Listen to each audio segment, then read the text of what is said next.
What a wonderful Wednesday. How are you? And welcome to the Jason Gregor Show on Sports 1440, Oilers Nation, YouTube, and Facebook. As always, come on, just hit the deck. You're going to have to fix the camera. Just hit the same button again. What an idiot. So there we go. If you're watching live on YouTube, that's a Gregor error right there. Trying to move it, but I pressed the wrong button. Yeah, now we're good to go. Thank you very much. We're live at Sports 1440, sports1440.ca. And hey, a little afternoon Jays baseball going on, man. That Schwarber guy knows how to hit home runs. That's all I've known. That's all I've learned in this first few games of this series against the Philadelphia Phillies. On the show today, man, we're going to have a good show. There's going to be a little bit of spice in the 3 o'clock hour today in Who Is It Wednesday. And I wonder if anybody could guess who our guest is today. Is actually from Edmonton, has been connected to the National Hockey League for 4 decades, coming up on 40 years, but of course started in the late 80s and is still in the National Hockey League.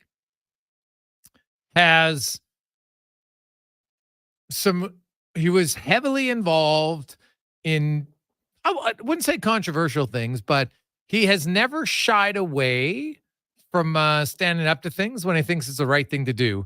And it's led to ousting a few people connected to the National Hockey League. So also a real heavy Czech influence in his NHL career. So those are a few of the hints today for Who Is It When. I'm telling you, remember we had story time during COVID on the show. Today is going to be a combination of story time with Who Is It Wednesday. I'm very much looking forward to that coming up in the 3 o'clock hour. Today, we'll continue on around the NHL. Today, we'll stop in Ottawa to talk about the Senators, who, by the way, have given up the most goals in the National Hockey League over the last 11 seasons. Last year, they had the worst save percentage in the National Hockey League. Their penalty kill was brutal. There was not a lot to like about them defensively. They got a lot of young, shiny toys offensively, but can they defend? Is Linus Ullmark going to help them? And to me, I'm not sure it matters who your goalie is if your team defense isn't committed. Now they got a new head coach, Travis Green. So we'll talk about the Senators and can they get to the playoffs? The Senators, the Red Wings, the Sabres. Now they're in a tough division. Florida, Tampa Bay. That division has won, 3 of the last 5 Stanley Cups. You throw in Toronto and Boston, the other 2 teams. Boston's had 6 100-point seasons in the last 7 years. Toronto's had 5. It's a tough division. Make no mistake, it's a tough division. But we've been waiting for those teams to take a step. Ottawa didn't really take a step last year. Now, they also have the longest road trip of any team in the NHL this year, a 9-gamer. Game 5 of that 9-game road trip will be in Edmonton on December 22nd. So it is a 9-game road trip with a Christmas break in between, but still, 9 straight games on the road, and you got to be good if you're going to want to stay in the playoff hunt. So we'll talk to Dean Brown about that. The NFL kicks off tomorrow. Derrick will join us from Chiefs Digest. It is the 2-time defending champs. The Chiefs are going to try to do what no team in NFL history has ever done, win 3 consecutive Super Bowls. Tough task. Yaremchuk will be by in the 4 o'clock hour. I'll hear from Spec. We'll talk a little fantasy. We're hoping maybe we'll have a member of the Elks on. The Elks getting set. Bethel Thompson, in case you're wondering, he will be starting on Saturday. Not a real shock after the game he had in Calgary. But you know what? He played well enough. It just allows you to give Trey Ford even more rest if he needs it. Even if he's 100% healthy, you know what? Now, if he's healthier, I think you might see him in at times. But the way their offense went, now the Calgary Stampeders have yet to win a game on the road. You're the Elks. That has to be a game that you need to win on Saturday. It should be a great crowd. Ticket sales are going very well for that game. The weather is going to be fantastic.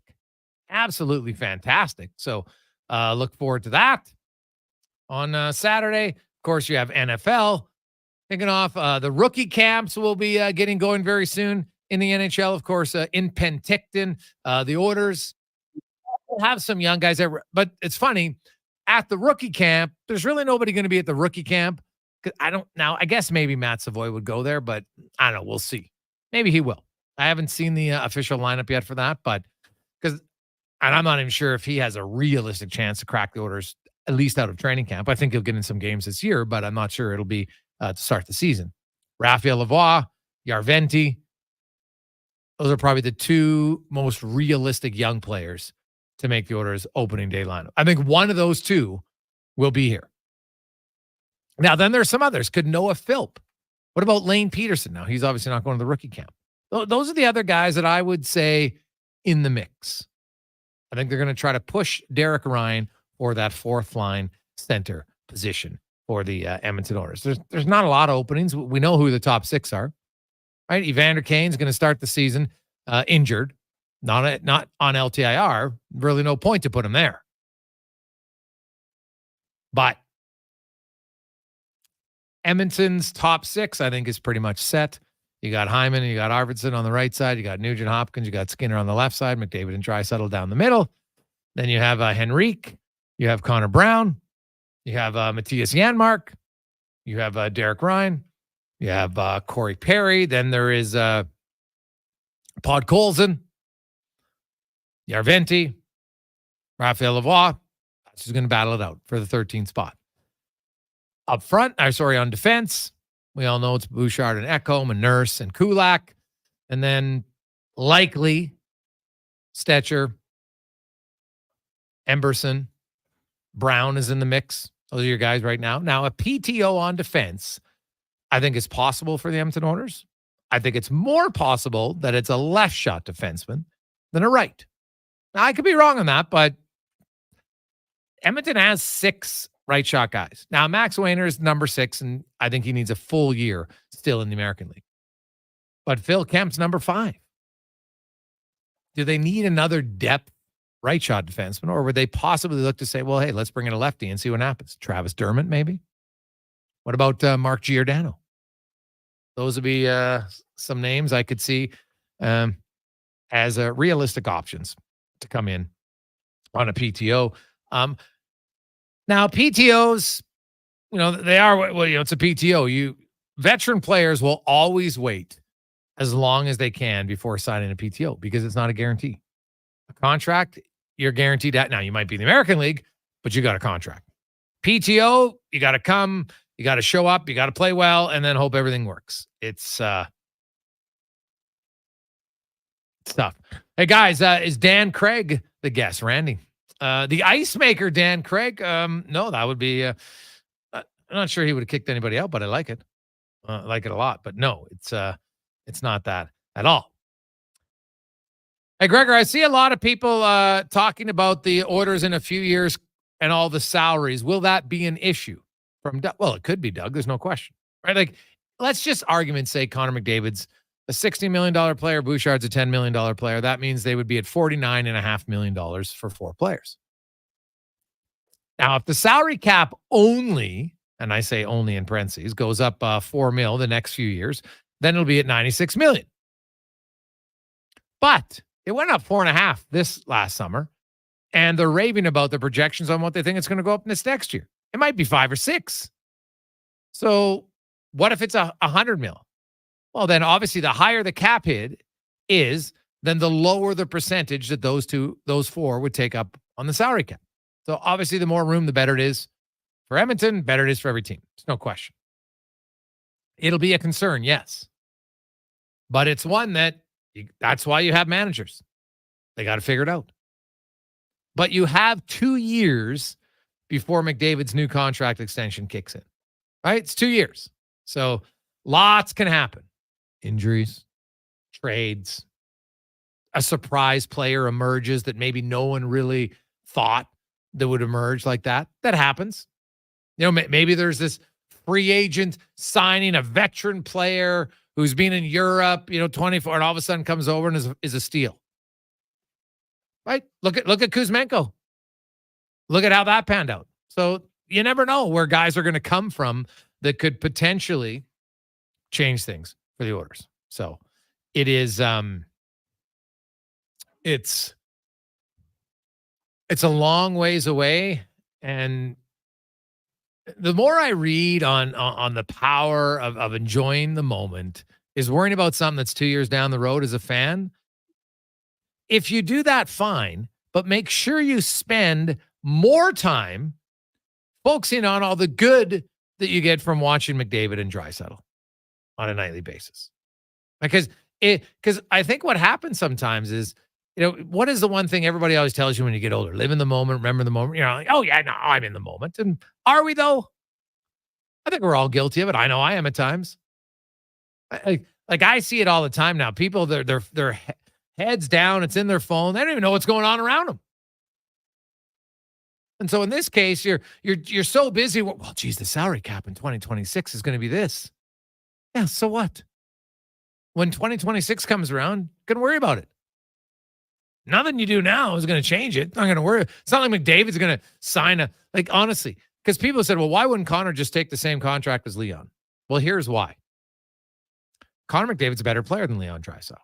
And if he signs a contract at the same value, all it does is put more pressure on Leon Draisaitl, and they're going to say, well, look, he's not performing as well as McDavid. They're paid the same. There's no chance he does that to one of his teammates. There's no chance. Right? I don't think the organization would do it, and I definitely don't think McDavid would do it. I think sometimes that's something you have to look at when because if McDavid was making 14 mil and he scored 135 points and Draisaitl scored 110, people are like, yeah, but Draisaitl's making 14 million. Terrible. That's how it'd be viewed. As ridiculous as it is, because it's really hard to score 110 points. I can tell you that. That's how people would do it. So I'd be very surprised if that hasn't happened. Hey guys, top paid player hasn't won the cup in the cap era, right? It's not in the future. It's now. Mitchell.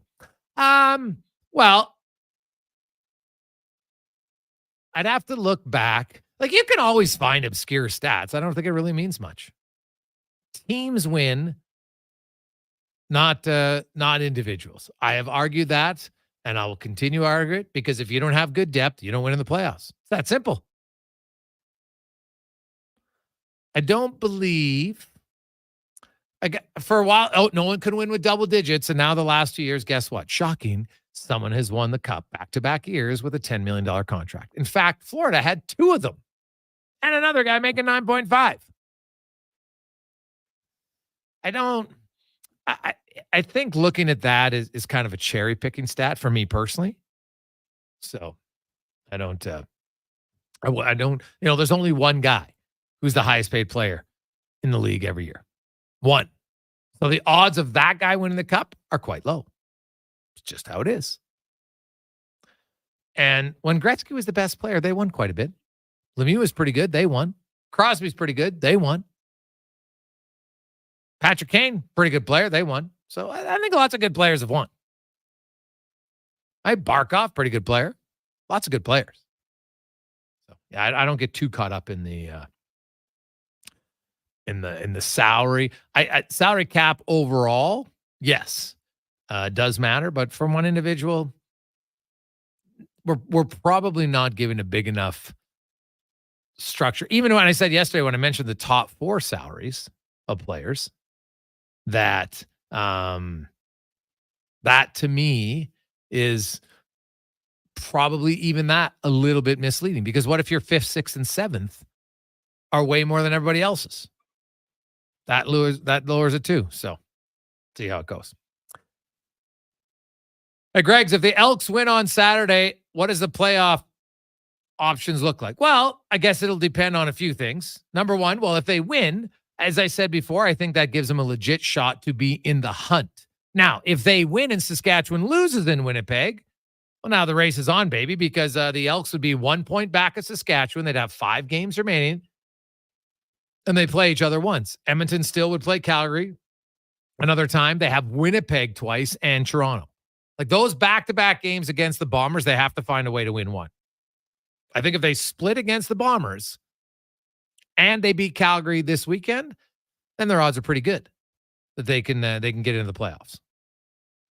And, slowly, depending on what happens to Toronto, that game against the Argos later on, Connor Halley, could have some big meaning for a potential crossover even.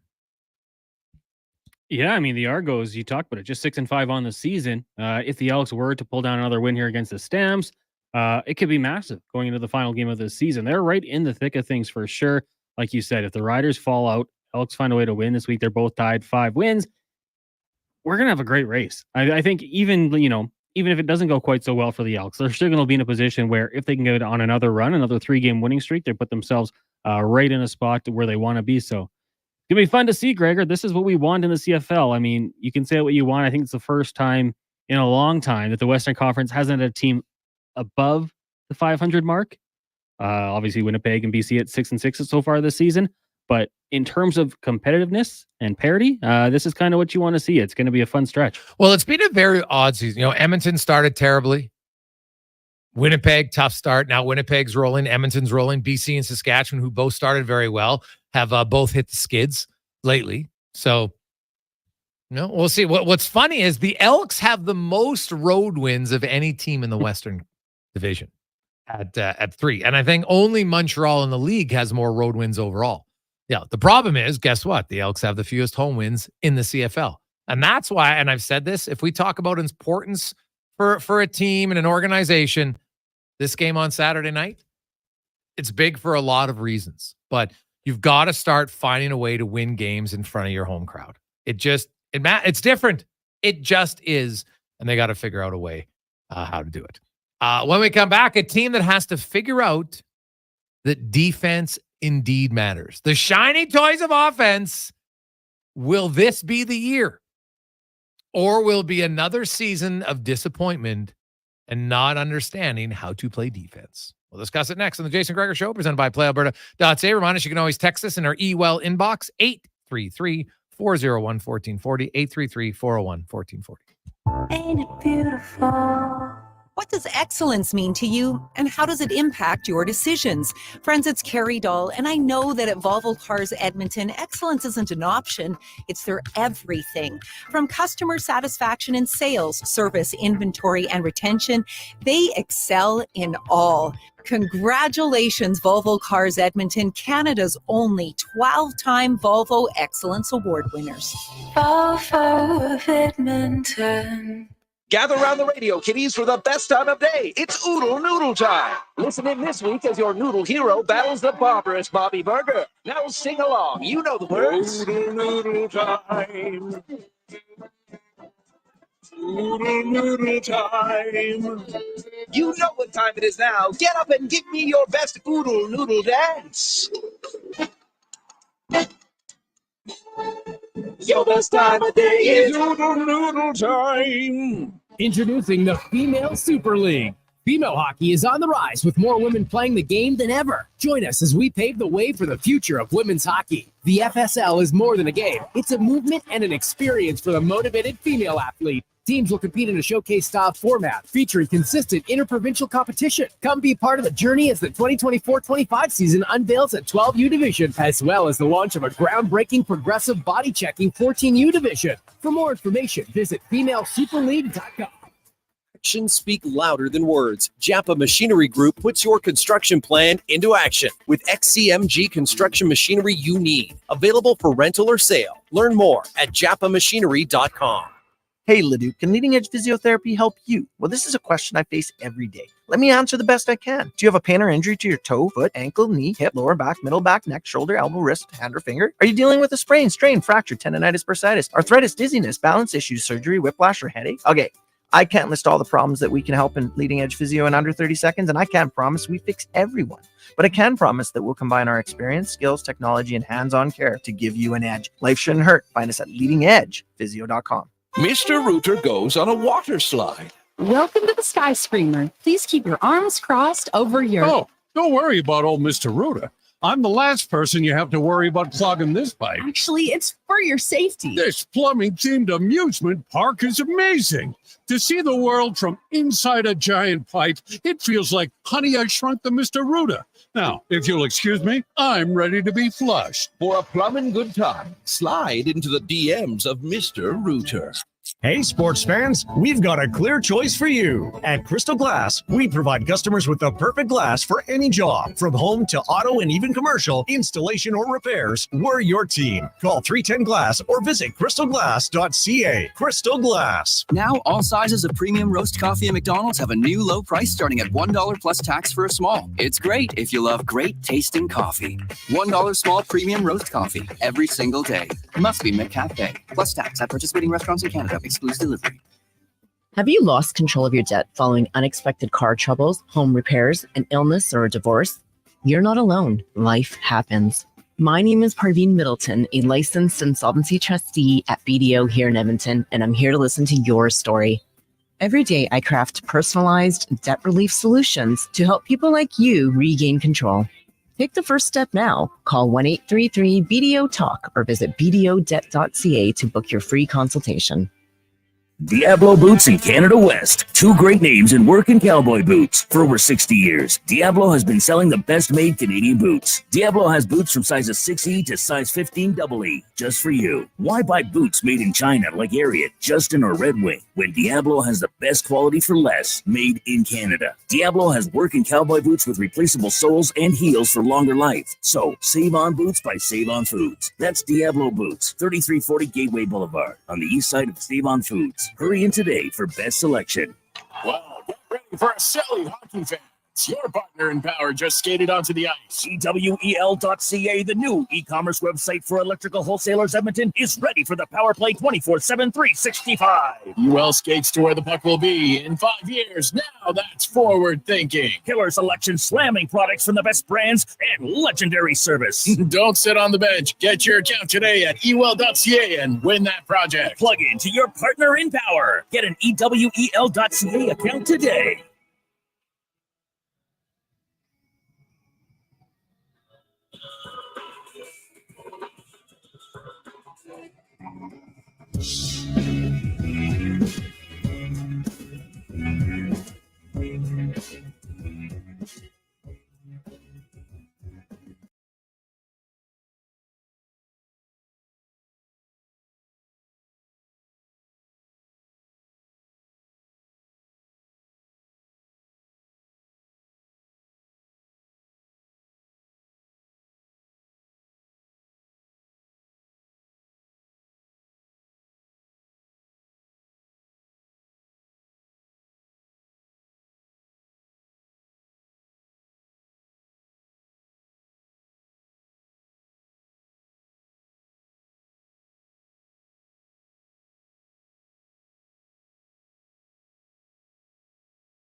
Wednesday afternoon. Welcome back. Jason Gregor Show, Sports 1440. Oilers Nation YouTube and Facebook at sports1440.ca. One exact year. This week is when we launched 1440. Tomorrow, I guess, is the official anniversary, the 5th of September. And thank you all for supporting the show, listening, watching on Oilers Nation YouTube and Facebook and X and Instagram and wherever you're watching and listening on the app. And most importantly, supporting our sponsors. The feedback from our advertisers is that they're getting great feedback from people who support them by supporting the station. So it's a win-win. So thank you very much, everybody who listens and sings the jingle, supports them wherever you're at. We appreciate it. They very much appreciate it. So thank you. Hopefully you appreciate the content we're giving you on a daily basis here on Sports 1440. We even got more coming. Another announcement coming tomorrow. So stay tuned. Now, let's go around the NHL, brought to you by McDonald's. And you know what? They were closed for a bit, but the Coronation location is back open on the corner of 149th Street and 111th Ave. Stop in, see Joe and his team. They're back with the taste you love. Be sure to stop in and get the Big Arch. Connor Halley, myself, and Declan Kruger, pretty much unanimous, all agreed that's probably the best McDonald's burger we've ever had. No joke. Honestly, it is. It's like got the quarter pounder patty's thick, but then it's got like a special sauce that isn't the Big Mac sauce, but it's good. It's real good. So check it out. Now, this is a team, as we continue our around the NHL, that has, fans have been waiting. They drafted high. They got lots of good young picks. On paper, they got a lot of good young players, but it hasn't led to wins, mainly because they keep giving up too many goals. Now they went out. They got Linus Ullmark. Will that help? Can't hurt. But will the team in front of him also help? We will find out. Longtime voice of the Senators, Dean Brown, joins us. Dean, welcome to the show, my man. How you doing? I'm doing very well. I'm, as we say at McDonald's, I'm loving it. And when I lean, I do have time to clean. And what's the announcement? I'm not going to be listening tomorrow. So what's the announcement? Yeah, I'll send you a text after. Nice. I like it. The big announcement, of course, for the Senators was Linus Ullmark comes in. But, this is all, you have new ownership, Dean. And I'm a big believer in any organization that, leadership at the top can impact a lot of different things. And, we saw the Brooke Henderson partnership today that was announced by the Senators. I know that has nothing to do with on the ice, but how do you see it as the difference from the new owner? Have you noticed any noticeable changes? Oh, tons. Every owner is a personality unto himself. And some of them are more involved than others. Some of them are at a distance. Some are up close. This one, Michael Andlauer, is very much an up-close owner. But I think not just with him, but I think probably the biggest difference between last year and this year going into the season is stability, because everybody knows what's at the top of the food chain here. You got to remember, this time last year, He wasn't the owner. That didn't happen until, I think, if memory serves, September 22nd. So last year on this day, he wasn't the owner yet. And the general manager that started the season didn't finish the season. And the coach that started the season didn't finish the season.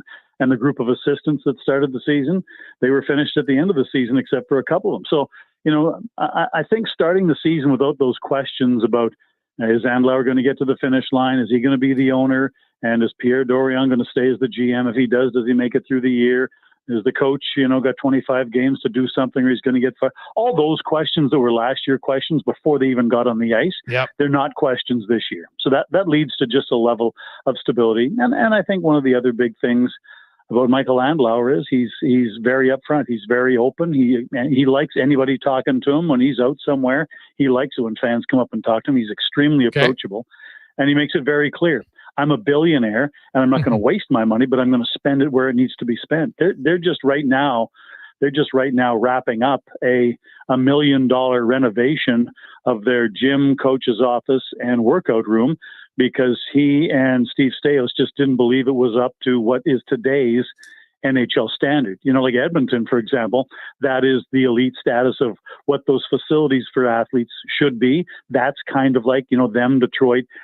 That's kind of what the standard is now. Ottawa is nowhere near that. So his solution, let's throw $1 million at that and just, pipe that up a bit. So, I think that's the big difference, is the stability, and a guy who's going to spend money in the right places to get immediate results, to try and make things better as far as the athletes are concerned.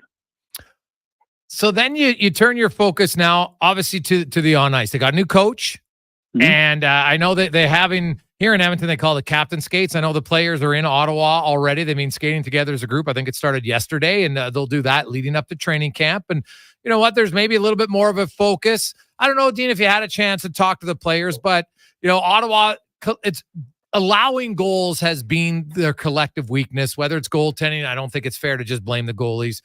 Players in front of them, their penalty kill last year wasn't very good. All that comes in. This Edmonton, it took them a while to figure out that, they could still score, but they got to be better defensively, right? And they finally figured it out. Do you think the young core in Ottawa has figured that out? Oh, we'll see. I don't know until they get out there and do it, but we will see a bit of a different configuration this year with Nick Jensen coming in and Chikrin going out. So it's a bit of a different thing. But I know you can't blame it on the goalies, but it has to start with the goalies. And last year, Ottawa was tied for last in the NHL in team save percentage. And the reality is, there probably at times were too many chances, but the other reality is there were too many bad goals, period. And we did the math. I think, I didn't do the math. I was sitting there as the guys were doing the math on the airplane, because I'm not going to do math unless I'm forced to at gunpoint. And they had worked out that if you work a winning percentage, they had some theory anyway. If Ottawa last year had just had average goaltending, I think the median team save percentage in the league was just a shade below 900. So if Ottawa last year just had the median in the NHL, they would have had a playoff spot. They finished 13 points out of the last wild card spot. Median level goaltending and team save percentage last year would have gotten a playoff spot. So what you said, Jason, is exactly correct. This team scores enough goals, and the power play is good enough, and that's really not an issue. They've got more veterans in the forwards this year, but offensively, they're about the same as far as the young core goes. So you can expect they're going to score goals. But they are going nowhere unless they fix how many goals go in. And I think they've made some major steps in that regard, starting with Linus Ullmark. You know, a year ago, he was a Vezina winner. So you should think that you have upgraded that position. And if you haven't, then the same problems are just going to persist. Yeah. And it comes down to a commitment level from your players. Now, sometimes you need better players too, better penalty killers. Some guys are just better penalty killers. You look at their team defense, like every scout I talk to raves about young Sanderson. Jake Sanderson, this is a young kid who's really good defensively and is probably, just starting to kind of reach his offensive potential, which is odd. Normally it's the other way around. Guys they're really good offensively and they have to figure out how to play defense. And, that's the benefit of him. In an ideal world, who is his partner? Who is Chabot's partner? Well, we'll see, because sometimes who you think is going to be partners, sometimes it just didn't work out, as we saw last year when the plan was to have Chychrun or Chabot play the right side, and they tried both guys playing with each other at the right side, and that never worked. And they tried it with Sanderson, and it didn't work. And they end up, moving Chychrun because they got to get somebody to play the right side, and you'd like to have a right shot. And so that was the trade for Nick Jensen. And I realized people would say, well, you trade a guy who generates points for a guy who doesn't. Well, I think that's true. But in the case of Jensen, he doesn't have the same kind of plus minus. Chychrun is a really good player, but when you're minus 30 and you're top four defenseman, you can't have a minus 30 and be a playoff team. It's just, so that's part of it. So they probably have their pairs more balanced with, a guy that's more offensive minded playing with a guy who's more of a stay home defensive guy. So when you have Sanderson and Zub, you have that. And when you have Chabot and Jensen, you get that. And really for these guys, the biggest question is actually their third pair. Tyler Kleven is a guy who's played some games, but this will be his. It's pretty much the third pairing left side defense is his job to lose. But he's a very young guy, and on the right side, are you going with Travis Hamonic and probably his last year before retirement, or are you going with Jacob Bernard-Docker, who played games last year but has not really had the consistency you need? So that's where their questions are on defense. It's what your top four is going to be, but every team in this league has to have in their organization 10 defensemen who can play NHL games for you, because every team will go through injuries. It is impossible at that position not to. And so for Ottawa, their top four is not an issue. They have what they want, and it's a pretty good one. The question is after that, how deep do you think you are? And that's really what we're going to find out. How deep do they think they are? Do you see Hamonic as an everyday third pairing defenseman?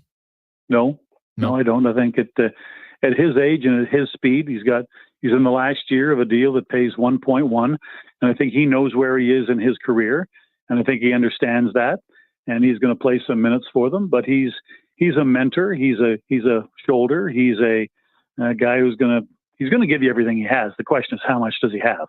And really at this stage of his career, his job is helping other people achieve their job. His job is to support Bernard-Docker, whoever that right side guy is going to end up being, or Tyler Kleven, or the young guys, and just supporting them. But there's no chance he's going to be an everyday defenseman in a league that's getting faster, and he just keeps having knee injuries. Not his fault, but that's just the game. But I would be very surprised if he plays past this year. I think this was his plan, that he wanted to get through this year, and this would be the swan song. But I can't see him being an everyday defenseman here. Dean Brown joins us talking Ottawa Senators. Tyler Kleven, right? He's had a few cups of coffee the last few years with the Senators, of course, coming out of college, and then last year played mainly in the American League, and he got really good reviews from a lot of people. Yep. You know what? He on paper, he's what you want: young, big, mobile, 6'4", 200-pounder, can kill penalties. I would assume he's a guy that's going to get every opportunity here to kind of win a job. all the opportunities, every opportunity. And you're right. They need what he is destined to become. Now, when he's a regular NHLer, that's what he'll be. That's what he was in college. Big physical guy. That's what he'll be. The only question is he that now? They have seen in spurts that he can be, but you've been watching this game a long time. Being able to do it for 10 games doesn't mean you can do it for 40 or 50 or 70 So that's really the question. But their intention is to have in your top four a puck mover and a stay-at-home, Sanderson and Zub. And then in their second pairing, a puck mover and a stay-at-home. You got Shabbat and Jensen. And then in your third pair, they want it to be a physical penalty-killing pair where they don't have to split crews up as far as who has what responsibility. So if you have the luxury of having your third pairing being natural and acclimatized, shutdown guys and penalty killers, then you've got everybody slotted into a perfect role. And he has the size and the demeanor to be that kind of guy on the left side. The only question is, and we'll find out when the season starts, is he ready to be that every day? And who knows? You have to find these young players. You have to find out. You can't assume. Now moving to the forward group, Stützle, Tkachuk, Giroux could be a line. Josh Norris, is he fully healthy? Expecting him to be ready to go? I haven't talked to him, but today there was a meeting where at the rink they were showing all the media what the new menu items are going to be in the building and some of the renovations. And while there, Steve Staios entertained questions, and he said that Norris, after his shoulder surgery, is further ahead right now than he was at this time last year, and they expect him to be 100% by the time the camp is open. And from what I understand, he's pretty much at 100% now and feels good and ready to go. So we shall see. This team definitely needs him to be that way. So right now, I think you have to assume that, he is ready to go. And if he is, then he's going to be number one or number two center based on the combinations they want to have. But I think that right now is a full go kind of thing. There's not many questions about it, at least not right now. Well, that'd be huge, right? Like Josh Norris, man, like really the only downfall to him has been health, because when he's healthy, he's been really good.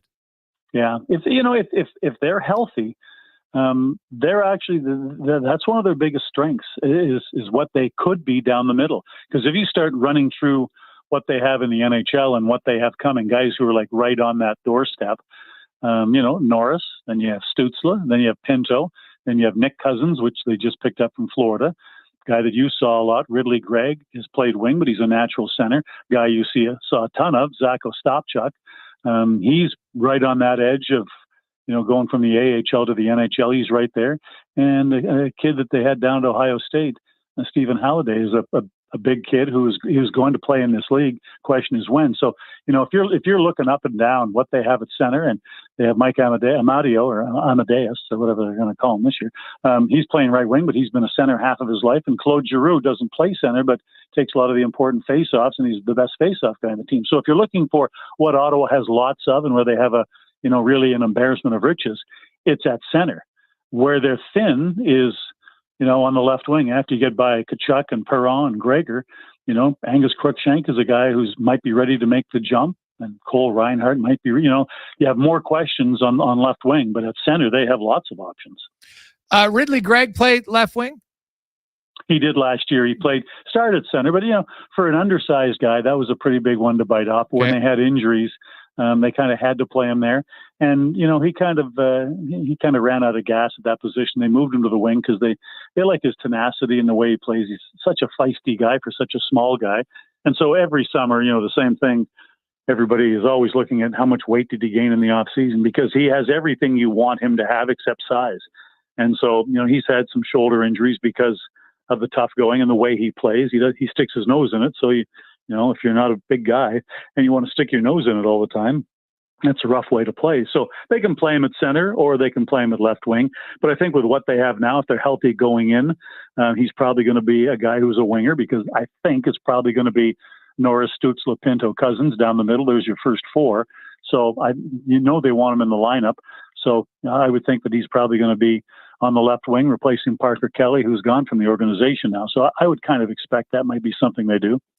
Now, looking at Shane Pinto, he 2 years ago, 20 goals, 35 points. And then, of course, last season, he missed the first half of the year, suspended. When he came back very quietly, Dean, he had 27 points in 41 games, right? Like that projects to 54 in an 82-game season, like a 20-point jump from the year before. Like having Pinto available at the start of the season for the Senators should make their third line, in theory, significantly better. Yeah, for sure. There's no question about that. Him missing half the year because of that gambling infraction. I call it a gambling infraction. He wasn't even the one gambling. Otherwise, it would have been the entire year and maybe life, that to be honest with you. Having him available at the beginning of the season is a big plus. But you know what, Jason? The bigger plus might be the fact that in the last 2 years, they have been forced to use him as their second line center, which in no way was he ready for. No. But it made him progress a lot faster through other injuries at times. Obviously, to Norris and Stützle had been injured at times. So, he played a lot more second line center the last 2 years than really he should have or was ready for, but they ran out of options. So that has probably vaulted his progression ahead more than anything else. Is just the opportunity that he got to play against second line centers around this league. Just if you think about in Edmonton, for Oiler fans listening, if you have a young third line center just trying to get into the league, if he has to play against McDavid or Draisaitl half the time, he's going to get beaten, and he's going to get beaten, but he's going to learn a lot really fast. And that's kind of where Pinto is right now. He comes into camp as a third line center, but he comes in as basically being the de facto second line center the last 2 years, and that's made him grow up pretty fast. Dean, as always, great to catch up with you, man. We look forward to a season, and I'm sure Sens fans are pretty excited to see, is this the year they take the step? It's a deep division, but is this the year they can compete with them, or at very least compete for a wild card spot? Well, just you sure you don't want to tell me what tomorrow's big announcement is? I'm not allowed to say. They'll announce it in the morning. Hold on, there's another thing. Yeah. It's your show. I believe you're allowed. I think, Jason, you're confusing can't and won't. They're different words, my man. I should be allowed. So I will, Dean. I will see you in Ottawa. I got a reason to come visit Ottawa a few times this year, so I'm looking forward to it. Make sure you kick the door of the booth open and say hi. You betcha I will. Awesome. Have a great one. You too. There you go. That's Dean Brown, voice of the Senator. And I'm like Shane Pinto very quietly had a really good, second half of the season because he didn't play the first half. So he didn't play that whole time. And he came in and, man, he came out flying. He was really good. That could be a significant upgrade. Now, obviously, they need Norris healthy because then you run, they're down the middle with Stützle, Norris, and Pinto. That's pretty solid. But they need him. They need Norris to be healthy and I guess stay healthy. And, the problem with shoulders, and you really got to rehab it properly because lots of guys will come back. And I know there's many of you out there probably know somebody. Maybe it's yourself. You had a shoulder injury, you pop it out, and then it just never really got it fixed. Now, obviously, NHL players are going to go and do surgery and do as many things as they can to try to fix it, but doesn't mean it always fixes it. So maybe hopefully this time it's better for him. We'll come back. We'll talk a little NFL, update you on Who Is It Wednesday and more on the Gregor Show presented by PlayAlberta.ca. The job isn't done until the last load is hauled, and having a semi-trailer out of commission is not an option. Whether replacing or adding to your convoy, Edmonton Trailer has a huge inventory of new and used semi-trailers, trusted by the gravel, logging, oil field, fluids, and freight industries. Find a trailer right for you online or at one of their 3 locations. For sales, service, parts, rental, and finance, when you're in it for the long haul, Edmonton Trailer. Hey, it's Brad McCrory from St. Albert Dodge. It's September, back to school time, and we're making it easier with great deals, like up to 10 grand cash back on selected vehicles, 20% off 2024 Ram 1500s, no payments for 90 days on selected vehicles, and how's this? A brand new Jeep Compass 4x4 for only $37,000. If you're looking for a new vehicle, don't buy until you talk to us. Head up the trail and see how easy it is to do business at St. Albert Dodge. The Brick famous tent sale continues with up to 60% off clearance items in the tent and store and up to $1,600 off exclusive tent sale specials. Plus, find incredible deals in every department, like up to 50% off mattresses, up to 25% off bedroom and dining furniture, and up to 30% off sofas. Come on by while the tents are still up and the prices are down. Some exclusions apply. See in-store for details. The Brick, saving you more. What's cracking at Cattail Crossing? Every Friday after 4 p.m., it's 9 and Dine Fridays. Includes golf for two with a power cart at Cattail Crossing and a $50 food voucher at Out of Bounds Restaurant. Only $119.99. Tea times can be booked at cattailcrossing.ca. Need a new AC, furnace, duct cleaning, or water treatment system? Save up to $2,500 on a complete system and get a 12-year parts and labor warranty with Modern Air and Water. Your Air Ease Pro dealer at modernairwater.com. I'm Colin Livingston, president of Cantork. Since 2016, we've been at the forefront of hydraulic torque wrenches in Canada. I'm delighted to share our latest venture, in-house production for quicker turnaround, superior quality, and heightened versatility. Experience excellence at cantork.com. Now, all sizes of premium roast coffee at McDonald's have a new low price starting at $1 plus tax for a small. It's great if you love great tasting coffee. $1 small premium roast coffee every single day. Must be McCafe. Plus tax at participating restaurants in Canada. Excludes delivery.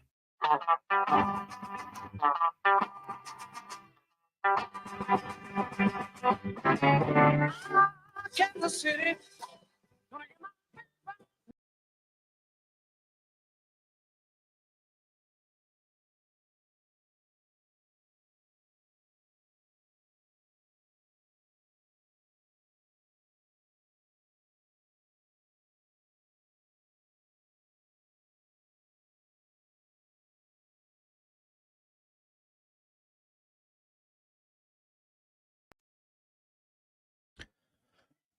.247. We are 27 hours away from the kickoff to another NFL season, and the Kansas City Chiefs will be looking to do what no franchise has ever done: win 3 consecutive Super Bowls. Now, teams have been to 3 consecutive Super Bowls. Heck, the Bills went to 4.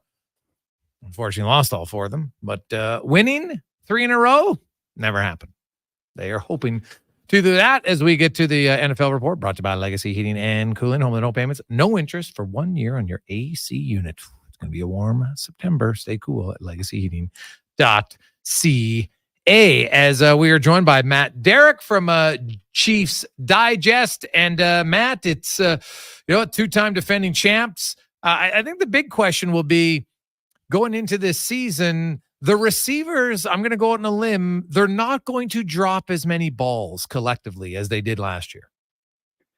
Well, it would be hard to drop as many passes as this team dropped last year. So I think they have to go from just accidentally to intentionally dropping the football to pull that off. But you're right. There's been a focus on rebuilding that receiver room. There's a lot of new faces.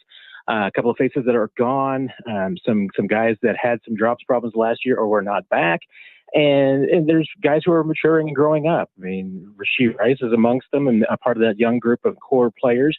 This should be a different group of skilled position players that Patrick Mahomes has around him this year. The 3 consecutive, you know what? You got to look at a lot of things to try to motivate you. I don't know if they're talking about it a lot, but that's a pretty big opportunity here that's in front of them. The last team to have that opportunity was the Patriots. I think they won 3 out of 4, but never 3 in a row.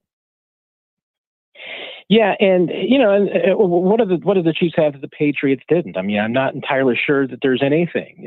You have to have a competitive, Hall of Fame quarterback. I think the Chiefs have that. You need to have a head coach that's capable of keeping everything under control. Both teams had that. Question is, then do you have the other, leaders around? And, the Patriots had theirs, with Travis Kelce and Chris Jones. You've got another couple of highly competitive, highly talented, one's a Hall of Famer. Chris Jones, I think, is going to have a case for the Hall of Fame by the time he's done. I think that helps. And one thing for certain that the Chiefs have that I'm not sure that really any team that's gone for the third one's had is the continuity. Really the only difference in this organization, for the most part, other than maybe a couple of names in the front office under Brett Veach who have moved on, is Eric Bieniemy leaving after 2021. But Matt Nagy steps in. He's an old hand. He's been around this franchise for a while. But then again, it's always been Andy Reid's offense, even when Eric Bieniemy was here. So the continuity that this team has in the organization, I mean, what's else missing? The one thing that you have to have is luck, and that's probably going to be come down to it. That's going to be a factor about whether or not the Chiefs can go for 3 in a row, is whether or not they have good luck again this year. Yeah, you always need a little bit of luck. You need a little bit of health. Travis Kelce, there's been some reports that, they're going to limit him might be the wrong word, or maybe it is the right word, that, he's not going to be in as many offensive snaps this year. Is that fair? And if so, who do you see replacing him regularly? Is there another tight end that people should be looking for in Casey? Yeah, I think it's probably fair to say that Travis Kelce will be in there as much as Travis Kelce wants to be in there. I don't think the Chiefs are going to try and, purposely take Kelce out of the game or limit his snaps in that regard. But I think that he's going to be a little bit more proactive, maybe about taking himself out of the game. And, he's not a guy who ever wants to, but I think we've seen it over the years. I mean, he's willing to admit now at, age, he's going to be 35 this season. I mean, he's willing to admit now when he, is feeling it, when maybe he's just not has the strength that he usually does. And he's willing to take himself out of the game. I mean, I'm trying to remember his snap, counts over the years, but once upon a time, Travis Kelce was playing close to 90% of the snaps for this team. Mm-hmm. And that's ridiculous for anybody. Now, he's down closer to like 75%. And I think, hey, even 70% would probably be a great number for him. Because then it means a couple of things. One is that the fewer snaps he plays, the fresher he's going to be later in the season. Fresher is going to be throughout a game. I think both those are good things. And two, the Chiefs have some really good young tight ends that they want to get exposure to. And Noah Gray has been a nice piece, but Jared Wiley is maybe the heir apparent, and it's hard to put that kind of pressure on him because Travis Kelce is a Hall of Famer. And not saying Jared Wiley is going to be a Hall of Famer. But as far as just the next guy that's got the tools to kind of play a similar game as Kelce, has at the similar athleticism, a guy who can, replace him. Noah Gray's a couple inches shorter, a different type of player than Kelce. Wiley's the first one that's a really experienced tight end that they've had behind Travis that I think is more than just a compliment, but is somebody that you can plug out there and put in there in Kelce's place and get similar type production and experience. Yeah, I think that's totally fair. As Matt Derrick joins us from Chiefs Digest. So, Matt, with Kelce maybe not taking as many routes, maybe they'll throw to the tight end, but Rashee Rice, Worthy, Brown, I know Brown's out, but, when healthy, are we going to see one or two of those receivers have a significant uptick in the balls thrown their way? Yeah, I mean, there's no doubt that Xavier Worthy is going to find a way to make a difference in this offense. His speed is just game-changing. His ability to track the football is amazing. I mean, it's really been impressive. The Chiefs have a few different players now you feel like can really track the ball downfield, and that was something they were missing last year. Rashee Rice was probably really the only guy, and I'm not even sure that Rashee Rice is in the category of Hollywood Brown and Xavier Worthy when it comes to tracking the football. I mean, those two guys are much closer to Tyreek Hill than anybody. So that's an advantage. I mean, this team is going to take some shots downfield, and I don't know that they necessarily will take more shots than they did a year ago. They took exactly the same number of throws over 20 yards downfield in 22 and 23. The difference was the success rate. There was almost zero success rate last year. Patrick Mahomes had the worst year of his career. It was just simply guys were not catching the football. They were turning over the football. So this year, if that changes and Mahomes is much closer to the quarterback throwing the ball downfield that he was between 2018 and 2022, that alone is going to be a remarkable improvement for this team and a market difference. I mean, it's going to allow them to do things that they just couldn't do a year ago, which is move the ball in chunks, have those big plays that flip the field. And we've seen, when this team has that high speed down the field, fast break capability, there's not a whole lot that seems to be able to stop this offense and this quarterback. So what about the defense? And I think sometimes maybe the defense gets overlooked because, you got Mahomes, you got all these big playmakers. But when their offense was struggling last year and receivers were dropping balls like it was going out of style, their defense stepped up. How do you see their defense? Is there any concerns, or is there lots, or maybe some areas that you think are going to be huge strengths for them this year? Yeah, there's certainly areas of concern. I mean, one, you can't lose a player the quality of L'Jarius Sneed and not have concerns. And that's the one spot in the lineup that the Chiefs haven't really figured out a replacement for who's going to play that spot. Trent McDuffie is going to step in as, he was a full-time player last year, but this year he's probably going to play more on the outside than he has before. Now, he's also 5'11", and, the Chiefs defense is kind of built for, 6'1", 6'2", kind of outside corners. So we'll see if McDuffie, I think he's capable of playing bigger than that. I mean, he's shown that. So I don't think the adjustment to the outside is going to be a huge deal for him. There's some questions about whether he's better suited as a inside corner in the slot or outside. I think he can do both pretty seamlessly, but we're going to find out. But then the question is, who plays that behind them? I mean, Jalen Watson is the starter right now. Not sure he'll be the starter the entire season, but the other options behind him, Joshua Williams and Nazi Johnson, have both been dealing with injuries. Even Watson's coming off a shoulder surgery during the off season. So all those guys have been banged up. And so the Chiefs really don't know what they have there. They expect to play young safety Chamari Connor in the slot a lot in place of Trent McDuffie. Played very well there last year, but second year in, you don't still really have a huge sample size on what kind of player he is. So there's some questions. And then the rest of the team is all back. I mean, 10 of their 11 starters are back. Some of their key backups are back. And that's good and bad. I mean, on one hand, you've got some young guys who have a lot of experience now, but you also have some other older players who are just getting older. Chris Jones going to be in his age 30 season. How much does he still have half left in the tank? And he's got his big contract that, he's going to try and live up to. So there are some questions. And hey, if this offense goes back to its fast break style of the past, we remember when this defense was gassed a lot because the offense was going up and down the field so fast that the defense couldn't stay off the field. Last year, when this offense was plodding along, it was a very complimentary style for this defense. I think if this offense, has a few 3-play touchdown drives again, like they used to, what kind of impact is that going to have on this defense from a fatigue and a stamina standpoint? Yeah. It's obviously really hard to predict anybody, but I think most of us would agree the Chiefs are going to make the playoffs. That's kind of Captain Obvious statement, but you need a little bit of luck. Obviously you need some health. Who do you see as their biggest challenge in the AFC? I mean, there's a couple of them, but I think this Ravens team is the biggest one.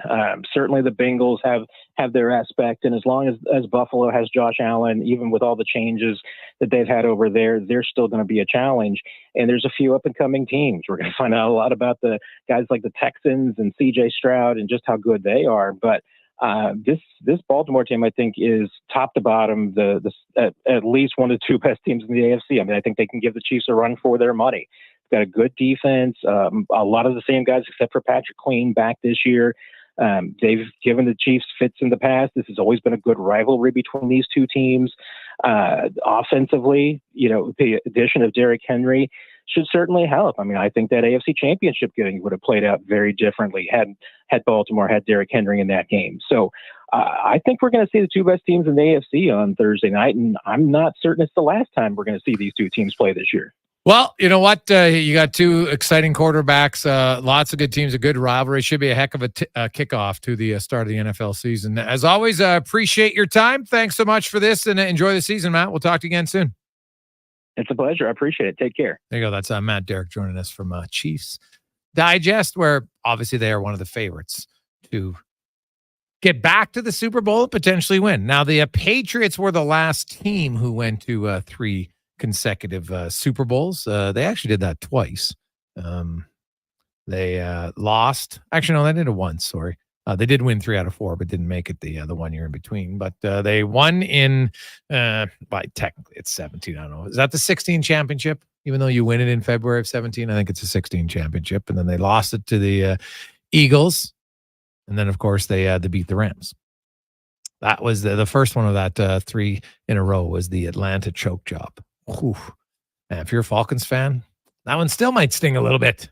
I would think. That was brutal. 28-3. It's probably not a score that Falcons fans like to know. When we return, Who Is It Wednesday? Our guest has been involved in the NHL for 4 decades, coming up on 40 years. Lots of great stories behind the scenes, behind the Iron Curtain, and much, much more. Few of you guessed it right. Kudos to you. We'll tell you Who Is It Wednesday coming up next after a Connor Halley Sports 1440 update brought to you by eWell. your partner in power since 1976, supplying electrical gear for the province of Alberta and, of course, the City of Champions. That's ewel.ca.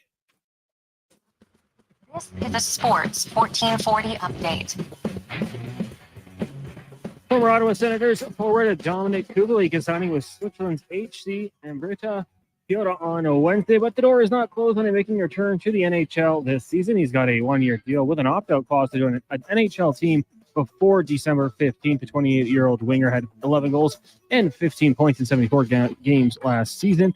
And the Toronto Maple Leafs have invited free agent forward Steven Lorentz to training camp on a PTO basis. Lorentz won a cup with the Panthers last season, posting 1 goal and 1 assist in 16 games during the playoff run. From the NFL, good news for Bengals fans and fantasy owners as Jamar Chase returned to practice today, looking like he should be good to go for Sunday's home opener against the New England Patriots. And for the first time since going into cardiac arrest on the field back in January of 2023, Damar Hamlin is set to start a football game. Bills head coach Sean McDermott announcing the 26-year-old will be one of his starting safeties when they take on the Cards in Week 1. Major League Baseball, Jays right now trailing the Phillies 3-2. That's currently in the top of the 8th. Later today, White Sox take on the Orioles, Reds host the Astros, Nationals travel to Miami, Braves, Rockies. You got the Pirates and Cubs, and the Yankees taking on the Rangers. One game in the WNBA tonight, Caitlin Clark and the Fever hosting the Sparks. That'll get going at 5 o'clock. And from the Paralympics, Nick Bennett picked up gold in the men's 200-meter relay, and St. Albert product Reed Maxwell winning silver in the men's 400-meter freestyle. Canada now has 4 golds, 6 silvers, and 7 bronze medals, which put them in 18th spot in the standings so far. Coming up in hour 2 of the Jason Gregor Show, it's another edition of Who Is It Wednesday. I'm Connor Halley. This has been a Sports 1440 update. Is Sports 1440, a Stingray radio station broadcasting on Treaty 6 territory. Download the free iHeartRadio app and listen to CKJR wherever you go. In 100 meters, turn right. Actually, no. Turn left. There's some awesome new breakfast wraps at McDonald's. Really? Yeah. There's the sausage, bacon, and egg, a crispy seasoned chicken one. A spicy and egg, worth the detour. They sound amazing. Bet they taste amazing, too. Wish I had a mouth. Take your morning into a delicious new direction with McDonald's new breakfast wraps. Add a small premium roast coffee for $1 plus tax at participating McDonald's restaurants. Ba-da-ba-ba-ba. You got a go-to coffee spot, a trusted barber, even a lucky game day jersey. But when it's about looking your absolute best, there's only one name you need. Mr. Derrick. Family run since 1939. We're experts in crafting impeccable tailor-made suits and offering a wide variety of everyday styles. Pair that with personalized one-on-one fittings and the convenience of on-site tailoring. Mr. Derrick elevates your style game. Visit our Edmonton store or explore MrDerrick.com. Score big on style with Mr. Derrick. Imagine hitting 13 out of 14 fairways from the tee. It can happen. It does happen with a driver created for you by Fitted Golf. We are the only company in Edmonton who fits for all 9 features of each golf club. Amateurs learn to play like amateurs from amateurs. Come work with our professional team of scientists, engineers, and club builders and get fitted with the clubs designed for one golfer. You. Visit fittedgolf.ca today. Fitted Golf, where we continue to prove it's your clubs. Rule number 37. Elk Island mosquitoes don't believe in personal space. Keep bug spray ready at all times. Summer in Alberta has its own set of rules. And if you're looking to add a little extra fun, Play Alberta has it all. Use promo code SUMMER to snag a $50 casino bonus for casino, instance, and live dealer with your next deposit. Get ready for promotions throughout the summer to help you make the most of those sunny Alberta days. Because we all know they don't last long enough. Bonus terms and conditions apply. It seems the price of everything is redonkulous. So at Wolf GMC Buick, we're trying to make it easy on your wallet. We have a huge selection of GMCs with finance rates starting at 0%. Wait, did I just say 0%? I did. And why am I talking to myself? Oh boy. The prices are fantastic, selection top-notch, and the vehicles? Well, you already know that they're stellar. Get into Wolf GMC Buick now, just off the Anthony Henday. Wolf GMC Buick. We're making it easy. The only thing as hot as the weather this summer is a night out at On the Rocks. Every weekend, enjoy live music and top DJs spinning your favorite tracks. The dance floor is the place to be. Celebrating a birthday or stagette? Let OTR take the work out of the planning for you. Book your party online at ontherocksedmonton.com. Join OTR every evening from 4 p.m. for a great atmosphere and good company. There's something for everyone to enjoy. Grab your Good Vibe Drive and head to On the Rocks, corner of Jasper Ave and 118th Street.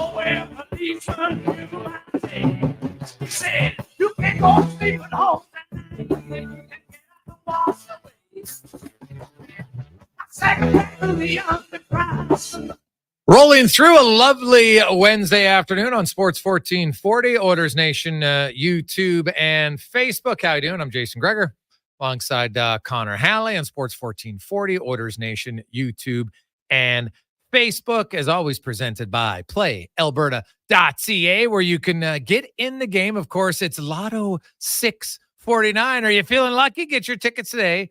PlayAlberta.ca, and who knows? Hey, maybe if you took the Jays afternoon game against the Phillies, well, tight early on. Somebody actually just won the Lotto 649. So it's only, and I put that in parentheses, $12 million. But nobody won yesterday's Lotto Max. So Friday's draw will be $65 million. You can get all your tickets at playalberta.ca. Our next guest in Who Is It Wednesday was actually born in Edmonton. And grew up here, got a law degree in Calgary. Well, wonder why did he go there? What the hell was wrong with the U of A? No, we're joking. Then, of course, went on to get into the agency world, not in sports right away. Actually, was in entertainment with Eugene Levy and others, and then came back home and started up his own sports corporation, and has been involved in the NHL since 1986, 1987. So coming up on 40 years, and has been involved in some of the bigger moments in the NHL that we'll get to as Rich Winter joins us. Rich, how you doing? Good. Nice to be here. Thanks for having me. So you're an Edmonton guy, and you went to the U of C. Tell me I'm why. actually a Calgary guy. I was born in Edmonton and immediately departed and ended up living in LA briefly, Seattle, and then my dad started Safeway for Canada in Calgary, and I lived there.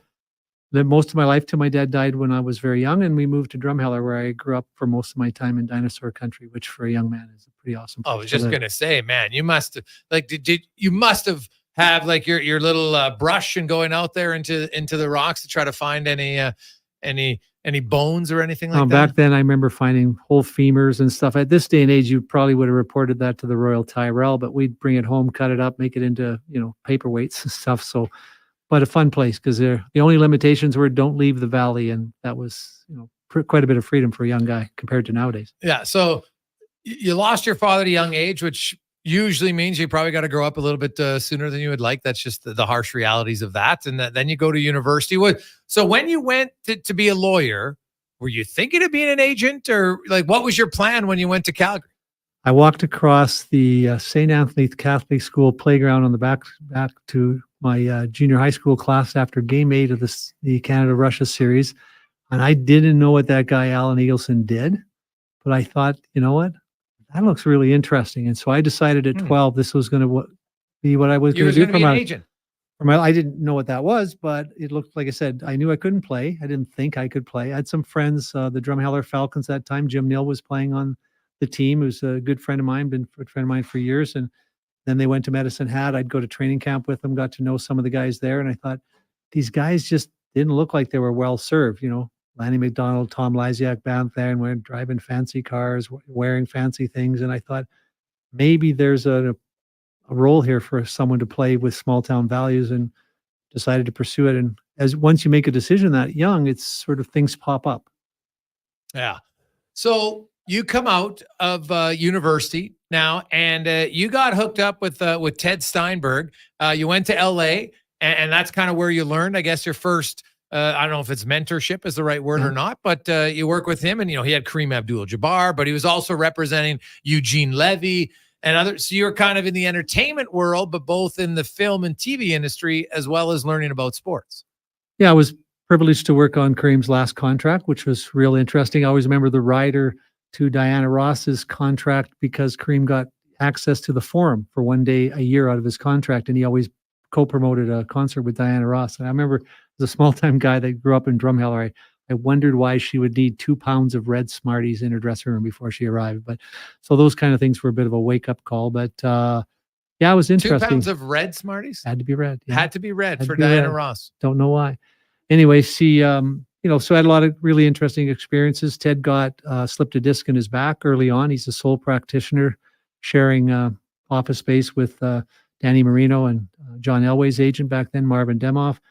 And of course, once he was laid up, he had no choice but to turn to his young intern to do a lot of deals. So my first deal I negotiated was for Eugene Levy to be a 37-40 arm DJ from outer space in a Jefferson Starship concert. It was pretty fun.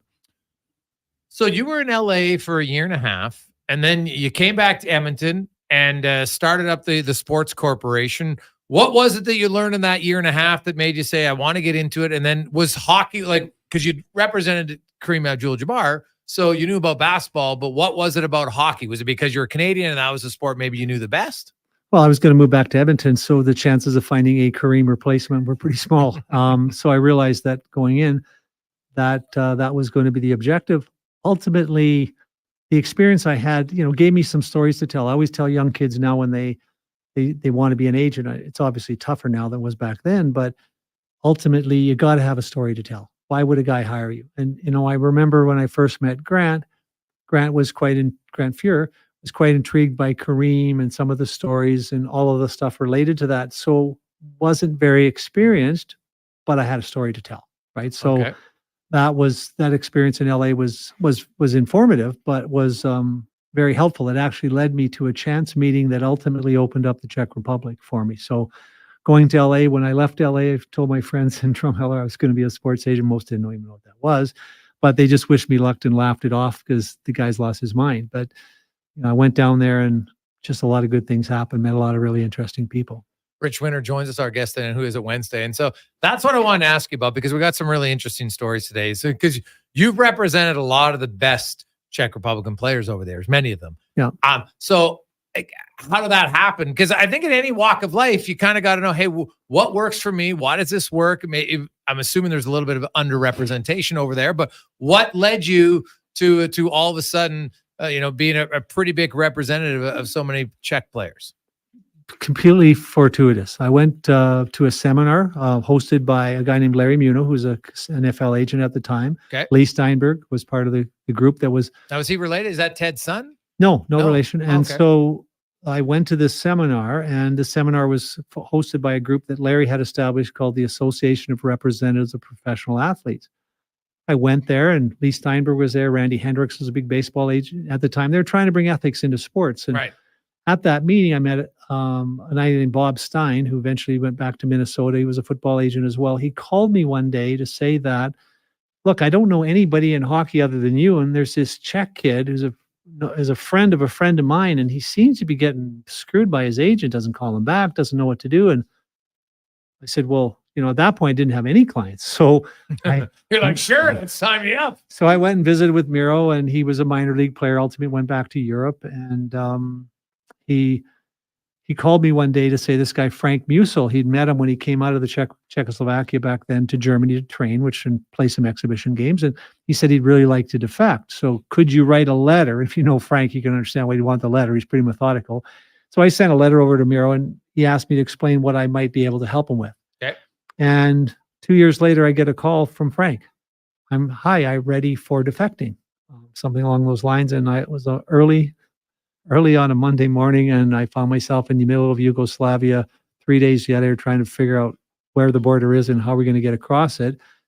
But that ultimately led to David Volek the following season. My new girlfriend now, my wife at the time, was thinking, this is a pretty wild business this guy's in. Every July he's out, helping a player defect. You should have seen the guys at the Edmonton airport. They always used to love when I came in. They know what I have in my bag next time. And so we had a lot of fun with that. But after David and Frank had defected, the wall came down. Mm-hmm. And David's father-in-law, who became my partner, was a former national team swimming coach, really aggressive guy. Like my players tell me they would throw him out the front door and he'd crawl through the window. Miro could do anything. He was relentless.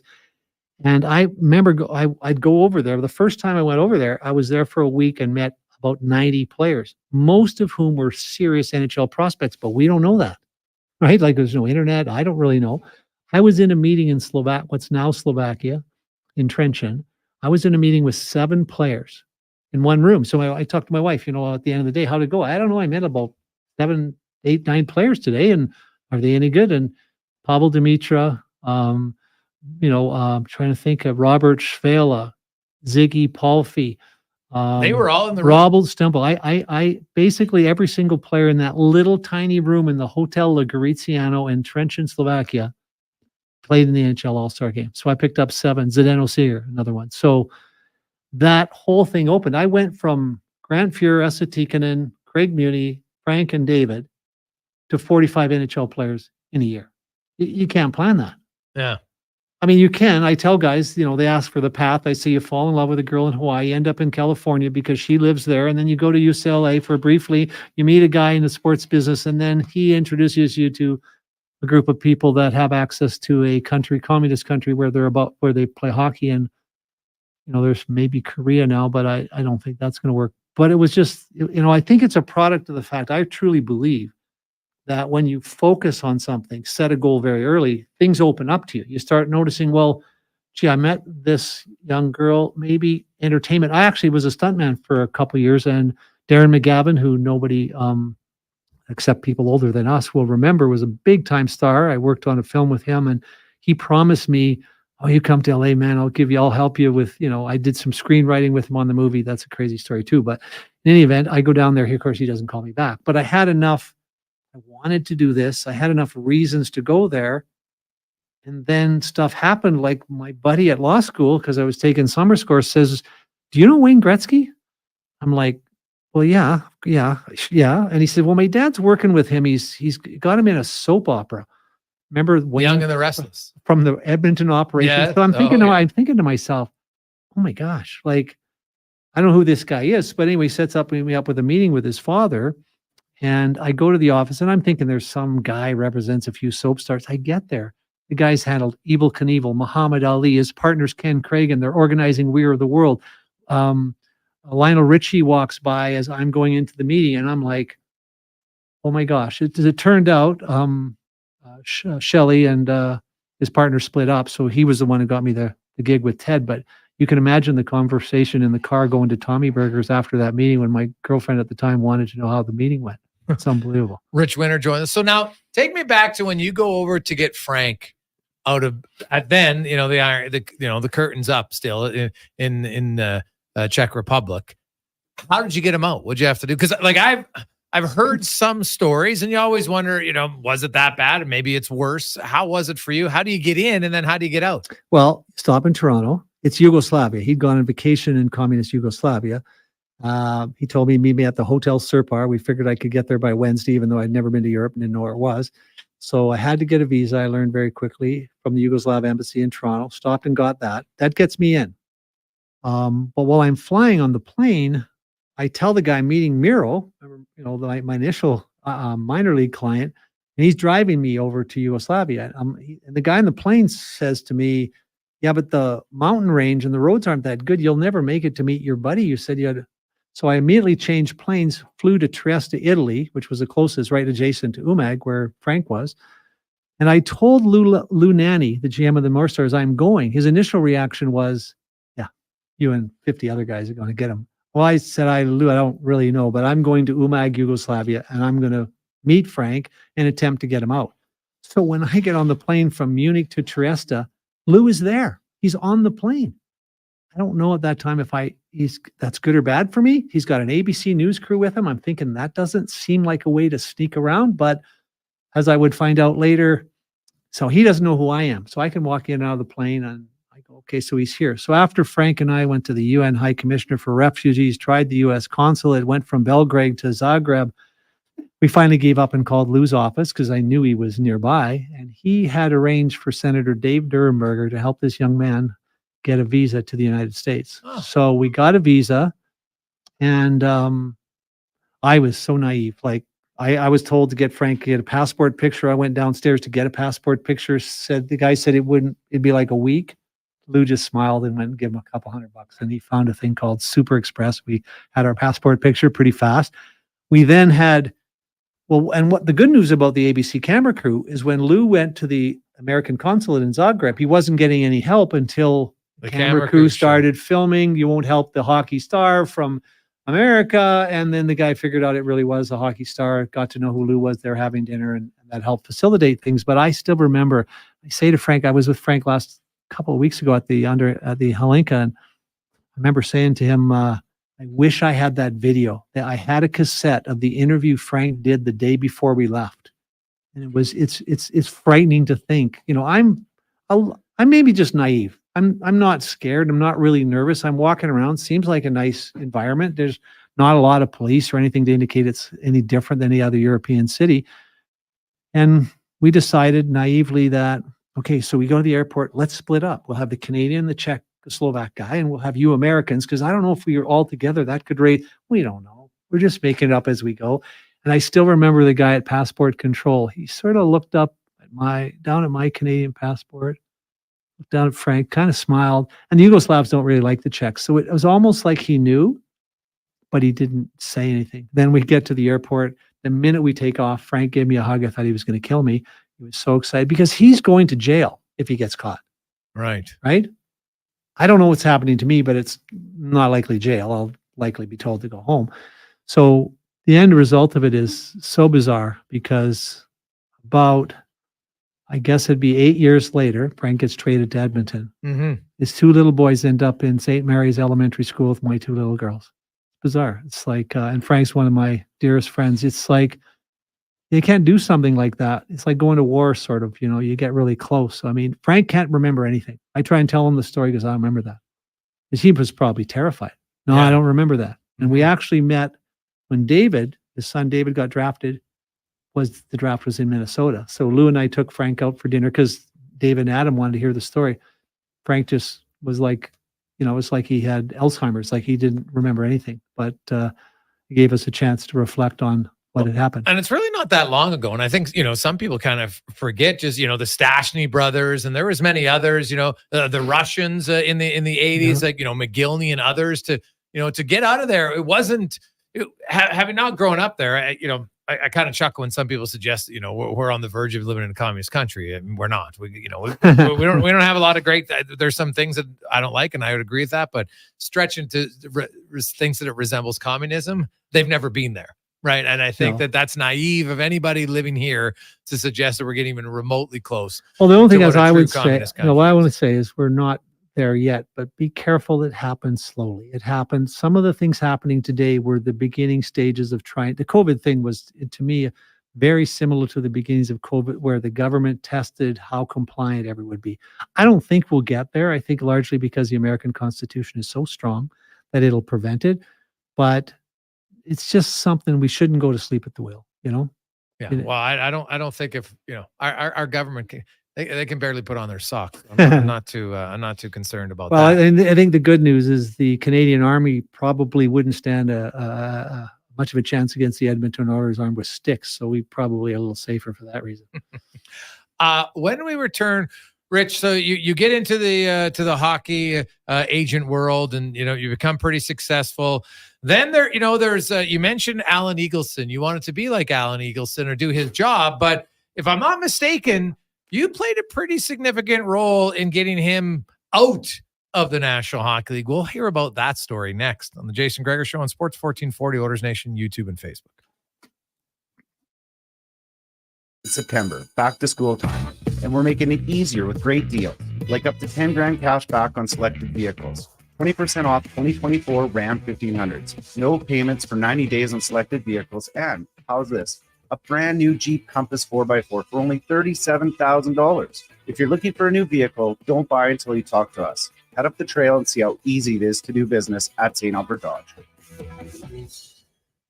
Gather around the radio kiddies for the best time of day. It's Oodle Noodle time. Listen in this week as your noodle hero battles the barbarous Bobby Burger. Now sing along. You know the words. Oodle Noodle time. Oodle Noodle time. You know what time it is now. Get up and give me your best Oodle Noodle dance. Your best time of day is Oodle Noodle time. Bringing every project to life requires the right team. By joining the Japa Machinery Group service or sales teams, you can be part of setting a new industry standard. Celebrating a legacy of excellence with Japa. Learn more at japamachinery.com. Modern Air and Water is your source for AC, furnace, duct cleaning, and water purification systems. Get a 12-year parts and labor warranty and save up to $2,500 on a complete new system. Contact your Lennox Premier dealer at modernairwater.com. Some things just work together. Sticks and pucks, cleats and AstroTurf. Your love for the game and Papa John's passion for better ingredients. Better pizza. Nothing pairs with the game like Papa John's. Crafted with signature sauce, toppings, and original fresh dough. They're the champion of pizza. And now you're the champion of winning deals. Just order at papajohns.ca. Use promo code SPORTS20 and score 20% off any regular menu price order. Better ingredients. Better pizza. Papa John's. That's SPORTS20. I take possession of my commercial space in 3 months. I need lighting. I need a fire alarm. I need data. I need a generator. I need panels. Sounds like a job for the men and women of Action Electrical. Projects team reporting. We design, build, and construct all the electrical systems for your projects. Need everything to work right? Get the Action Electrical project team on your site. Facing an electrical menace? Call the men and women of Action. Operating throughout Alberta at actionelectrical.net. It seems the price of everything is redonkulous. So at Wolf GMC Buick, we're trying to make it easy on your wallet. We have a huge selection of GMCs with finance rates starting at 0%.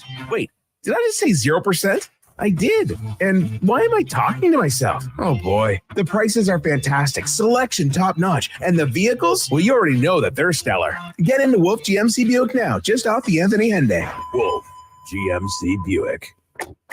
We're making it easy. Jonathan and Murray are friends. Hey, buddy. Hey, buddy. Except when they talk about which stadium is more fun in the summer. Dude, Commonwealth has Elks Fan Park. Tailgating at its finest. But it can't compare to the old ballpark in the River Valley. Riverhawks games are electric. But ask them who makes the best beef jerky in Alberta, and they'll tell you. Wilhauk Beef Jerky. It's the only thing everyone can agree on. So pick some up for your summer pregame snack.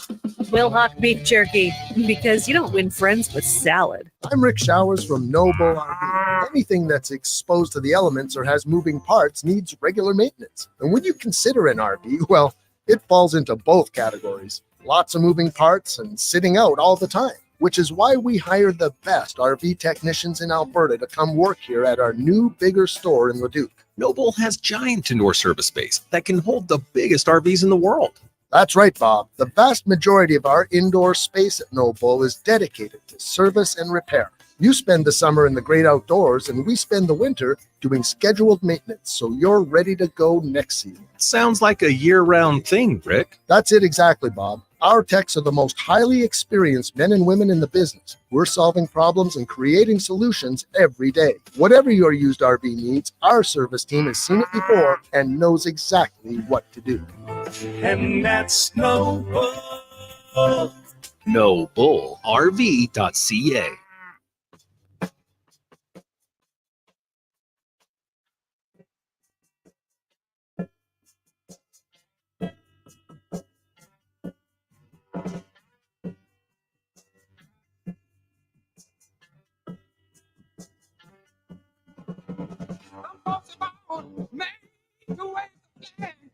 Ooh, that red, white, and blue.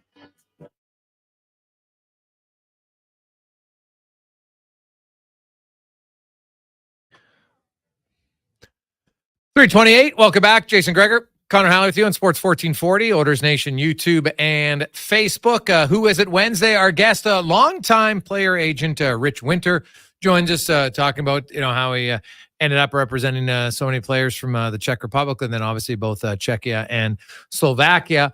You had mentioned when you were 12, you were watching, of course, Canada, Russia, and you saw Alan Eagleson, and you didn't really know what his job was, but you're like, hey, that's a job I want to do. So you get into it. And then you played a really big role in the early 90s on Eagleson getting out of the NHL Players Association. He had basically, he had kind of screwed over his own group.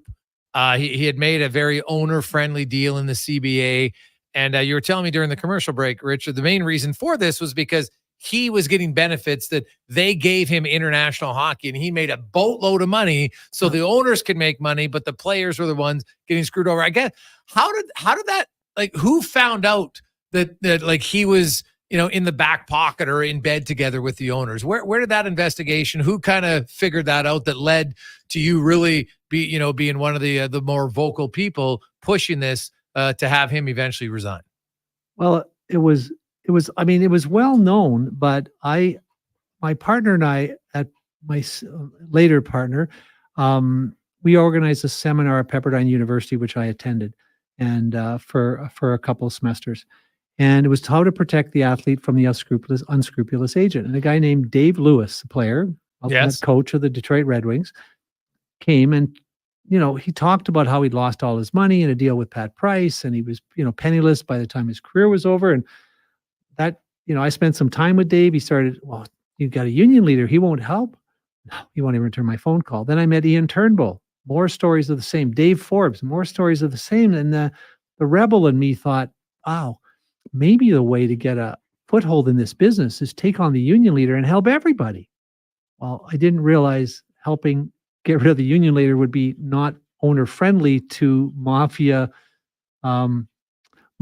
friendly owners like this Chicago Wirtz owner, Bill Wirtz, and others. We ended up, it was a mess, but we got back, and I met Ron Sulzer, who's another agent. Ron, who I give most of the credit for this for, because I had no clients at the time. I didn't have a lot to lose, and I had a lot to gain.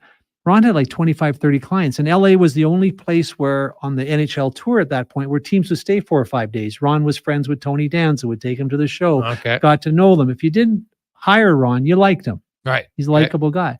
So Ron and I started setting up meetings. Everywhere we go, we'd hear this. So we came up, we don't know what we're doing. So we say, who does? We've never been in a union. We don't know what a sports union really does. Doesn't appear that our sports union does anything for the players. So we called Ed Garvey, the former head of the NHLPA. He agrees to help us. Oh.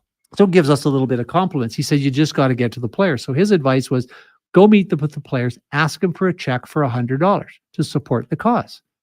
That shows they're in, right? You have a copy of their check, right? Okay. So we went around and we had a couple of meetings. The first player ever to write a check was Stevie Yzerman. I met with the Detroit Red Wings here. Then we started flying around the country. I remember going into the Boston Gardens, having our meeting in the dressing room, under Harry Sinden's nose. So we went team after team after team. We eventually had about 300 players who'd given us checks. Now the momentum starts to shift. People realize this is serious. The owners get involved, talk to players, tell them to stay away from us. Doors and arenas start being locked before we get there. But we eventually organized a showdown where 200 players, hard to believe, you can't get a player to show up at an autograph signing at times nowadays, but 200 plus players flew to Florida where the annual meeting of the NHLPA was. We had a showdown supreme. Ed made a mockery of Eagleson, showed through the financial statements, which he cross-examined the accountant on, that Eagleson was actually stealing money through real estate trusts and a whole bunch of other things. And Marty McSorley led the charge, and it was just an amazing day. I still remember the night before, because the guys were always sensitive to helping retired players. And remember Denny Herron? He was the manager of a beat up, ugly old Hilton hotel at the time. We stayed there because Denny was there, and some player that was there knew him. And I still remember sitting by the pool where Beast, Brad McCrimmon, sat around and held court, kept us all in stitches the whole night. And then we drove up in a bus we'd rented to the West Palm Beach Breakers Hotel, which is probably the nicest hotel in the area. I felt like the bad news bears. And we came in, we broke into the meeting with Marty McSorley's help. Eventually the players voted and allowed Ed to speak. And at the end of the meeting, at the end of the day, Eagleson was voted out. And I still remember being at the at the urinal in the washroom, and I wasn't paying much attention to him. Eagleson's, he's not really a big guy. He's a really little guy. Yes. You see him on TV. He's really looks imposing. But I had phoned him during high school to get quotes from him for a book report I was doing on hockey and hockey stuff. And he turns to me at the urinal in very colorful language and says, "This is how you thank me for all the help I gave you, you miserable little." He remembered that. Well, the fact he remembered, but he still was like, "This is not my fault. I did nothing wrong." He felt he did so much for the players that he deserves to steal from them. That's pretty common, right? With most frauds, right? Like, I worked harder. I deserved more money. Okay, I took it, but I deserved it, right? And he just really felt he was the man. At the time, he represented maybe more than half the players. As an agent, he represented all of the players.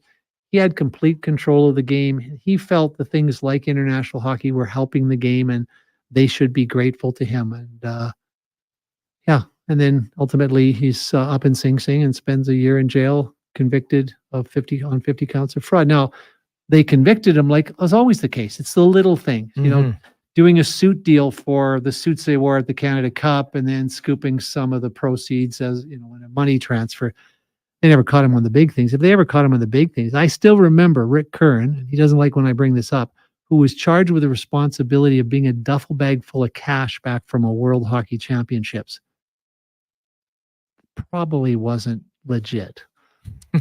I'm thinking. Yeah, probably not. As Rich Winter joins us.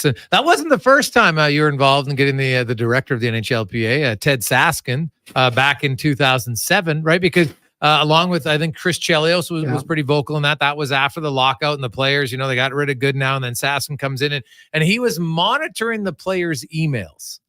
It was mind-boggling. They were doing two things, and we learned later that this started during Goodnow's time. Goodnow was as bad a guy. He just had so much success growing salaries, no one really kept him accountable. So they had set up a system where the emails, so they offered you a Jason J. Gregor at NHLPA.com website. Yeah. Because so then the email's going through their server, right? Mm-hmm. So I always remember saying to Chelly, I said, "Chelly, man, like this is unbelievable. It seems like they know what we're going to do before we do it." And they did, of course, because they were monitoring a lot of the players' emails. The other thing they did, and no one picked this up, and remember Sheila Block did a report on the players. So I think she did a terrible job. But in the back of the book, they reference a transcript from a telephone call between Brendan Shanahan and Bob Goodenow. And it was recorded. Yeah, how else did they have it? And she glossed right over like that wasn't even a thing, right? And so they were monitoring. It was like, Frank and all the boys that came from, I remember a couple of them saying, "Well, it's just like home, right? This is the way Frank Lucille, this is the way the communists, like, it's hard to believe, but the communists would find a compliant soul in every apartment building, and they became the eyes for the Communist Party. Bob Goodenow set that up so he could monitor the players. I remember one time I'm calling my partner Steve, going, really ripping him for something. Steve said on a call to somebody at the PA. So it was these guys, they say power corrupts and absolute power corrupts. Absolutely. And if you want absolute power, get control of an organization that allows you to act on behalf of a bunch of very naive young people who are playing a sport and need to be so focused on that to keep their job that they have no time to learn or get involved in anything else. So when you go through that in the early 90s, and then again in 2007 as Rich Winter joins us. So when you deal with your clients today, what have you learned to ensure, like, for them to know, to make sure that the director or the executive director of the NHLPA is indeed on their side? What have you learned from that to ensure that it doesn't happen again? Well, quite frankly, fear was the same way. Fear, I remember Marian Hossa, a very smart guy, runs his own businesses over in Slovakia, grew one from zero revenues to $80 million a year in 5 years, biggest food supplier from scratch in Slovakia. He decides one day he wants to look at the financial statements. They won't let him. They just keep hiding stuff. And eventually they've learned to understand that if you make it hard to get information, they'll just give up. Now, Marian didn't give up, and that led to Pure getting some trouble. I think we got lucky this time. Zach Hyman got involved, and found a group of people to do a proper search, and they landed on Marty Walsh. So after all is said and done, players have stood up. Chelly has fought for the right thing. Other players, Marion did. Gosh, I mean, you go back to, and I'm not surprised some of the best, some of the leading GMs in the league were players that were involved in that initiative, like Pat Verbeek and Steve Yzerman and others. They stood up and for what they believed in. But it's hard. You're playing 80 games a year. You're running around. They want you to, you got to review financial statements. You got to stand up for yourself. So I think Marty Walsh, his background as the mayor, he's an alcoholic. Admittedly, I think he's had a lot of trauma and trials in his life. And I think he loves the sport of hockey. And I think we finally have a guy that's as passionate about this game as many of us are. And I think maybe you just have to let history ride out and you find a guy in a white horse eventually. Well, you just need someone. I don't even know if you need someone with a white horse. You just need someone with a good moral, upstanding citizen to say, hey, I'm here. I'm working for the players.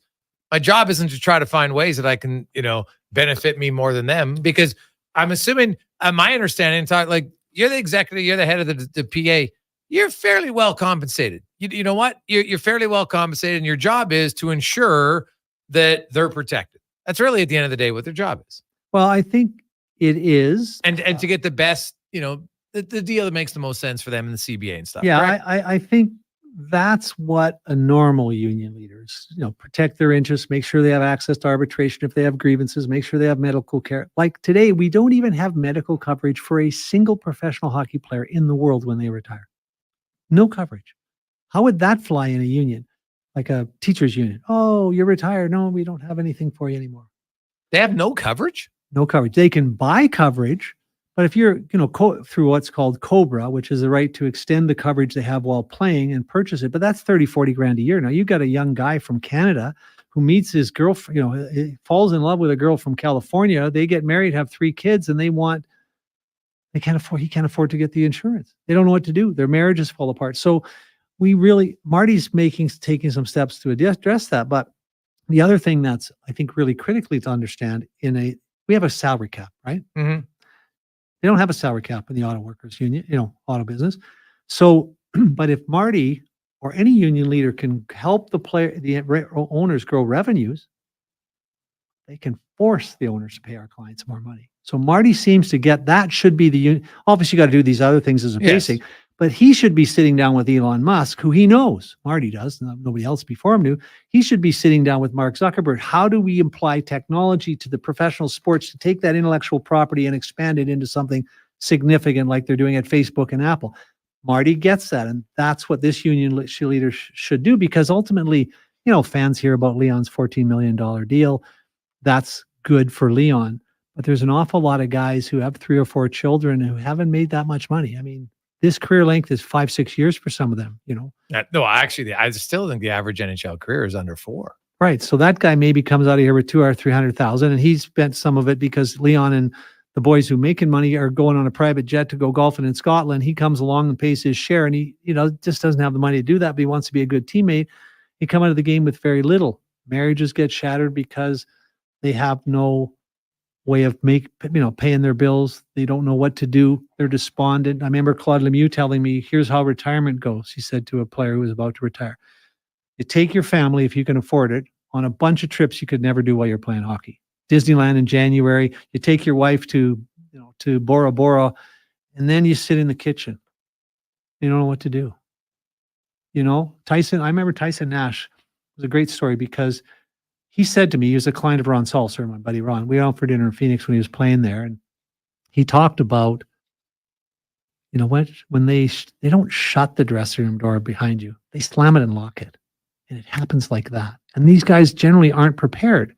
Right. What was really interesting about Tyson said to me at the dinner when we first met, you've got a lovely family. And I'm like, yeah, I know I do, but I'm trying to figure out how he knows, right? He's playing in Phoenix, represented by my buddy from LA. He says, and I love you guys. I've never seen a family eat more healthy. Your wife really attends to the details. Well, we built a solarium on the back of our house, glass roof, glass walls. Tyson didn't make enough money as an American Hockey League player to pay his bills. He was on that crew. To build the solarium. Build a solarium. Yeah. So he made a little bit of money towards the end of his career, so he probably picked it up a little bit, but it's just a constant reminder that these guys are husbands and fathers with families, and we need to create a system to take care of them, right? Because they're ill-equipped for it. And, and everybody says, well, everyone sees the big money, and everyone says, well, if I made 500 grand no, if you make 500 grand for 3 or 4 years, you get taxed at the highest level. You've got expenses because you're living in friggin' Manhattan, right? There's not much left. And so there's still a lot of work to do from the union perspective, but I feel very confident for the first time in my career, I can say we actually have the right guy at the helm.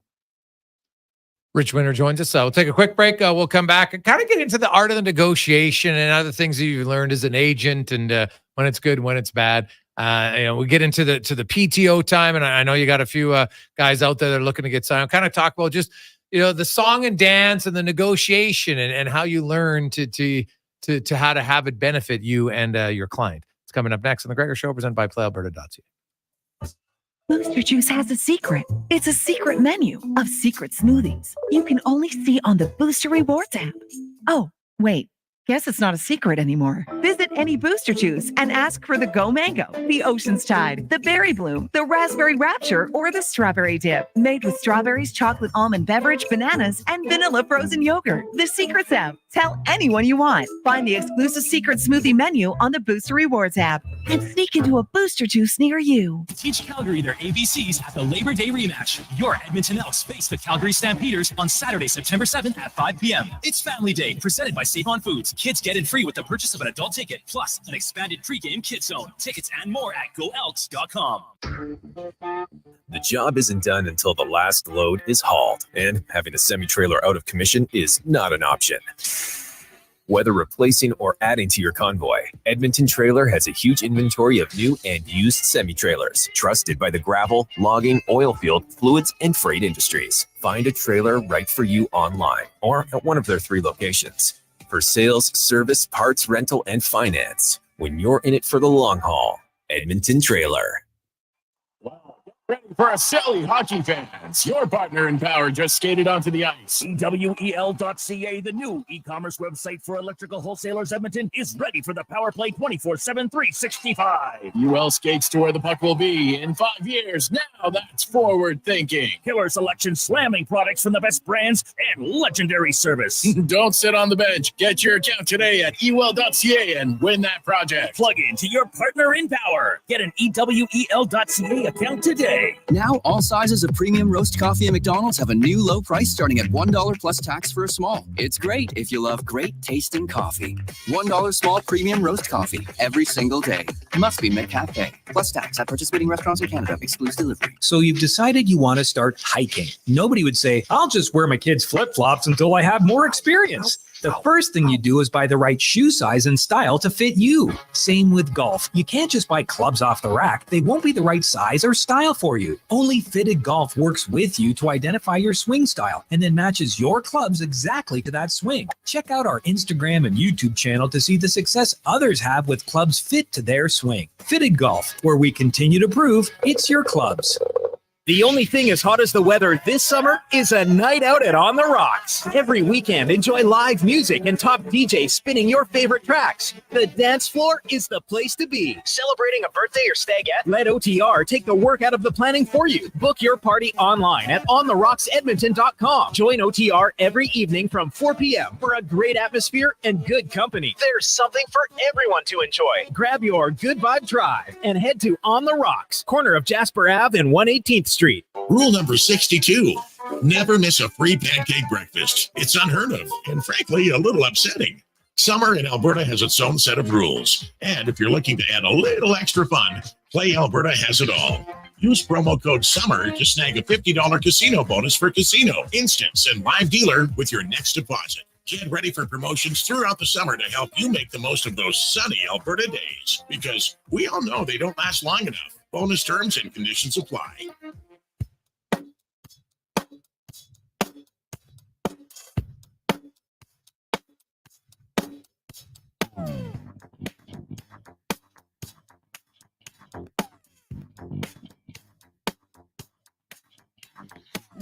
waves keep on crashing on me for some reason. But your love keeps on coming like a thunderbolt.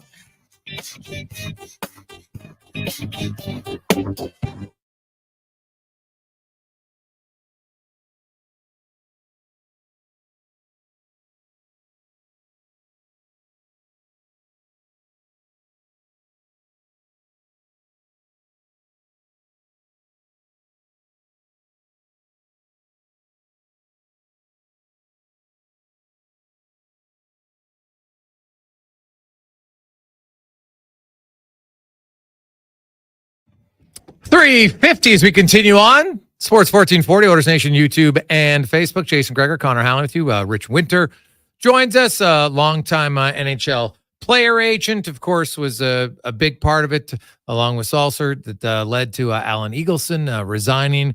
Actually ended up going to jail for a year for fraud because, amongst many things, he was he was screwing over his own association. Then you got rid of Ted Saskin because they were monitoring player emails.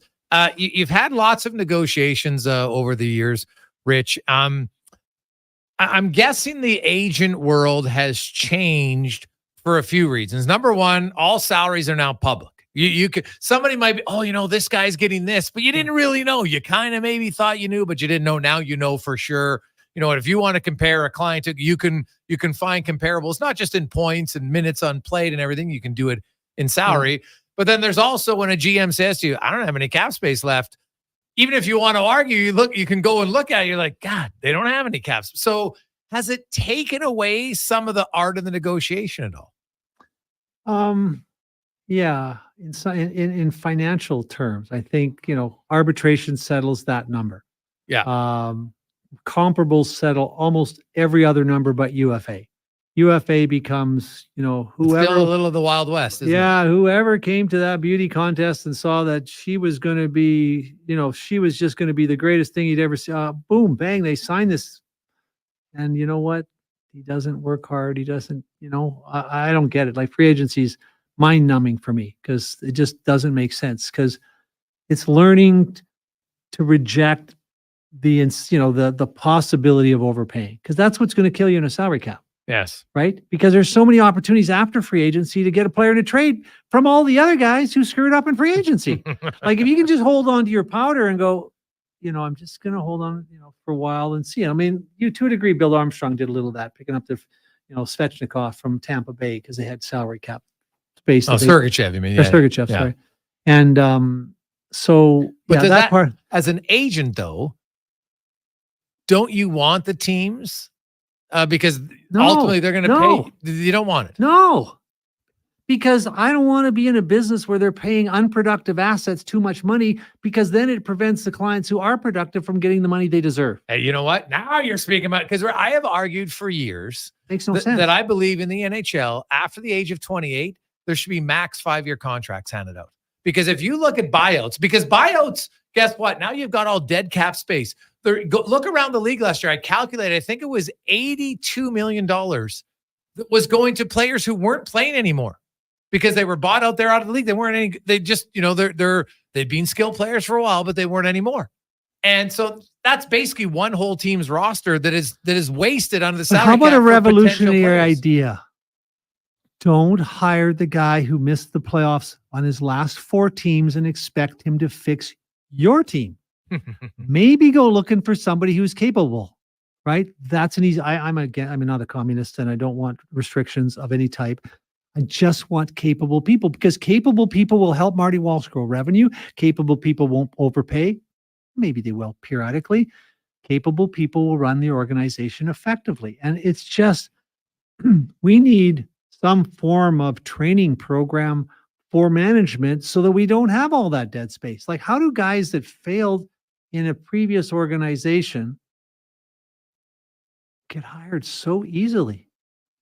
I don't want to name names, but we can just go through the league. I mean, I would say of the general managers of the National Hockey League, there's probably, half a dozen that a serious owner of a significant business would hire in in a senior position. Yeah, the challenge of the GM role is we've seen guys, you have success. Even if you have success one place, when you go to the next place, it's hard to have the same type of success because you don't have the same building blocks, right? And sometimes you come in, and a lot of it's timing. You come into an organization after the previous GM did a lot of the grunt work and your team was bad and they made the right picks. Yeah. Then that guy gets let go.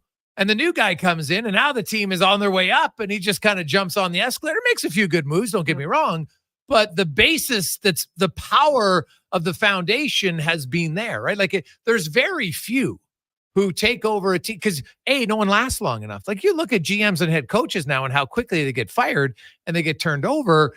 It's really hard for anybody to say they built that team because they probably weren't around for the draft pick who now in year 10 is the superstar of their team. And then what happens, like Coach Wooden, who's my hero and who I was blessed to spend some time with at UCLA, always said he could predict which teams were going to win every year in any sport. And I was like, tell me more, because this is good.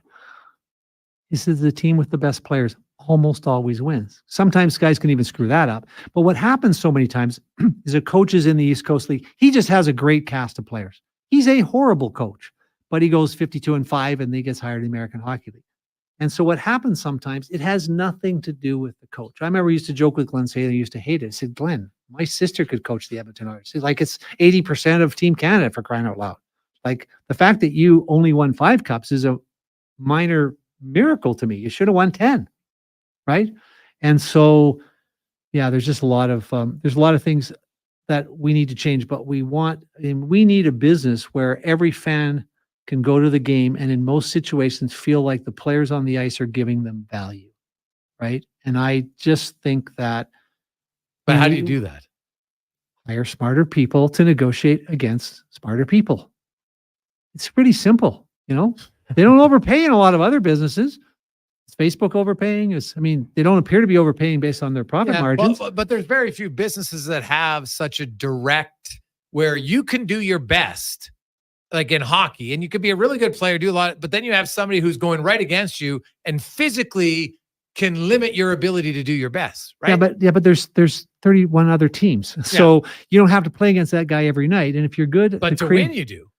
Well, to win, you need a group of players to play against another group of players, and you need to have some luck. But more importantly, NHL teams, you need, in order to win consistently in the NHL, if you look at the statistics over the last number of years, multiple Stanley Cup winners, what do they have? They draft between 10 and 14 core players. What are core players? Top 6 forwards, third line center, top 4D, number 1 goalie. So they draft between 10 and 14 of those and between 10 and 18 NHL players, right? That's what you need. But the NHL historically only drafts core players at a rate of 12.2%. What other business would accept that metric as acceptable? Hire people that can get you 25, 30% return on your draft investment. And guess what? You'll win consistently.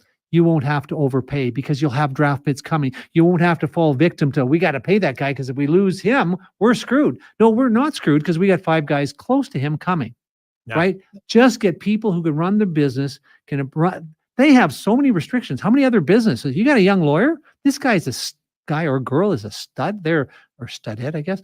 And they're just killing it. They're bringing in clients, right? They're not restricted because they end up build a team that can manage all of that effectively. If you're a successful law firm and a successful business, we don't have no other business has a restricted ability to say you're outstanding, but you have no right to negotiate a contract. You can't take it to an arbitrator. And even with all those restrictions, there's a group of general managers that can't make it work. Rich Winter joins. I love it. The other thing, Rich, I'd be a big fan. I've talked about it again for years, raising the draft age. There's no benefit right now whatsoever.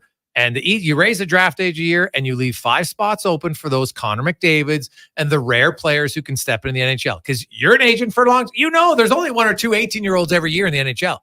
So you're not limiting anybody's job if you move the draft age back a year and leave it open for those 5 special players. And I even give it 5, which is, 60% more than actually ever playing the NHL at true 18-year-olds. Which 18-year-old 9th round pick made the NHL as an 18-year-old? 9th round pick. So that would have been before the salary cap because there hasn't been a 9th round. Oh, I'm guessing a Euro probably if he's a 9th rounder. Pablo Dimitra. Now he made it at 18. He played in the NHL for the Ottawa Senators at 18. So we can't restrict that. I don't think it matters. People just have to learn to be more adept. Yeah, but we can't change the rule for one major outlier because I did all the research You're not for gonna, 15 but, years. no, but you're not going to change the rule for anybody Yeah. because that rule's not changing. Yeah, So that plus there's no sled. 9th rounder, so he wouldn't have been drafted now. He would have been drafted. He might have been able to pick a better team to play for. Yeah, possibly. Now, before I let you go, I want to ask you, we're into PTO season. I know a lot of agents don't love the PTO.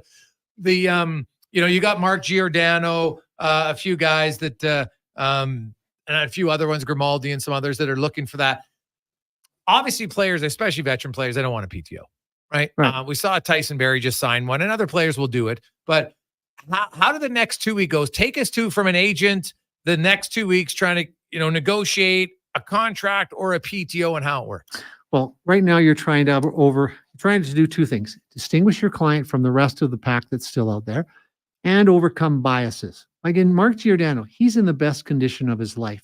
He went away from the Leafs training facility because he doesn't have a deal with them, didn't want to give any indication that he was looking for a deal. If they come talking, they will. He went back to the same training group that he did when he won the Norris Trophy at 37. Like, yeah, he's 40 now, but he won the Norris at 37, right? So I feel very, very strongly that Gio he'll not have a Norris Trophy season because wherever he plays, he's not playing first power play like he did then.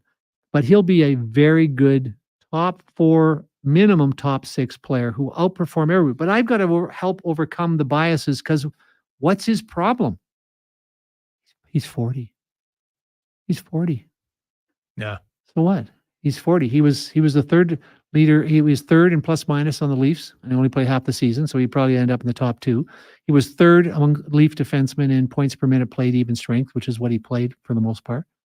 Somebody's going to get a real bargain, and he's determined and he's focused and he want to win. So I need to overcome, he's 40. Ageism a bit. Yeah. So it's just an ageism. It's that. And then I need to overcome Adam Ernie's.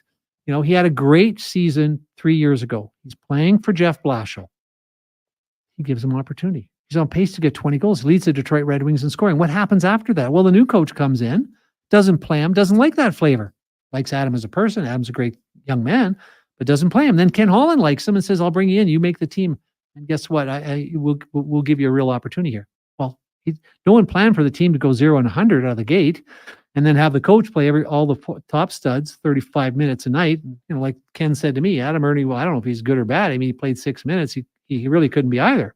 So now you get in a situation where a kid who's a really good, decent player is now seen as a minor league player. Barry Trotz told me the other day, whether you like it or not, once they clear waivers, we start seeing them as American Hockey League players. Right. So I need to overcome that and help them understand. So it's really, this is where we make our money, because that PTO that can turn into a deal like Adams last year, or that last little bit of bias elimination so Giordano gets his deal in Edmonton, where I think he could be a huge asset, helping Darnell Nurse become a Norris candidate because Gio thinks he has that potential. Who in your room can help that defense with more experience than he?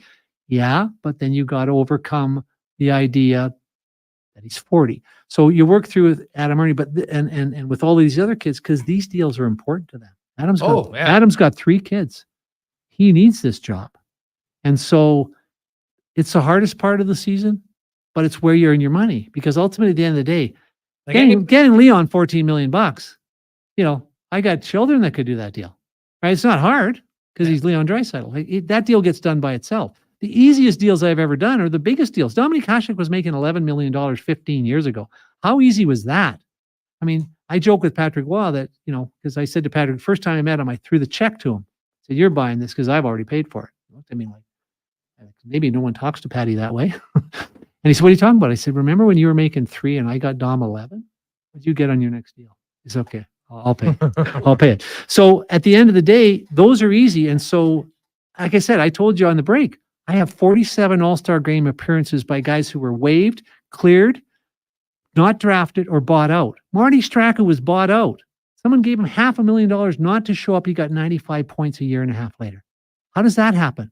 Pavel Demitra goes in the 9th round and makes the team. Dominik Hasek gets cleared through waivers twice. The following year, he wins the MVP, a Hart Trophy, and the Vezina. Yeah. Now, Last goalie my to do job is simply to convince Dan Bowman that Gio is a big piece here and overcome that. That is hard. Harder. Yeah. Rich, fantastic stuff, man. We'll have to get you back on again soon. I really appreciate all your time today. No, it was fun. It's kind of nice to relive some stories. I'll phone Frank in the morning. Yeah, you betcha. That's Rich Winter, longtime NHL. Quite the career from bringing Frank Musial out of Czech Republic and then through Yugoslavia at the time and helping them get rid of Alan Eagleson, also Ted Saskin, and negotiating a lot of different contracts. And he says where you earn your money is really on the grinding contracts, right? For that bottom tier guy that can get a league minimum salary. And we always, what do we say all summer? Draisaitl's getting 13 or 14 mil. Like, I didn't think it was a huge negotiation. It's almost like, hey, are you good with that? Okay, good. Away we go. But you know what? Where you can make the difference is on the majority of the players. Like Draisaitl and those guys are like the top 5%. But the bottom 20%, that's where if you can grind out another year, another 2 years for certain players, that could be huge. Absolutely huge. I was going to say, Marty Straka made $35 million after he was bought out. After he was bought out. Woo! Was placing him in the right spot important for that next deal?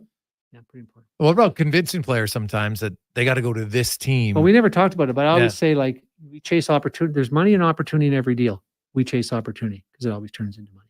Yeah, I'm having a discussion money, with chase Adam the Ernie. opportunity. Like I said to Adam today, I said, like, what if Toronto comes back and offers me a contract? We only have a PTO on the table from the Rangers. I said, but he just spent 20 minutes telling me Rangers were my team. We're growing up. I have a house in Connecticut. I don't even have to move the kids. I said, Adam, I'm not even calling Toronto back.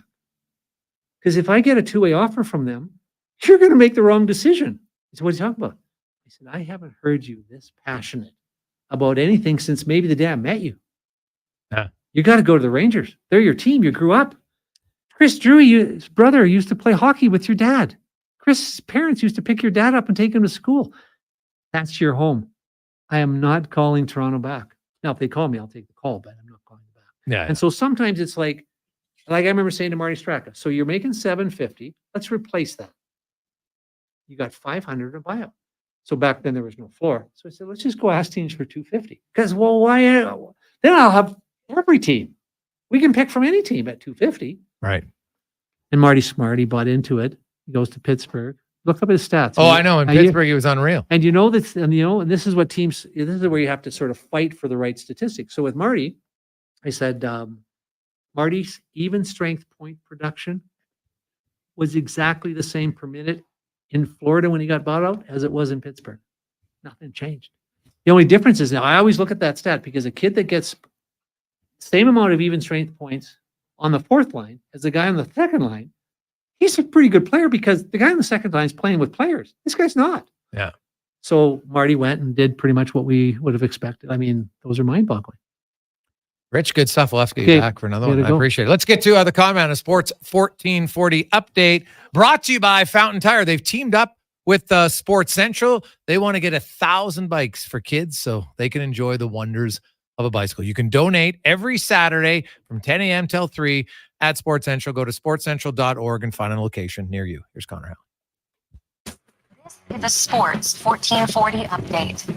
Former Senators forward Dominic Kubalik signing in Switzerland on Wednesday, but hasn't closed the door on playing in the NHL this season. The one-year deal does include an option to return back to the NHL before December 25th. The 28-year-old winger had 11 goals, 15 points in 74 games with the Sens last season, and the Maple Leafs have invited free agent forward Steven Lorentz to training camp on a PTO basis. Lorentz won the Cup with the Panthers last season, posting a goal and an assist in 16 games on the playoff run. Some good news for Bengals fans and fantasy owners. Jamar Chase returning to practice today. Looks like he should be good to go on Sunday when the Bengals host the New England Patriots. And for the first time since going into cardiac arrest on the field back in January of 2023, DeMar Hamlin is set to start a football game. That announcement was made by Bills head coach Sean McDermott. At the Paralympics, Nick Bennett picked up gold in the men's 200-meter medley in St. Albert product. In front of the show, Reed Maxwell won silver in the men's 400-meter freestyle. Canada now has 4 gold, 6 silvers, and 7 bronze medals. Major League Baseball today, the Jays losing to the Phillies once again 4-2. Later today, the Red Sox taking on the Mets. Rays host the Twins. Nationals up against the Marlins. The Cubs will host the Pirates.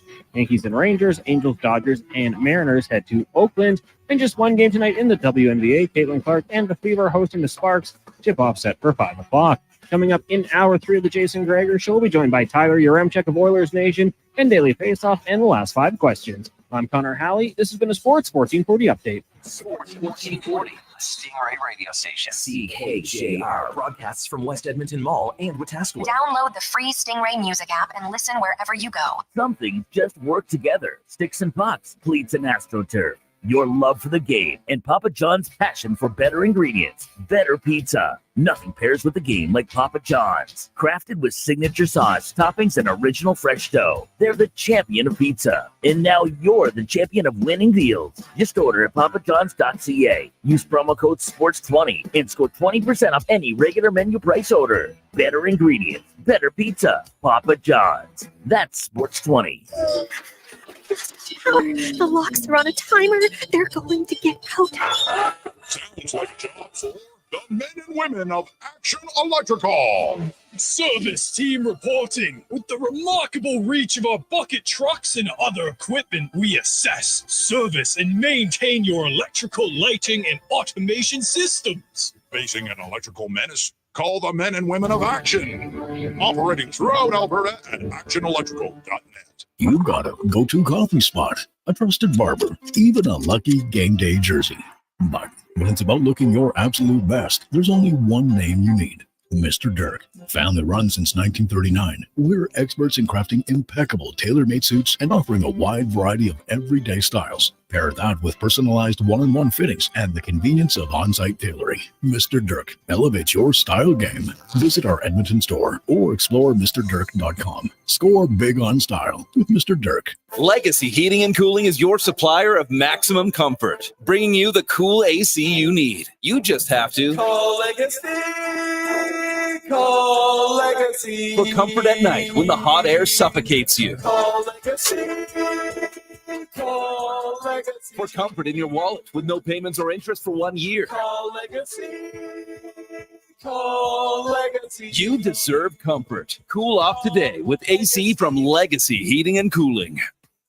Hey, sports fans, we've got a clear choice for you. At Crystal Glass, we provide customers with the perfect glass for any job. From home to auto and even commercial, installation or repairs, we're your team. Call 310 Glass or visit crystalglass.ca. Crystal Glass.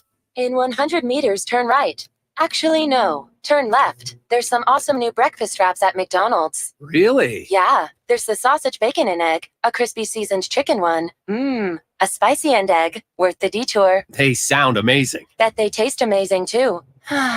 Wish I had a mouth. Take your morning into a delicious new direction with McDonald's new breakfast wraps. Add a small premium roast coffee for $1 plus tax. At participating McDonald's restaurants. Ba-da-ba-ba-ba. They say at any given moment, only 7% of people are looking for a car, and that 7% notices advertising for cars. Everyone else, 93%, doesn't even hear it. So this ad is just for the 93% who aren't going to really notice any car ads right now anyway. Hey, it's Scott here from Sherwood and St. Albert Dodge, and I hope you, yes you, the person listening right now, I hope you have a great day. Anyway, that's it. I'm done.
Lovely Wednesday afternoon on the eve of the NFL season. The day after, Oilers fans still excited over Leon Draisaitl.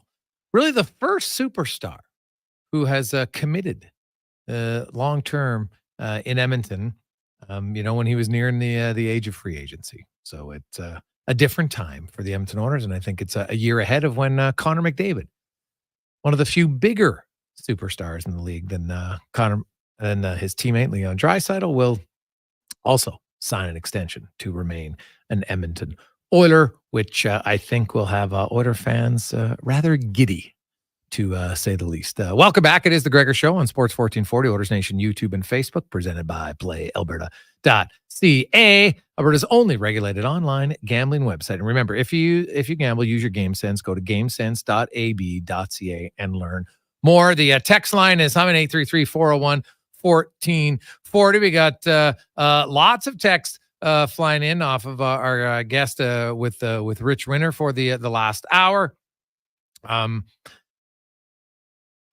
Hey guys, I always thought Winter was kind of a jerk after the Comrie drama, but seems like a really good dude. That comes from Jared. Well, you know what? It's always good to hear both sides. Hey guys, unbelievable interview. Very interesting stuff from Off a Lot. Guys, fantastic interview. Learned a lot. Bring him back again. I love hearing the agent side of things from Pillman. You know what? The Pillman, I think it's a really good idea. I love the different side of it. And I think, in sports talk radio, the format allows you to go a little bit longer. I love it when the guests on Who Is It Wednesday, when I talk to them, I said, hey, I don't want to just do one segment. I want to go for 3, because you have more time to dive into things. And you know what? We get some text messages time. Some people are thinking about something that I haven't thought of, which is great. And then we can wove that into the conversation, which is fantastic. Hey guys, I absolutely hate how this agent has convinced me that the Oilers should sign Giordano. Well, what do you have against Giordano? Right? Like, I've said it for over a week. I think, like, when I was looking at the orders, and if you're looking at the available defensemen, I don't see why they would go on a PTO for a right shot defenseman.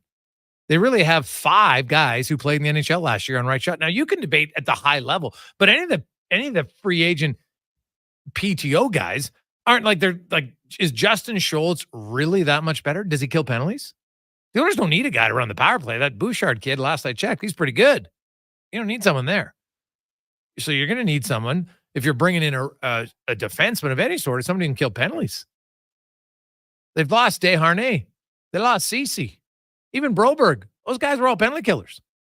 So, you got Ekholm, you got Nurse. Kulak can kill penalties.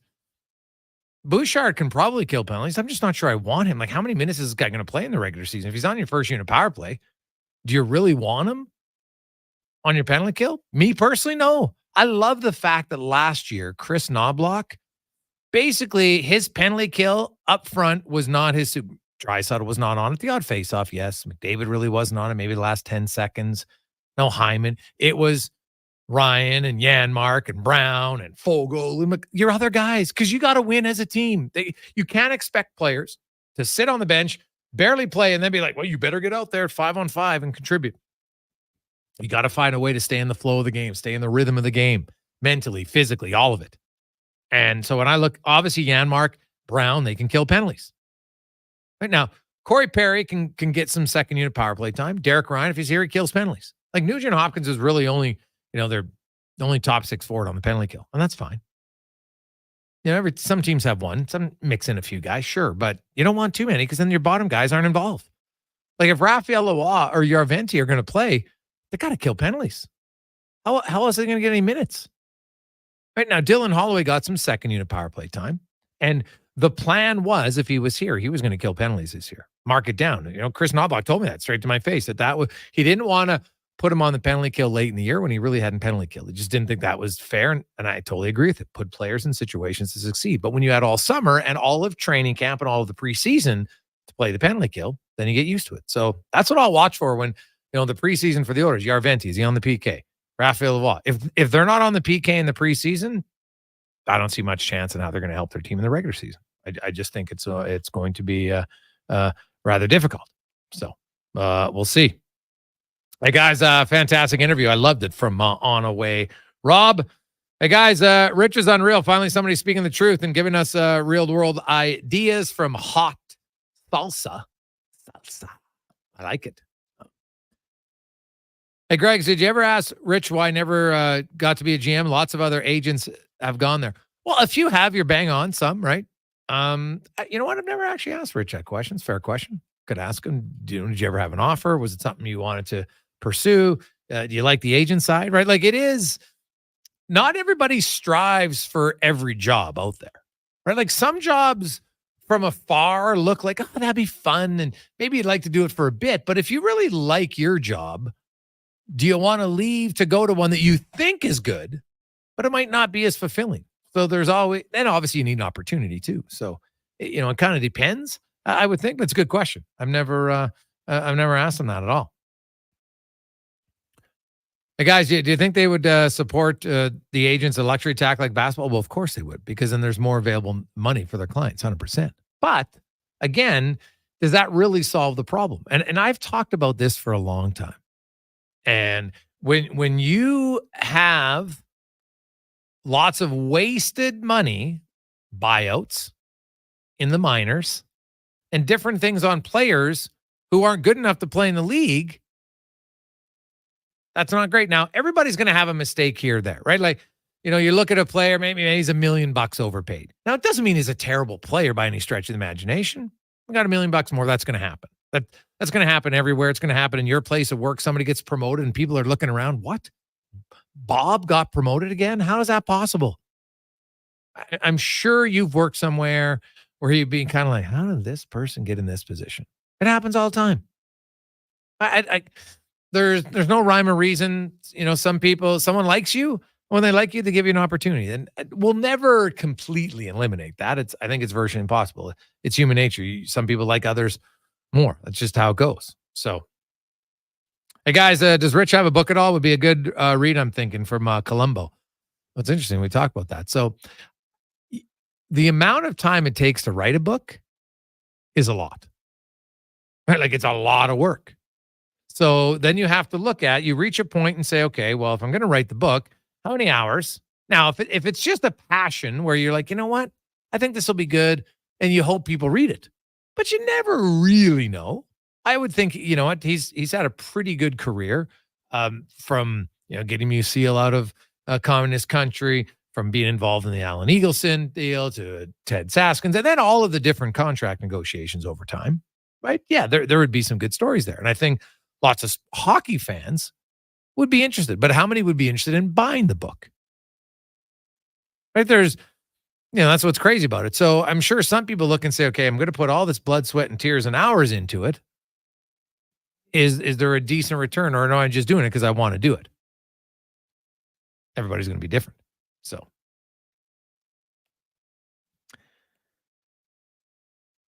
Hey guys, I'm very happy and excited that Leon signed long-term. But if Peter Puck didn't need more money, Gretzky would not have got sold. I have a feeling that Messier and Coffey would have stayed as well. So yes, Leon is the first superstar to stay. The aforementioned three didn't really have a choice. Brian. Well, Brian, keep in mind that Paul Coffey, he left in 1986, right? And yeah, there was contract negotiations, and I've talked to Paul about this. I'm not speaking out of school. He was pretty strong-minded. And he just felt like, got to a point where there's no turning back. Doesn't regret it at all, but that's how it was for him. Would they have left? It's a fair question. But the difference was, Peter Pocklington at the time, the Edmonton wasn't making the money. So it wasn't just about how much money he had. It was how much money the organization was making at the end of the day. And Edmonton went from a small market team till now, new facility, TV revenue. Yeah, your owner has lots of money, so he's willing to spend. No doubt about that. But then also with that, ticket prices are up significantly, right? So there's lots of things that go into it. Could you have suddenly raised ticket prices significantly for fans in the late 80s? I can't speak to them. I was a teenager. What would I have known about raising ticket prices? But in the 80s, when you had the oil crash, might have been a hard thing to do. So, ultimately, yeah, money was a factor. And regardless of what the circumstances are, all I know is that Draisaitl is the first one who has signed at this stage of his career. He has 5 100-point seasons in the last, 7 years? Or sorry, 5 in the last 6? I think 5 in the last 6 is what he has, right? Like, he's still in his prime. Right? He has 5. McDavid has 7 in his last 8, and the only one he didn't have was when he had 97 in the when they just shut the season down in 20. Right? He obviously would have had 8 for 8 and 100 points. Like, he's still in his prime. So it's a good thing. But all I know is for Edmonton fans, after many years of not just superstars here long term, Kiss Pronger, Doug Weight, really good player, right? Lots of guys left. And a lot of reasons why was finances for sure, but that's not there anymore. It was never because I thought the city was bad. The organization at times wasn't well run. I think that's totally fair to say. Heck, it's not that long ago, actually. All the way up till 2019, realistically. So, and, even under Daryl Cates, it wasn't like Daryl Cates came in and it was instant turnover and everything was great. He was the owner in the decade of darkness. Right? It was not a quick fix by any stretch of the imagination. There's lots of errors made along the way. But now the organization is on pretty solid ground. And it remains on solid ground because Draisaitl's here long term. And McDavid soon is going to be here long term. And that's huge. And then it's imperative. And I will say this. I think the fans understand, and those who buy tickets, because the way to make the organization accountable is people are like, you know what? If all of a sudden they go off the rails, it's like, well, I'm not buying tickets. Because that's really the only recourse the fan has. Right? Like, you can go yell and type till your fingers bleed on social media, but that's not going to make a change. Money talks, baby. Money talks. When we come back, Yaremchuk will join us. Got a lot of text line in 833-401-1440 in our email inbox. In 100 meters, turn right. Actually, no. Turn left. There's some awesome new breakfast wraps at McDonald's. Really? Yeah. There's the sausage, bacon, and egg, a crispy seasoned chicken one. A spicy and egg. Worth the detour. They sound amazing. Bet they taste amazing, too. Wish I had a mouth. Take your morning into a delicious new direction with McDonald's new breakfast wraps. Add a small premium roast coffee for $1 plus tax. At participating McDonald's restaurants. Ba-da-ba-ba-ba. Teach Calgary their ABCs at the Labor Day rematch. Your Edmonton Elks face the Calgary Stampeders on Saturday, September 7th at 5 p.m. It's Family Day, presented by Save on Foods. Kids get in free with the purchase of an adult ticket, plus an expanded pregame kids zone. Tickets and more at GoElks.com. Sipping gin and juice, just trying to stay cool. And I'm sweating buckets bigger than a swimming pool. Cruise to Heritage Mall to enjoy some AC. Then my shorty hears the homies from Legacy. I say, listen, yo, where we gonna get the dough to pay Legacy from the radio? He says Legacy Heating's got a deal that's the bomb with no interest or payments flipping all year long. No money, no problems. That's the life that I choose. Chillaxing with thousands of BTU. Doing whatever the heck that was. That's how you build a legacy. Legacy Heating and Cooling. We've finished construction of our gamma radiation containment facility. Is it up to code? Is it going to be safe? Sounds like a job for the men and women of Action Electrical. Testing team reporting. We test your commercial operations using tools like infrared to ensure safe operation. Trust us to prevent potential calamity before it strikes. Facing an electrical menace? Call the men and women of Action. Operating throughout Alberta at actionelectrical.net. Men are the heroes hiding in plain sight. GS Construction. But who are these supermen and women in hard hat? They're the ones with the power to offer services such as infrastructure rehabilitation, water and drainage solutions, land development, general contracting, and more. And when they're finished doing what they do best, everything is covered and invisible to everyone's eye. So don't look for them in the sky. They're out on the roads and in your neighborhoods. Find out more at gsconstruction.ca. Ain't it beautiful? The inventory is unprecedented. Volvo Cars Edmonton is proud to boast an amazing selection of in-stock Volvo XC40s, 60s, and 90s. Visit Volvo Cars Edmonton today and experience the exemplary service you've come to expect and the affordable luxury only found with Volvo Cars Edmonton, Canada's only 12-time Volvo Excellence Award winners. Experience the difference. Volvo of Edmonton. A premier hockey solution with a clear path for long-term development is proud to be entering its 8th season of independent borderless hockey, featuring provincial and cross-province competition with showcase-style regular season gameplay and a strong commitment to individual skill development. It's an attractive option for those seeking family life balance. The Hockey Super League offers opportunities for both male and female athletes born between 2012 and 2017. Visit hockeysuperleague.com for more information.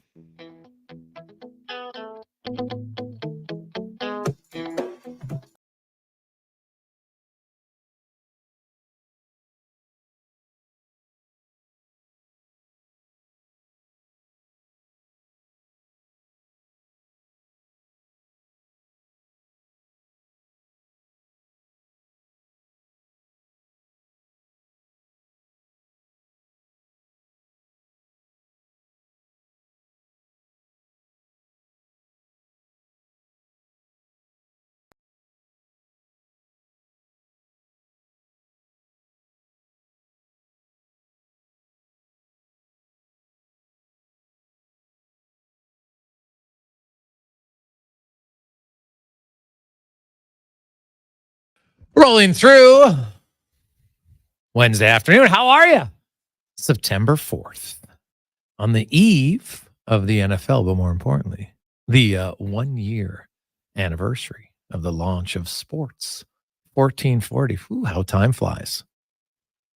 Something tells me, you know what, this summer, if you're a sports fan, you enjoyed having sports radio, whereas last summer we had none of it, and was not a great time. So it was good. Imagine that if we wouldn't have had Sports 1440 this summer, after all of the Draisaitl and Broberg and Holloway and the Olympics and the playoff run. You kidding me? It's good for everybody. So thanks so much for all of you who listen, who watch it on Oilers Nation, YouTube and Facebook. I love the fact that Sports 1440, we're not just radio, we're now online as well, which is great. Great partnership with Oilers Nation. So we enjoy that.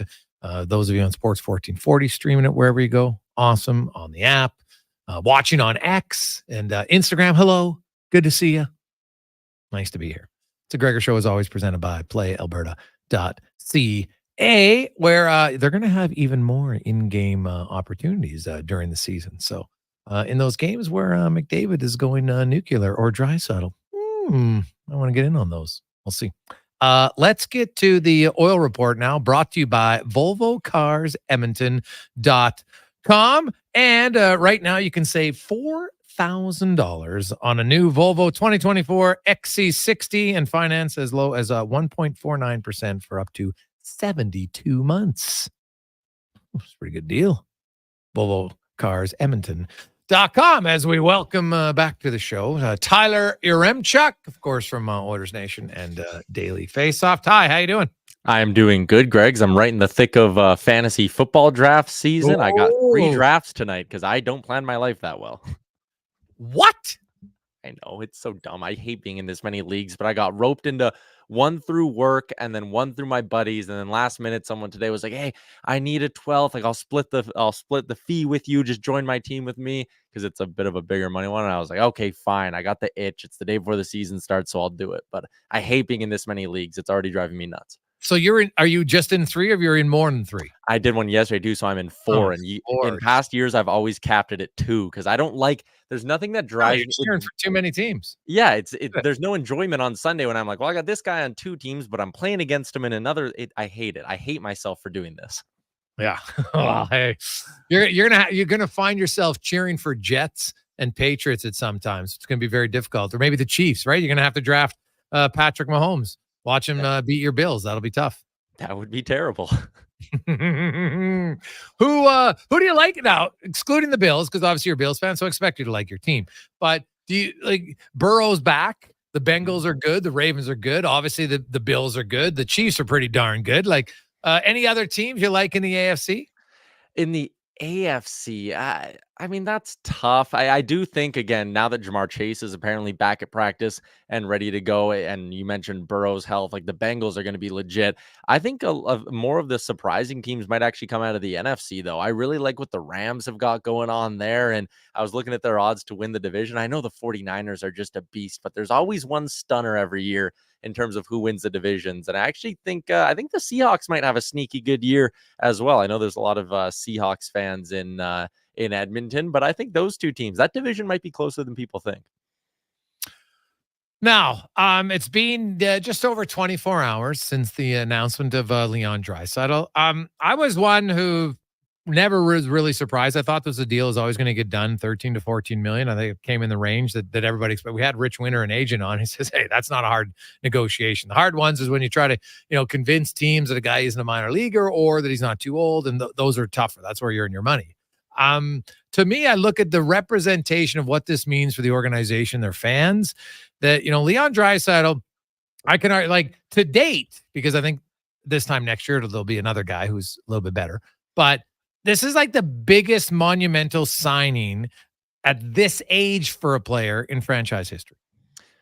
Oh, 1000%. Like, I mean, I'm a little bit too young. I heard you talking in the last segment about how you were a teenager in the 80s, talking about ticket prices. Like, I was obviously way too young to remember the days of Doug Waite and Bill Guerin and those guys leaving town. So, I mean, I don't have maybe the same perspective that some other people who've been around the city and been around the team do. But for me, like, I mean, sitting and watching Ryan Nugent-Hopkins sign his 8-year deal, and he's obviously nowhere near the star level of a Leon Draisaitl, but like, as again, someone who's grown up an Oilers fan, like, that meant something to me, to be like, wow, this guy, even with all the losing, is willing to commit to the city of Edmonton for basically the remainder of his career. And now you bring that to here with Leon Draisaitl, and it's like, I mean, even the number $14 million, like, I think next summer, if you would have gone to the open market, there would have been some organization who would have went, whoa, a star player, and we don't have to give up any assets to acquire him. I think some team might have given him north of $15 million a year. So for Draisaitl to, even with, whatever temptation there may have been, to be like, should I go to the open market? Should I do something that I guess really hasn't been done since John Tavares and his free agency and how that played out? Like, there would have been temptations there for Draisaitl, but the fact he's willing to commit to this city and commit to Edmonton or the Oilers. And I loved in his press conference the way he referred to it a couple of times when he was talking about himself and his fiance Celeste. He referred to it as our city, not just Edmonton. And I think that right there speaks a lot about how he views it. Yeah. You know what? They're obviously very driven. The pain of that Game 7 loss. I've talked to guys that still, I talked to Fernando Pisani in the show and others. They're still not over the 2006 one. Like, the players never truly get over it, right? Like, fans, yeah, but not nearly the same, because you're not putting the blood, sweat, and tears. Obviously, you're massively disappointed, but it's just different because you're not in there all the time. It's not your job.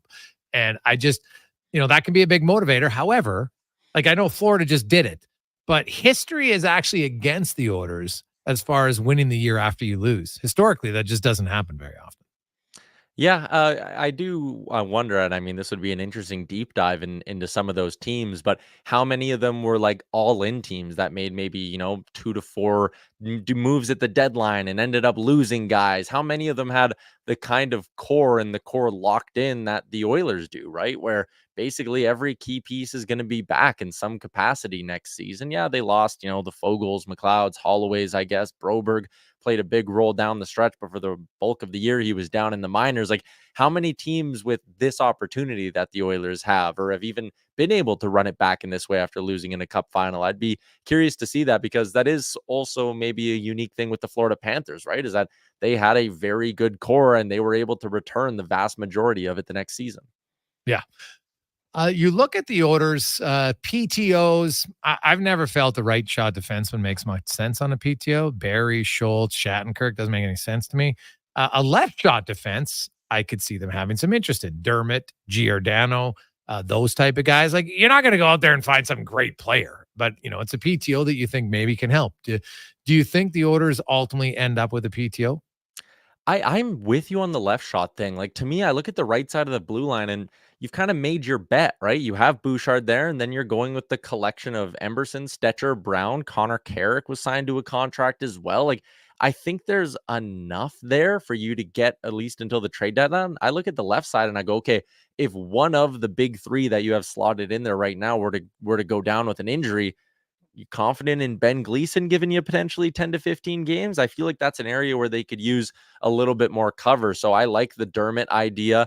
I think, he's played in the NHL the last number of seasons. He's got to be able to give you something if you need him in a pinch, but you're not trying to hit a home run with this. You're just trying to insulate and protect yourself from injury. So I like the idea of maybe adding a lefty on a PTO. I think that's a good place. Everywhere else, like especially with the forward group, I don't know how interested I'd be in adding more competition. I think I want to see if a Jarventi or a Lavoie can come in during training camp, or even going down to a Lane Peterson type. Can one of those guys come in and get a really good opportunity to earn a job? I'd be more intrigued seeing what those guys have versus just another veteran forward. So I want to see some of the younger pieces get a look, even when it goes back to the right side thing. I know someone asked on my show today, what about the idea of just getting someone to eat up preseason minutes? And I kind of go like, on the right side, I think I'd like to give Max Wanner as many preseason games as possible, or, maybe Bo Akey, you give him a couple more games than you're even planning on, and give those guys more of a look than just giving it to a vet who you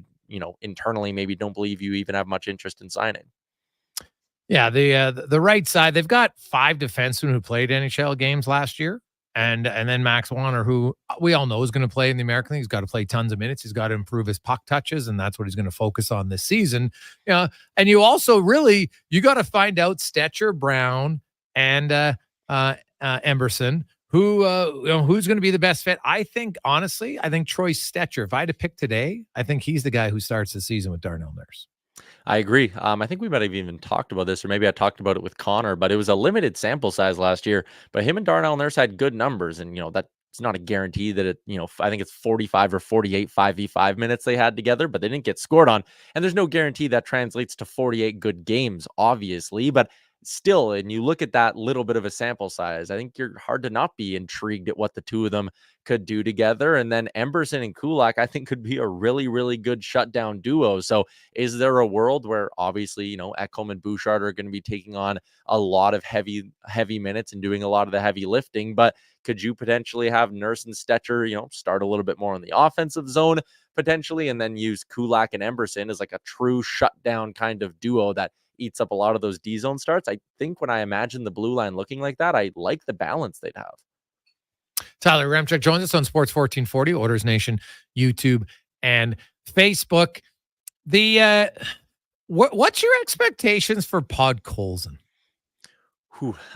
I'm excited by him because, going to a second city, especially, the scenario he's in where he's a high draft pick that really isn't panning out and failing to meet expectations. And when you're a high pick like that, expectations never really change, at least with the fan base, right? So if Podkolzin, and this is kind of the way I phrased it on my show last week, I think when I talked about it was, Podkolzin, if he comes into Edmonton and scores 12 goals, and, I know he killed penalties back when he was in Russia, so maybe they see that as something. So if he's a part-time penalty killer, plays with a little bit of an edge and lays the body and scores you 13 goals, you're loving that for $1 million. If you would have done that in Vancouver, he still just would have been labeled a bust, and I would imagine it would have been really frustrating. So coming and getting that sort of breath of fresh air restart to your career where you're not burdened, I guess you could say, with the expectations of being a top 10 pick. You're just a guy that the team traded a 4th round pick for who's making $1 million for 2 years. And you're on a team with a lot of talent in front of you where, hey, if you go 11 games without scoring a goal, maybe you get healthy scratch for a night or two, but as long as you're doing other things right and playing physical, and again, like I said, maybe helping on the penalty kill, you're going to be viewed as a success. So I like the bet they've made as a bit of a reclamation project. And, I'm not sitting here saying the guy's going to pop 20 goals and be riding shotgun with Leon Draisaitl by the trade deadline, but I think he can be a sneaky effective player in the bottom 6. What is the most intriguing storyline for you at training camp? I mean, Jeff Skinner is right at the top for me, and that's a bit of an obvious one just because you're bringing in a guy who has 35 plus goal potential to this forward group. So I think that's the first one that jumps to mind. But another one for me, I'm fascinated to see what we get out of Connor Brown this year. I remember talking to him at media day ahead of game 1 of the Stanley Cup final. And I said, the last 15 games of his regular season was really when he started to look like, I think, the player a lot of us were expecting the Oilers to be getting him. I asked him about it, and he said it felt like his hands and his feet weren't speaking the same language for long stretches this year, where he'd see a play, but then he just couldn't get to the spot, or he'd see an opening in the offensive zone, he just couldn't get there.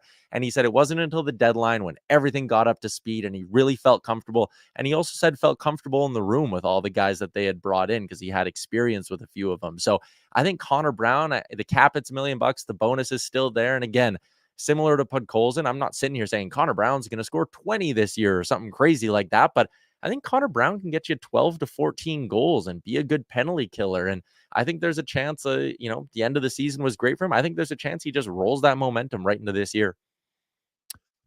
Well, Skinner is fascinating because he's a player who hasn't had to rely on power play to score a lot of goals. Mm-hmm. And I think that's the big one. If I had to give you a number, and let's say he plays all 82 games, how many games do you think he's with Draisaitl? How many with McDavid? I think him and Connor McDavid are such a good fit just because Skinner loves to shoot the puck from anywhere, and he has the ability to score from different spots on the ice.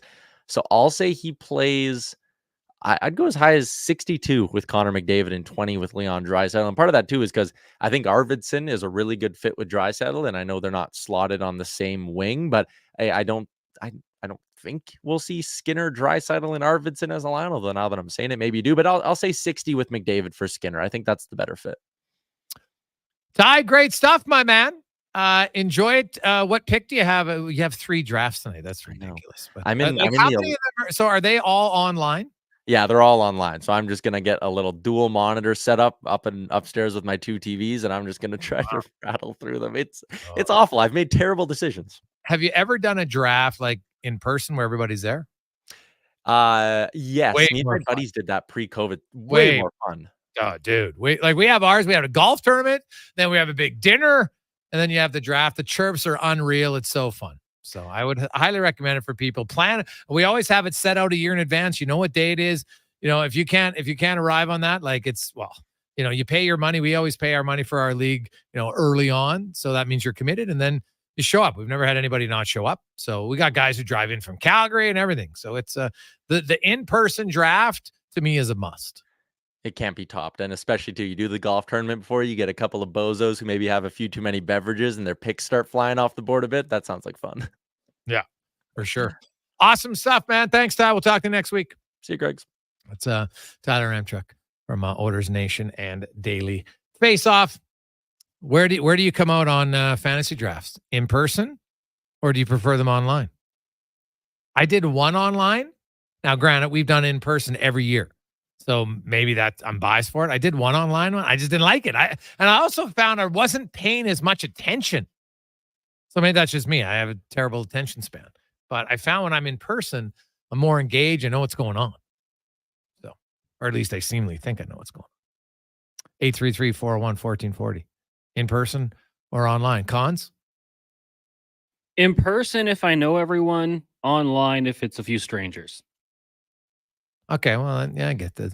Yeah, but there'll always be strangers if you never do it in person. We had some strangers join us for our in-person one this year. It was good. They didn't get chirped as much as some of the other players might have, which is okay. But that's how you welcome into the group. You find somebody, you just got to rip on them. Hey, buddy, that's just how it works. Now you're part of the group. We rip them for other things, but not their picks yet. Maybe next year we will. I think in person is always going to be better, though. We're like you. We didn't do the dinner, but we did go golfing. Went out to Eagle Rock. It was a really good time.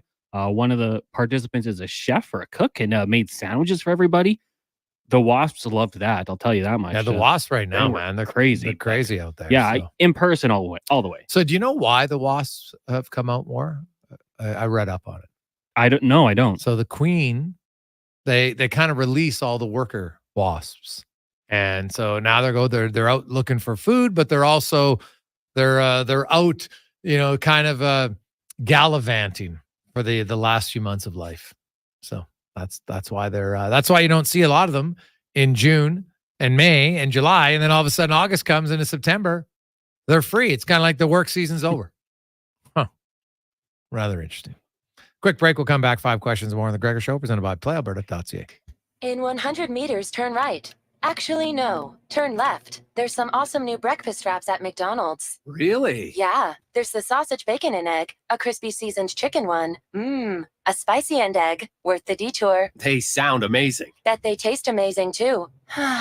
Wish I had a mouth.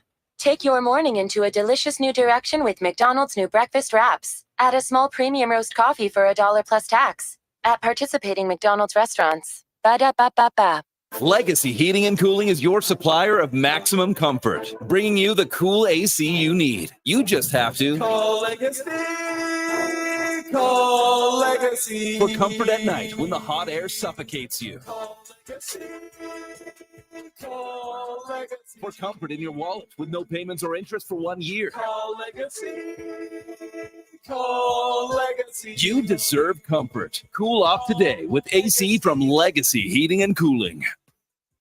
Silent Rides is one of Alberta's premier bus charter companies with state-of-the-art motor coaches.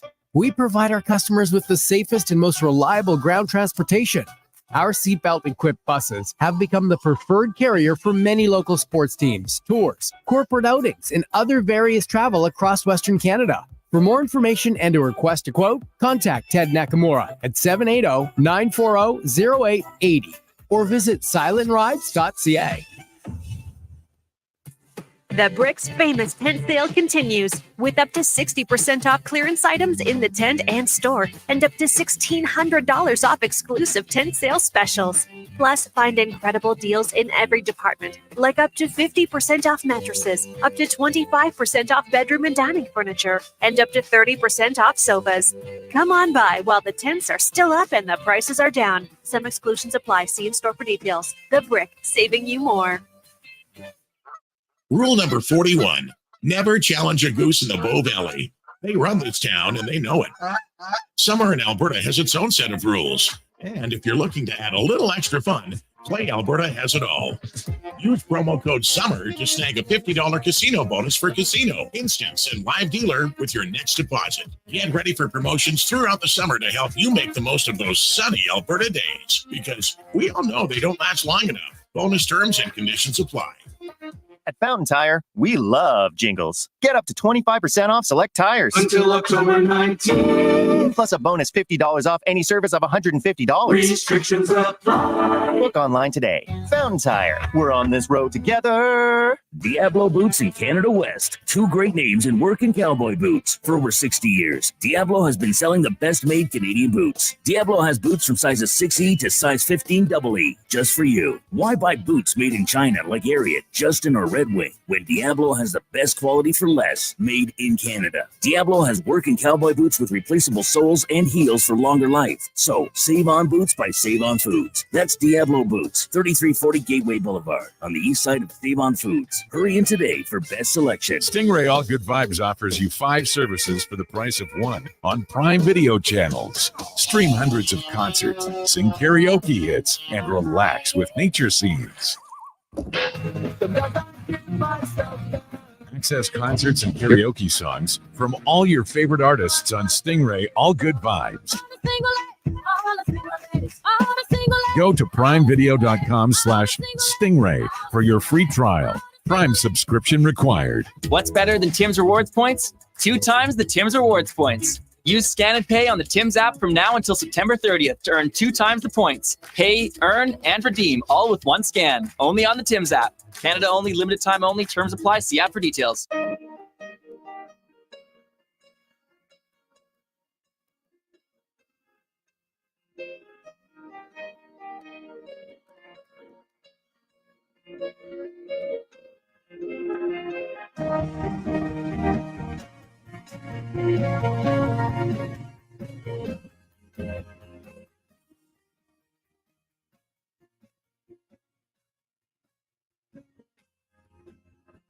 Let's go out in a Kelly thing. Times that I tried to swim against. Put me down upon my knees. I'm please singing. Come out, things unsaid. Shoot an apple off my head. And a trouble that can't. Welcome back on a lovely Wednesday afternoon. Jason Gregor, Connor Halley with you on Sports 1440, Oilers Nation, YouTube, and Facebook. It's time for 5 questions brought to you by The Brick, and their fabulous tent sale is on now for all your home outfitting needs, from mattresses, bedroom decor, sofas to appliances, electronics, and dining furniture. They have it all at The Brick and thebrick.com. Great deals under the tent. It's time for 5 questions on the Jason Gregor Show. All right, Jason, question number 1. Leon Draisaitl, fresh new contract. He sits 150 points away from 1,000 on the career. If you had to guess the month and the year that he gets it done, when do you think it happens?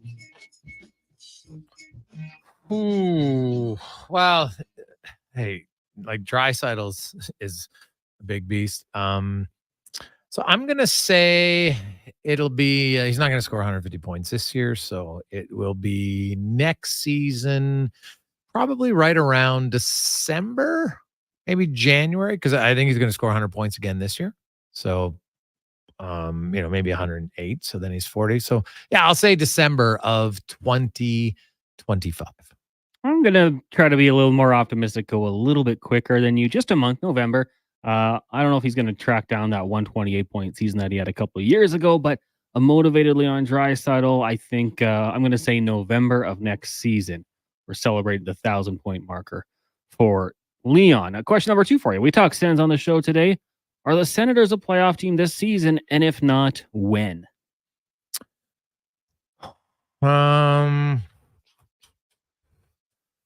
That's a good question, man. Well, obviously, biasly, I want them to be a playoff team.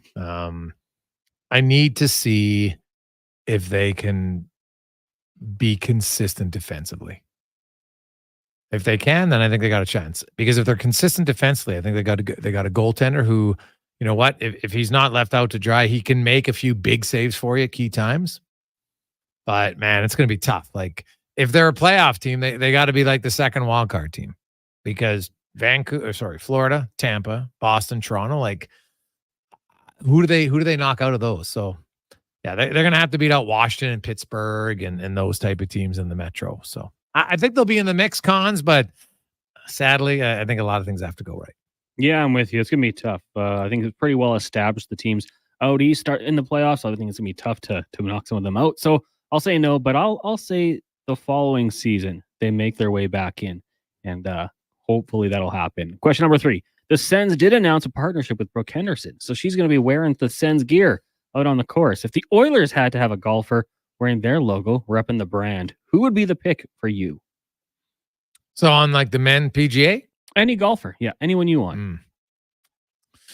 Well, outside of Brooke, there's not a lot of women out there right now. So I would guess I'll probably go Nick Taylor, right? Born in Winnipeg. Then he grew up in BC. So yeah, he might be a Canucks fan, but let's be honest, he's never seen a cup, so he can't be that big of a fan. I'm kidding, of course. But yeah, maybe I'll go with Nick Taylor. He's good. Actually, you know what? I'm going to go with Corey Connor, because I know his caddy, Danny Saul from Edmonton, is a big Oiler fan. So he would, he could give him all the insight needed to know what's going on. So I will say Corey Connor. I'm going to take John Daly.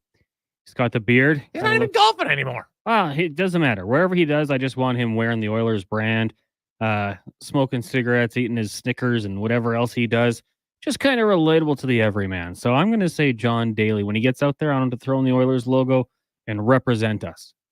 Northernmost franchise. Kind of looks like Santa.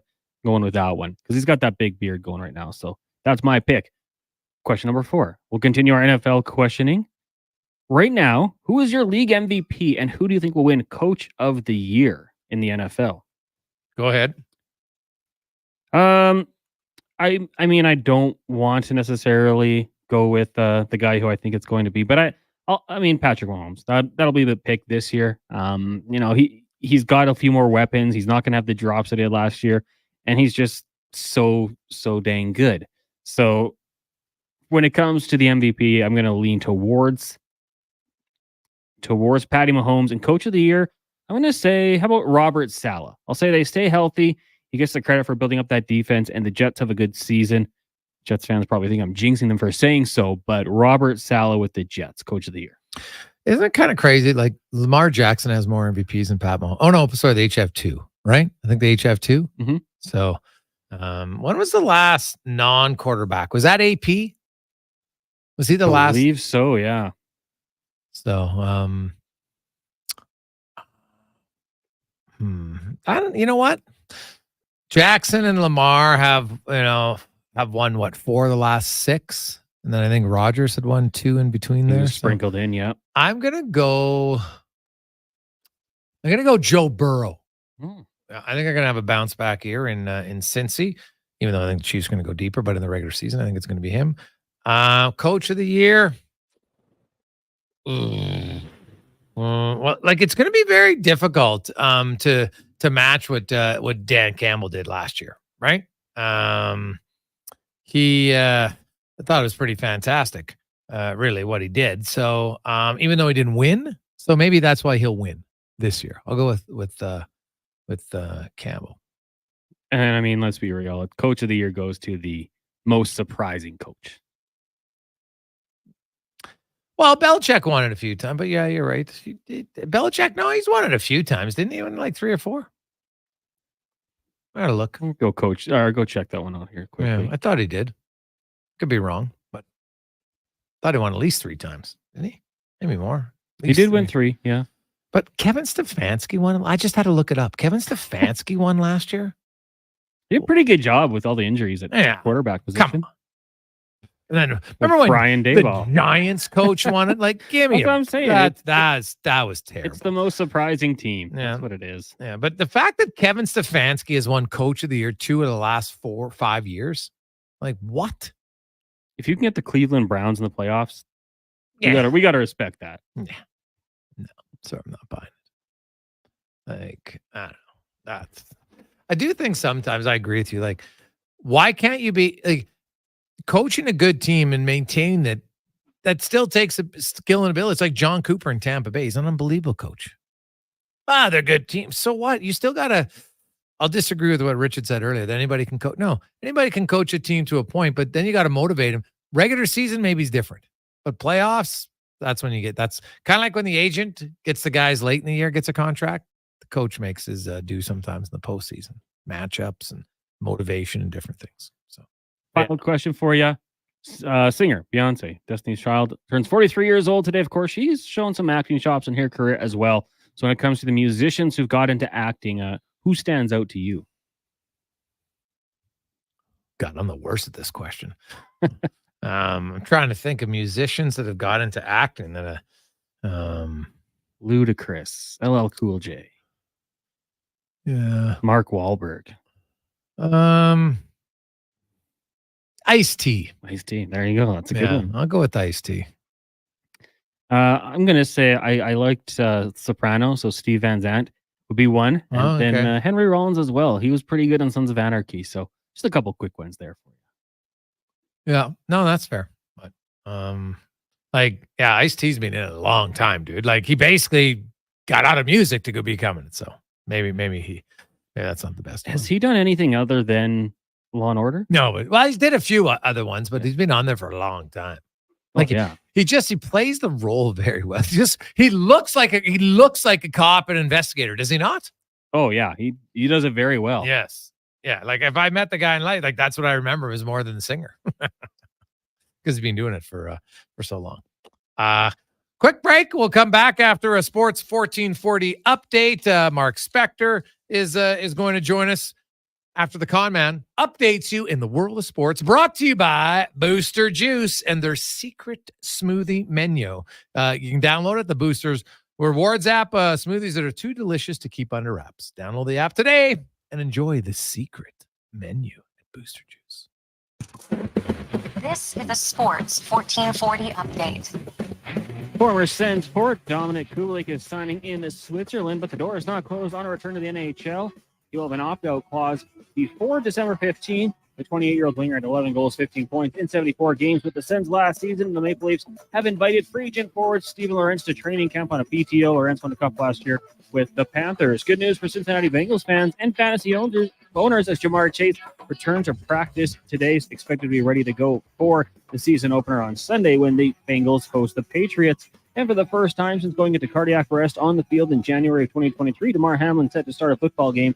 An announcement comes from head coach Sean McDermott at the Paralympics in Paris. St. Albert product Reed Maxwell winning a silver in the men's 400-meter freestyle. Also, Nick Bennett picking up the gold in the men's 200-meter medley. Major League Baseball, Jays losing today to the Phillies 4-2. Right now, a couple games underway. Nationals, Marlins, and Twins Rays both scoreless. Bottom of the first, the Reds lead the Astros 5-0, and heading into the third, the Orioles and White Sox tied at 1 apiece. Coming up in hour 4 of the Jason Gregor Show, we'll be joined by Mark Spector of Rogers Sportsnet, and we'll talk some fantasy football with Marcus Grant.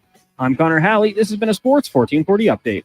Sports 1440 in West Edmonton Mall and Wetaskiwin. CKJR is a Stingray radio station. Download the free radio player app and listen wherever you go. Some things just work together. Sticks and pucks, cleats and AstroTurf. Your love for the game and Papa John's passion for better ingredients. Better pizza. Nothing pairs with the game like Papa John's. Crafted with signature sauce, toppings, and original fresh dough. They're the champion of pizza. And now you're the champion of winning deals. Just order at papajohns.ca. Use promo code SPORTS20 and score 20% off any regular menu price order. Better ingredients. Better pizza. Papa John's. That's Sports20. Teach Calgary their ABCs at the Labor Day rematch. Your Edmonton Elks face the Calgary Stampeders on Saturday, September 7th at 5 p.m. It's Family Day, presented by Save On Foods. Kids get in free with the purchase of an adult ticket, plus an expanded pregame kid zone. Tickets and more at GoElks.com. The Brick's famous tent sale continues with up to 60% off clearance items in the tent and store, and up to $1,600 off exclusive tent sale specials. Plus, find incredible deals in every department, like up to 50% off mattresses, up to 25% off bedroom and dining furniture, and up to 30% off sofas. Come on by while the tents are still up and the prices are down. Some exclusions apply. See in-store for details. The Brick, saving you more. Neither snow nor rain nor heat nor gloom of night stays these fine folks from the swift completion of their appointed work, or something like that. They're the fine folks at GS Construction, and they do like to do their job, which could be infrastructure rehabilitation, water and drainage solutions, land development, general contracting, and dedicated maintenance and emergency repairs. Interested in working for such a fine outfit? GS Construction is always on the lookout for great workers. Find out more at gsconstruction.ca. Ain't it beautiful? There's electricity in the air. Carrie Dahl here for Volvo of Edmonton, where the Volvo XC40 and C40 fully electric vehicle is now in stock, along with a great selection of Volvo T8 hybrid models. Experience the trusted Volvo quality and technology to power into tomorrow at Volvo Cars Edmonton, Canada's only 12-time Volvo Excellence Award winners. Experience the difference. Volvo of Edmonton. Booster Juice has a secret. It's a secret menu of secret smoothies you can only see on the Booster Rewards app. Oh, wait. Guess it's not a secret anymore. Visit any Booster Juice and ask for the strawberry dip, the berry bloom, the go mango, the raspberry rapture, or the ocean's tide. Made with blueberries, passion fruit, guava, and vanilla frozen yogurt. The Secrets app. Tell anyone you want. Find the exclusive secret smoothie menu on the Booster Rewards app and sneak into a Booster Juice near you. I'm Rick Showers from No Bull RV. Anything that's exposed to the elements or has moving parts needs regular maintenance. And when you consider an RV, well, it falls into both categories. Lots of moving parts and sitting out all the time, which is why we hire the best RV technicians in Alberta to come work here at our new, bigger store in Leduc. Noble has giant indoor service space that can hold the biggest RVs in the world. That's right, Bob. The vast majority of our indoor space at No Bull is dedicated to service and repair. You spend the summer in the great outdoors, and we spend the winter doing scheduled maintenance, so you're ready to go next season. Sounds like a year-round thing, Rick. That's it exactly, Bob. Our techs are the most highly experienced men and women in the business. We're solving problems and creating solutions every day. Whatever your used RV needs, our service team has seen it before and knows exactly what to do. And that's No Bull. NoBullRV.ca.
Just after 5 o'clock. Welcome back.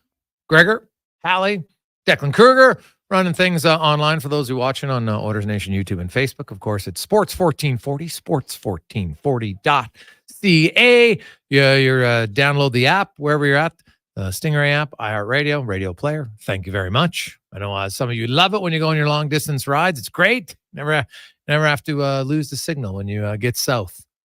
Get into Cowtown. You don't want to listen to that garbage. Yeah, of course not. Just kidding. Steinberg's a good buddy of ours. Great guy. So it's going to have a tough few years, though. Hey, I've been there. I know how it is.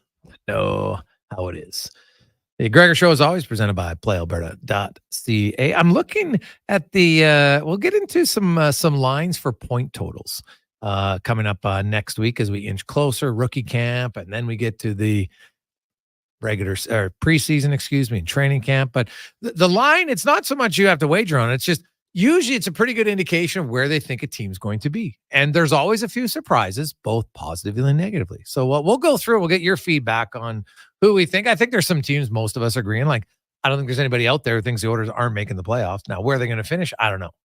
They really want to win the division. They'd love to finish first in the West. Heck, they'd like to win the league. They want to have home ice advantage as long as they can. I think that's what they've realized in the playoffs. It definitely matters, despite what some people think. I do think it matters for sure, especially in the Cup, man. Think about 06 and 2024. What if the Oilers are at home ice? Do they lose game 1 and game 7? We'll see. Let's get to the spec report brought to you by GS Construction. Underground infrastructure. That's what they specialize in. And so they're also hiring pipe layer helpers, pipe layers, top women, top men, sewer foremen. They got it all. If you're looking for a gig for a great company with great benefits, go to Indeed.com and look up GS Construction as Mark Spector joins us. And Spec, we are a few weeks away now from training camp. Getting going. We had Rich Winter on. Fascinating interview, by the way. His thoughts in the last segment, the story on Musil, and then Alan Eagleson and Ted Saskins and all that. But then, getting into kind of how the league is. And from an agent's perspective, is like, we got to stop having guys who are good value not getting paid and guys who aren't good value getting paid. And I've argued that for the longest time. Like, I don't know if you can ever solve it, but the easiest way, I know Oilers fans would cringe because Leon Draisaitl just signed an 8-year deal, but I still think maxing 5-year deals would benefit the entire league because you'd have less wasted money. Well, the PA has always been very linear. Get as much money as you can whenever you can get it, right? And in the old days, it was guys who were getting paid for something they did for some other team, and the Leafs or someone who had tons of money would just pay them. And yeah, there's always young guys who are underpaid. It's kind of the classic union, I think, Jason, where the elder statesmen make the most money, even if they're not always, the best guy. And the younger guys are told to shut up and pay your dues till you become a 27-year-old and you're a UFA. So it's kind of a classic union, but I'm with you. The shorter contract would mean there would be less young guys being underpaid and less old guys being overpaid. Yeah, fair. Totally fair. Spec, I don't know if you saw it today, but there's the mayor Sohi here talking about the upgrades and renovate and upgrade Commonwealth Stadium, $185 million. And considering that Calgary just got a lot of money from the province for their hockey, do you think that the football stadium in Edmonton will get the same? Well, that's what they're counting on, I guarantee you. How much did the province put into that Calgary rink? That I don't know off the top of my head. I'd have to look it up. I think it's like quite a bit. Yeah, like 200 between 200 and 250 million. I thought it was, give or take. I thought it was somewhere around 250 to 300, frankly. So yes, like I didn't get that. Listen, I'm a sports guy, but when I look at schools with 45 kids in a class and using up the library because they don't have any room, when I look at the fact that Edmonton hasn't had a new hospital built since the Grey Nuns in, 1983 or 82, right? I'm here to tell you, tossing all this money at sports stadiums provincially, they should be taking care of what's far more important. the city, like Edmonton did, if the Edmonton people choose to build a rink, build a rink. Why is the guy in Grand Prairie paying for Calgary's rink, right? Why is the guy in Peace River paying for Commonwealth Stadium? Like, I don't get that. So, you know what? There's a lot of things I don't get about Danielle Smith's government. This is one of them. She's not, in my opinion, she's not taking care of what's important, education and health. And here we are blowing 250, 300 million on sports stadiums. I guess if that's what they're doing, let's get our share.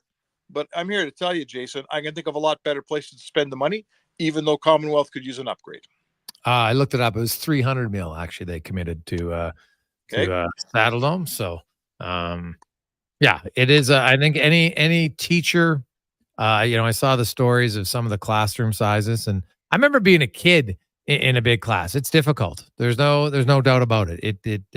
You keep the class sizes down. It helps the kids learn. My goodness. Sports and entertainment are important, but yeah, the fact that our province, and here's the thing. That's why I don't care if you're right or left leaning. I don't care, because here's what matters. None of them have had, and have brought in a hospital in a province that has grown significantly over the last 30 years. It's ridiculous. Listen, like, this has turned into a political discussion, and that's not what we're here for. But I feel like I don't care what party it is. Politicians, there's a hierarchy of things that are important. Hospitals and education are maybe the top two things, right? So if those things aren't being taken care of, don't talk to me about 5, 6, 7, 8, 9 in order. Get your poop in a group with the important things. And frankly, building a stadium for a Calgary that for some reason could never figure out how to get a football stadium built, for some reason could never figure out how to get a baseball stadium built, for some reason couldn't get it together and build their own hockey arena, had to get the province to give them half the money. Why are we helping Calgary with provincial money? And why are we helping Commonwealth? Edmonton has a long history of taking care of ourselves on these things. The only reason we're going to the province now is because Calgary did, and it worked. Yeah. It's very true. Now, let's get back to sports. Yes. MBT is going to start on Saturday. Not a real surprise after the game that they had last week. And, Calgary is a team that you got to beat, right? So, I understand if they're not going to. My question is, as Ford's healthier, do you think we see him in for a few series at times? Well, let's go on the basis that he's healthy. Like, if he's not healthy, we don't see him. So let's assume that he's healthy, ready to play. And I think that Jarius Jackson needs to predict what Calgary's going to do here. Bethel Thompson ate him alive. He passed for almost 500 yards and he scored, put up over 30 points. So I think that football coaches can probably predict what they're going to do to stop the guy or try to stop him on Saturday night.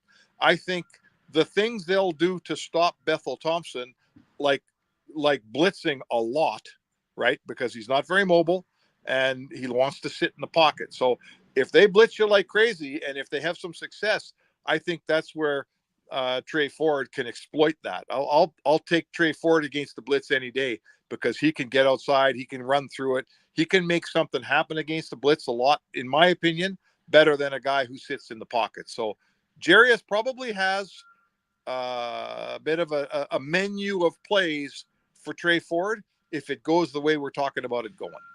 Yeah, no, I would agree with that. Spec, it's you've kind of had a day to sit back and look at the Leon Draisaitl contract and what, like, the bigger picture, right? Because sometimes we get focused, okay, 14 mil, all that stuff. But when you look at the bigger picture of what this is, because I went and wrote about it today, and you look at the fact that Leon Draisaitl, his next 100-point season, which is likely going to happen this year, would move him into a tie for I think it's 8th all time with 6 100-point seasons. Right, Connor McDavid's going to be up to 8, and then he's tied with like Marcel Dion for 3rd most. It's ridiculous. But you just look at Draisaitl, and from the age of 30 to 37, which is when his 8-year contract would start, and he would end when he's 37. Technically, it starts when he's 29 because he turns 30, but it's his 30-year-old year in October. Either way, I look at that, and I was looking at lots of like the elite players, which is what Leon Draisaitl is, and they don't really fall off a lot. Like Sidney Crosby. I'm not saying that Draisaitl's Crosby, but Sidney Crosby was 12th in scoring in the NHL at 36 years of age. Scored the third most goals he's ever scored in his career last season. And, you can go back to Johnny Busick. You can go to Phil Esposito. You can go to Jean Rattel, like lots of different guys through the history. And Leon Draisaitl is putting himself in the category of the greatest offensive players to ever play the game. And I don't see that much of a risk in seeing him really fall off in his game. Well, what falls off in a hockey player, right? Speed, legs and hands generally. And in my career, I think I've probably seen it be legs first, hands second. Leon Draisaitl skates just fine. He's not a poor skater. He's is he an above average skater? He can skate me when he needs to. But what I'm trying to say is this: the strongest point about Leon Draisaitl is his game's not based on speed. His game's based on puck possession. Once he gets the puck, very few people protect it the way he protects it, right? And then he makes a play. So I don't see any reason why he loses his hands anytime soon. And his game's not speed-based, Jason. Why won't he protect the puck just as well at 35 as he does at 30, right? Yeah. So, and do you lose your shot from, his office over there on the right side of the net? I don't know why you lose that shot. I'm not so sure you do. So, if he was blazing up and down the wing all the time and if he was a player like, I'm trying to think of a guy who's all based on speed, I'd say, yeah, this could be trouble. His game's not based on speed. I think you'll get more out of his mid-30s than you will out of most guys. Yeah, like to me, he's Yager.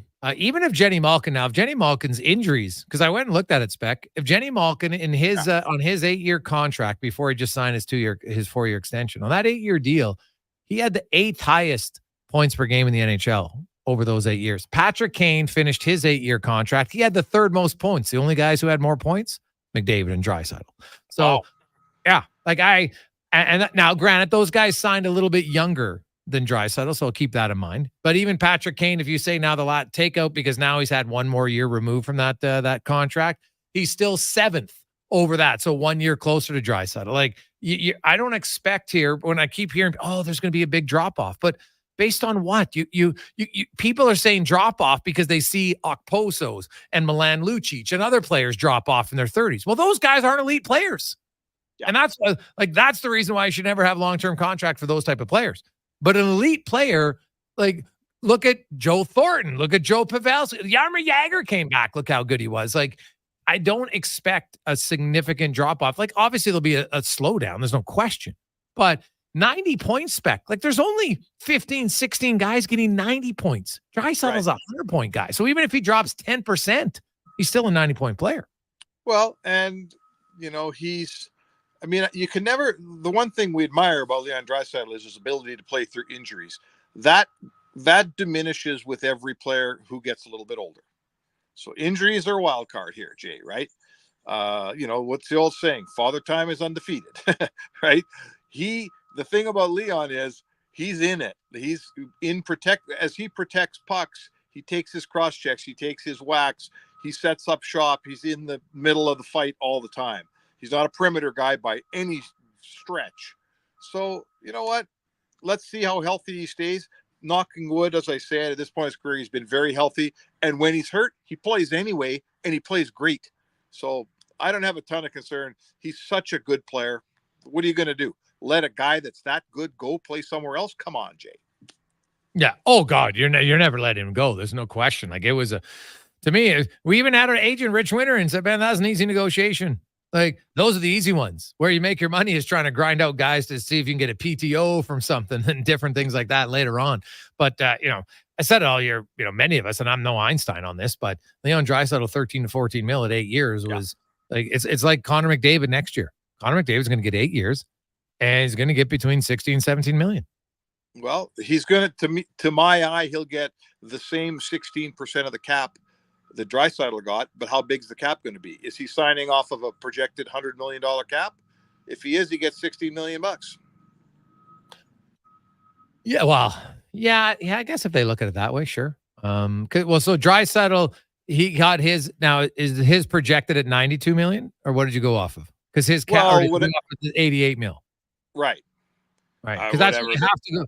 Because you have to, like, when people were talking about, if you sign a guy a year earlier, it's always projected off of Puckpedia had that the other day, off of that year's cap. Can't be the next one. So it's funny. Like next year, it just went up 4.5. The NHL now, who knows? I'm always skeptical a bit when it comes to Bettman and his love of everything in the NHL. However, there's lots of arrows pointing to the fact that like next year's cap could go up 6 or 7 mil. Might not just be 4.5. Right. So, yeah, lots can change in 2 years when McDavid's contract actually kicks in. Well, I'll tell you what, it's a funny year for everybody in Edmonton. McDavid, they're McDavid's in Vail right now at a camp. And, I'll guarantee you this. There's no captain skates this year, Jay, the way there was last year. There's going to be no captain skates. No. This is a team that figured out it's more important to be ready and fresh in April, May, June than it is in September, October. But at the same time, they got to have a good start this year. So there's a bit of a balance there. I don't think they're going to blow their brains out for captain skates and training camp the way they did last year. But I'll tell you what, the lesson learned a year ago was don't have a start like they had and be chasing it all season long. Yeah, it's true. Spec, have yourself a great day. We'll chat with you tomorrow. Hey, thanks, Jake. There you go. That's Mark Spector, the Spec Report, brought to you by GS Construction. Jason Gregor, Connor Halley with you on Sports 1440. Now, if you're the last minute people, but hey, you got your lineup for week 1, fantasy football. Many of you are doing late minute drafts. We'll talk about both next in the Gregor Show, presented by PlayAlberta.ca. All sizes of premium roast coffee at McDonald's have a new low price starting at $1 plus tax for a small. It's great if you love great tasting coffee. $1 small premium roast coffee every single day. Must be McCafe. Plus tax at participating restaurants in Canada. Exclusive. The Junior Prospects Hockey League is entering its 3rd season of gameplay. The JPHL now offers academic and athletic opportunities in the 14U, 15, 17, and 18U age divisions. All JPHL games are broadcast live on Silent Ice TV with a showcase-style game schedule and high level of travel and accommodations for its team, staff, and players. To learn more about why the JPHL is the fastest-growing elite hockey academy stream in Western Canada, visit juniorprospectshockeyleague.com. Imagine hitting 13 out of 14 fairways from the tee. It can happen. It does happen with a driver created for you by Fitted Golf. We are the only company in Edmonton who fits for all 9 features of each golf club. Amateurs learn to play like amateurs from amateurs. Come work with our professional team of scientists, engineers, and club builders and get fitted with the clubs designed for one golfer. You visit fittedgolf.ca today. Fitted Golf, where we continue to prove it's your clubs. Rule number 12, not spending the afternoon tubing on the Pembina. Next, you're going to tell us you don't wear flannel. Summer in Alberta has its own set of rules. And if you're looking to add a little extra fun, Play Alberta has it all. Use promo code SUMMER to snag a $50 casino bonus for casino, instance, and live dealer with your next deposit. Get ready for promotions throughout the summer to help you make the most of those sunny Alberta days, because we all know they won't last long enough. Bonus terms and conditions apply. Experience more at the Edmonton Expo Centre. Come for Canada's largest trade show, the biggest names in entertainment, exhilarating sporting events, and more. Stay for the experience. But it doesn't end there. Maximize your brand exposure with Edmonton Expo Centre's new cutting-edge feature screens, spanning Western Canada's largest venue space. Captivate an annual audience of over 1 million visitors during iconic events like Pro Rodeo, Disney on Ice, Glow, K-Days, and so much more. To learn more, call 780-660-0514 or visit edmontonexpocenter.com today. Get all the music services you need in one spot. A Stingray All Good Vibes subscription is available with Prime Video channels. Enjoy hundreds of on-demand concerts in all genres, including rock, pop, classical, and jazz, as well as relaxing nature scenery and fun karaoke songs for the whole family. Access all this content for one price on Stingray All Good Vibes with Prime Video channels.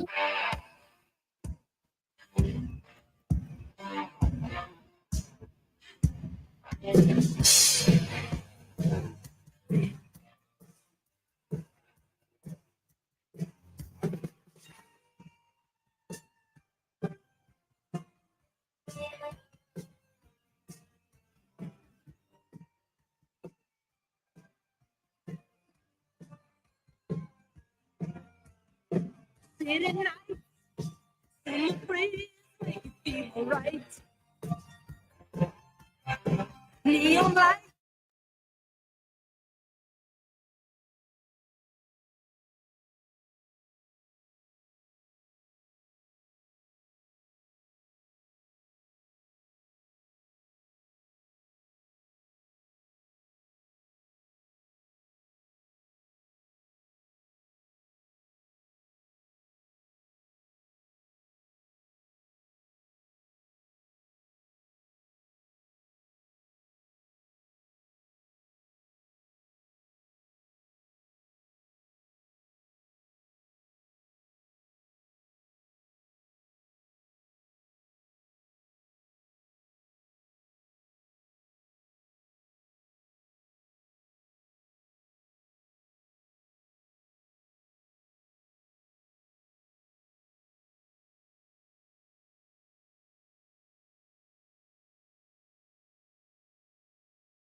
.530 on Edmonton Sports Leader, TSN 1260.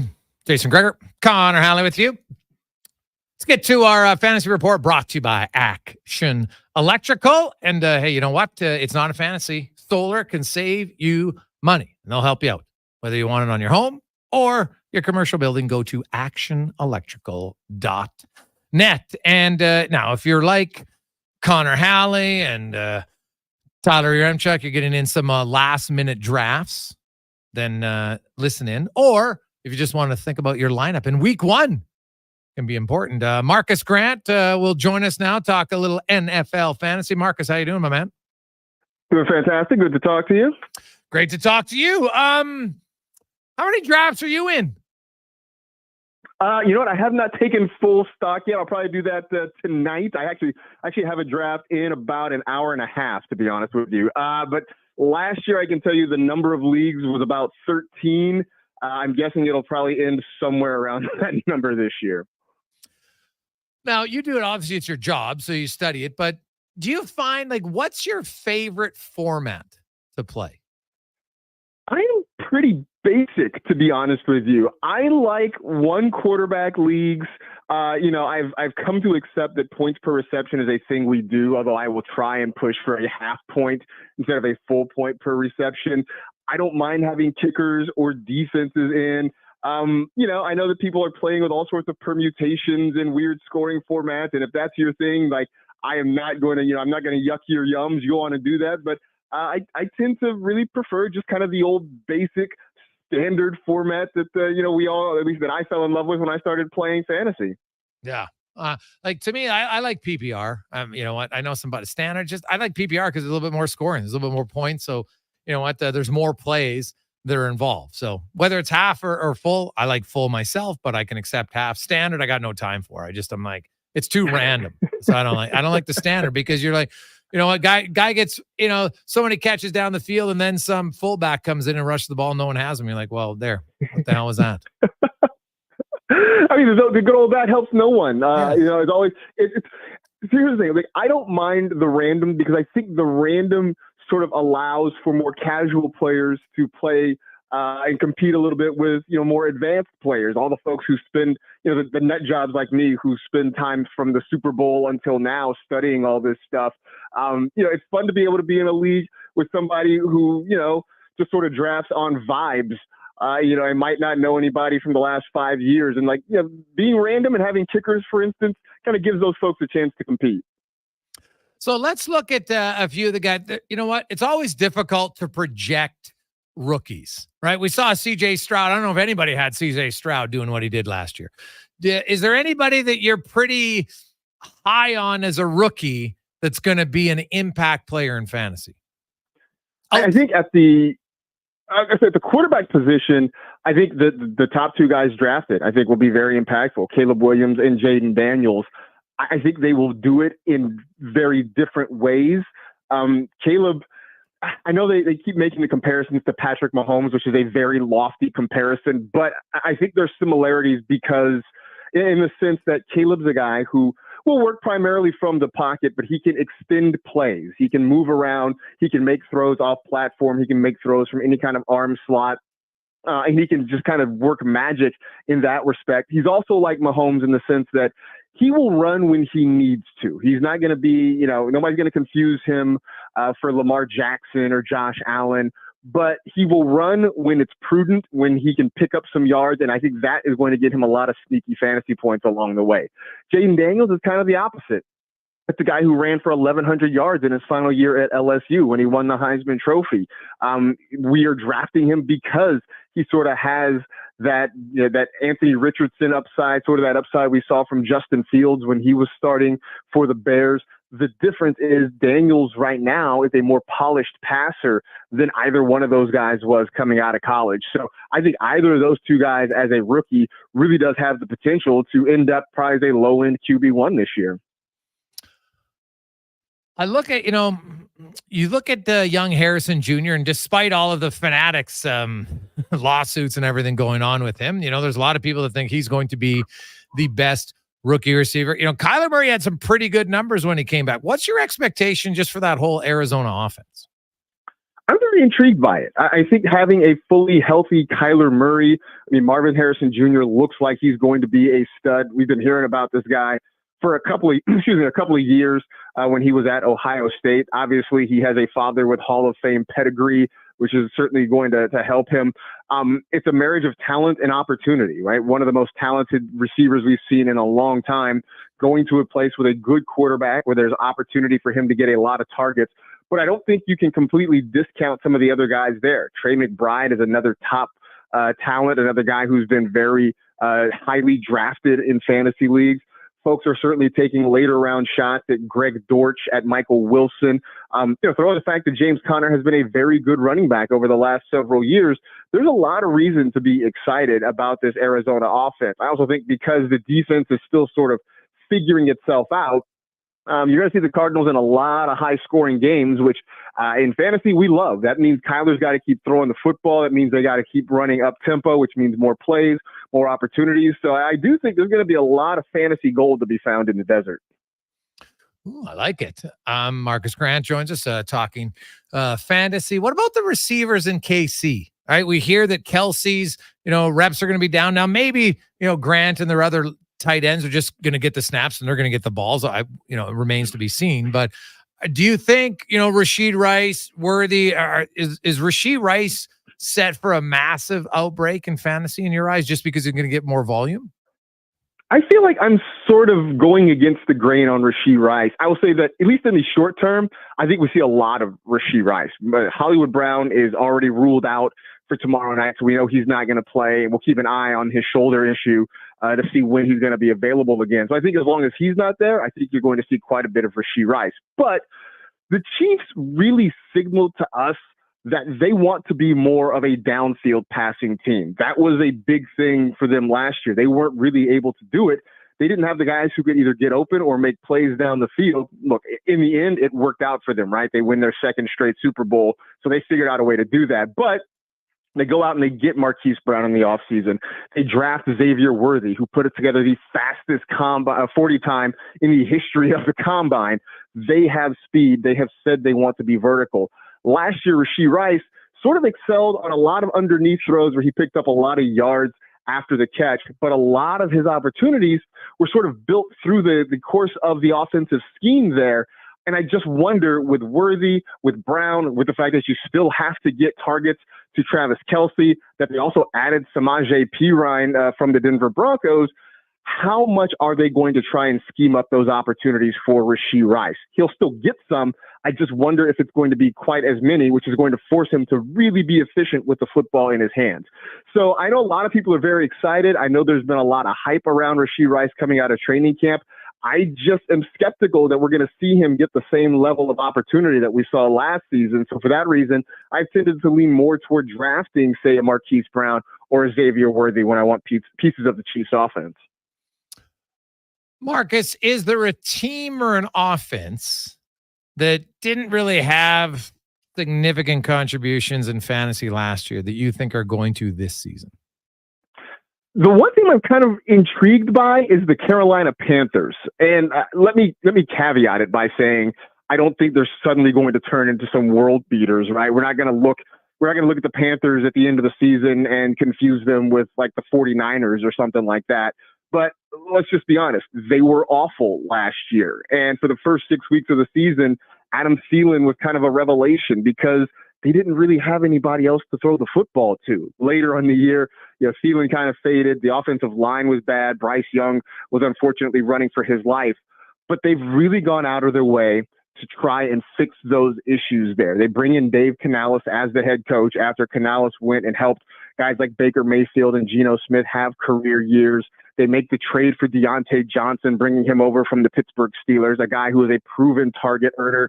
They draft Xavier Legette. But more importantly, they also go out and draft a couple of offensive linemen to try and help give Bryce Young some protection. So I really think this is going to be an improved Panthers defense. I mean, they won 2 games last year. I think, their ceiling for wins is probably 4 or 5. But I just think you're going to see a team that has made a commitment to building around a guy they think can be their franchise quarterback. And I think it's going to show a lot more in their offensive production. And because of where you're able to get these guys in drafts, whether it's Deontay Johnson, the rookie running back Jonathan Brooks, who I know is going to start on the PUP list, but I think is going to be a big producer when he's healthy. I just think there's a lot more reason to be optimistic about what Carolina is doing. Marcus Grant joins us here in Sports 1440, Oilers Nation, YouTube, and Facebook. So you get into week 1, Marcus, and half these guys don't even play in the preseason. So what's your approach? Because we got a lot of texts coming in. What's your approach in week 1? Look, your high level guys, the guys that you probably spent a draft pick on in rounds 1 through 4 or 5. Those guys mostly are going to be in your lineup. I think the best way to say it is that for a lot of like the mid to later round guys, it literally is sort of vibes. Because we don't really know, right? We're sort of guessing and piecing things together based on personnel, and a lot of it based on what we saw last season, even though, intellectually we all understand that what happened last season is in the past and doesn't always carry over. So I think, with a lot of these rookies, especially that maybe we're high on, it might be wise to sort of take a pause on them. I mean, I think you've got your high-level rookies, your Marvin Harrisons, your Malik Neighbors. I mentioned the couple of quarterbacks that I love. I think those guys, it's okay to give them a shot. I think some of your mid to later round rookies, I think you want to kind of take a wait and see approach on them. But, it's funny because we're all sort of guessing, and you'll see something happen in week 1 and we'll all overreact wildly to it. And then we'll go to week 2, we'll all overreact wildly in the other direction. And it's not really until week 3 or 4 when we have several data points in hand that we can kind of start to make more informed decisions about what we're doing in starts and sits. Yeah. Looking at, like a lot of people will say you can win your fantasy draft in the later rounds. And I think there's probably some truth to that, right? If anybody got Puka Nacua last year, that would have been a huge find for their team. Who are some, for people that haven't drafted, who are some late round gems that you think you can get late that are going to help your team? I like Jermaine Burton in Cincinnati. Right now, he's kind of the third receiver on the depth chart, although I guess that could change whether or not Jamar Chase is actually available and shows up for week 1. Who knows? But Burton is a guy who he fell in the real draft because of off-field character concerns. But talent-wise, people talked about him as being worth a day 1 pick. So there's no issue with talent, and he's got a very good quarterback in Joe Burrow in a very good offense. So I do like him. There are a lot of running backs that I do like in the later parts of the draft. Ray Davis, for the Buffalo Bills, I think is going to get some opportunities, especially near the goal line. I don't think you're going to see James Cook just be a full-on bell cow for the Bills, so I think there's some opportunity for Davis. And I also like Kamani Vidal with the LA Chargers because they bring in Gus Edwards, who's a nice running back, but we sort of know what the ceiling is on him. They have J.K. Dobbins, and I've been a fan of J.K. Dobbins' talent. He just unfortunately has just been so snake bit with injuries throughout his career. It's hard to imagine him being a real impact player. I think Kamani Vidal by the mid to late part of the season is going to be a guy that really opens some things up for you. maybe a little bit early in the draft too, there's Brian Thomas Jr. With the Jacksonville Jaguars, a guy who can be a field stretcher, be a kind of a deep option for Trevor Lawrence in that offense. So, I mean, these are all guys that if you're drafting them, you're going to have to wait and be patient because you're going to be waiting, a month, 6 weeks or so for them to finally kind of get into themselves. But I do think they all have the potential to really be impact players when you need them most, when you're trying to get to the playoffs and once you get into the postseason. I have to ask you about the Chargers. They got a real young receiving core. Justin Herbert, Connor Halley, my co-host producer, is a huge Charger fan. He always tells us how, hey, you know what? When the defense doesn't give up points, Herbert's the best quarterback in the league, which is a great stat, but unfortunately, it doesn't mean a lot. Which of their receivers or his receivers do you think is going to emerge as the go-to guy? I am #Team Lad. I am all about Lad McConkey this year in the draft. And I know that one of the, I don't know if you want to call it a criticism, but one of the analysis of his game is that he's just a slot receiver, and that is not true. It's a guy who played at the University of Georgia, was an integral part of a national championship winning offense there, and is a guy who can do a lot of different things. He can play inside. He can play outside. He's a good route runner. He's got good hands, and I think he's going to fit in well with that offense and what Greg Roman wants to do. And there is opportunity for him to become an impact player. Keenan Allen's gone. Mike Williams is gone. Quentin Johnston had a pretty awful rookie year. Maybe they can salvage him. They haven't given up on him yet, but he's got to show a whole lot more than what we saw last year. Josh Palmer is nice, but mostly as a third option in your passing game. Didn't you mention that, Austin Eckler, Gerald Everett are also gone. There are so many targets that were vacated in this offense. Even with the moves the Chargers made, people talk about them running the football as though they're going to take this thing back to like 1933. It's not going to be that bad. You still have Justin Herbert. You're still going to throw the football a lot. And I think Lad McConkey is going to be a guy who benefits because of it. I hope so, buddy. I love it. It took him late, so hopefully that works. Appreciate it, Marcus. Thanks so much for your time. Enjoy the opener tomorrow. Absolutely. Enjoy football, guys. There you go. That's Marcus Grant talking a little NFL fantasy. Quick break. You're listening to the Jason Gregor Show, presented by PlayAlberta.ca. Just work together, sticks and pucks, cleats and AstroTurf. Your love for the game and Papa John's passion for better ingredients, better pizza. Nothing pairs with the game like Papa John's. Crafted with signature sauce, toppings, and original fresh dough. They're the champion of pizza. And now you're the champion of winning deals. Just order at papajohns.ca. Use promo code SPORTS20 and score 20% off any regular menu price order. Better ingredients, better pizza. Papa John's. That's Sports20. Teach Calgary their ABCs at the Labor Day rematch. Your Edmonton Elks face the Calgary Stampeders on Saturday, September 7th at 5 p.m. It's Family Day, presented by Save On Foods. Kids get in free with the purchase of an adult ticket, plus an expanded pregame kids zone. Tickets and more at GoElks.com. Now, all sizes of premium roast coffee at McDonald's have a new low price starting at $1 plus tax for a small. It's great if you love great tasting coffee. $1 small premium roast coffee every single day. Must be McCafe. Plus tax at participating restaurants in Canada. Excludes delivery. The Brick's famous tent sale continues with up to 60% off clearance items in the tent and store and up to $1,600 off exclusive tent sale specials. Plus, find incredible deals in every department, like up to 50% off mattresses, up to 25% off bedroom and dining furniture, and up to 30% off sofas. Come on by while the tents are still up and the prices are down. Some exclusions apply. See in store for details. The Brick, saving you more.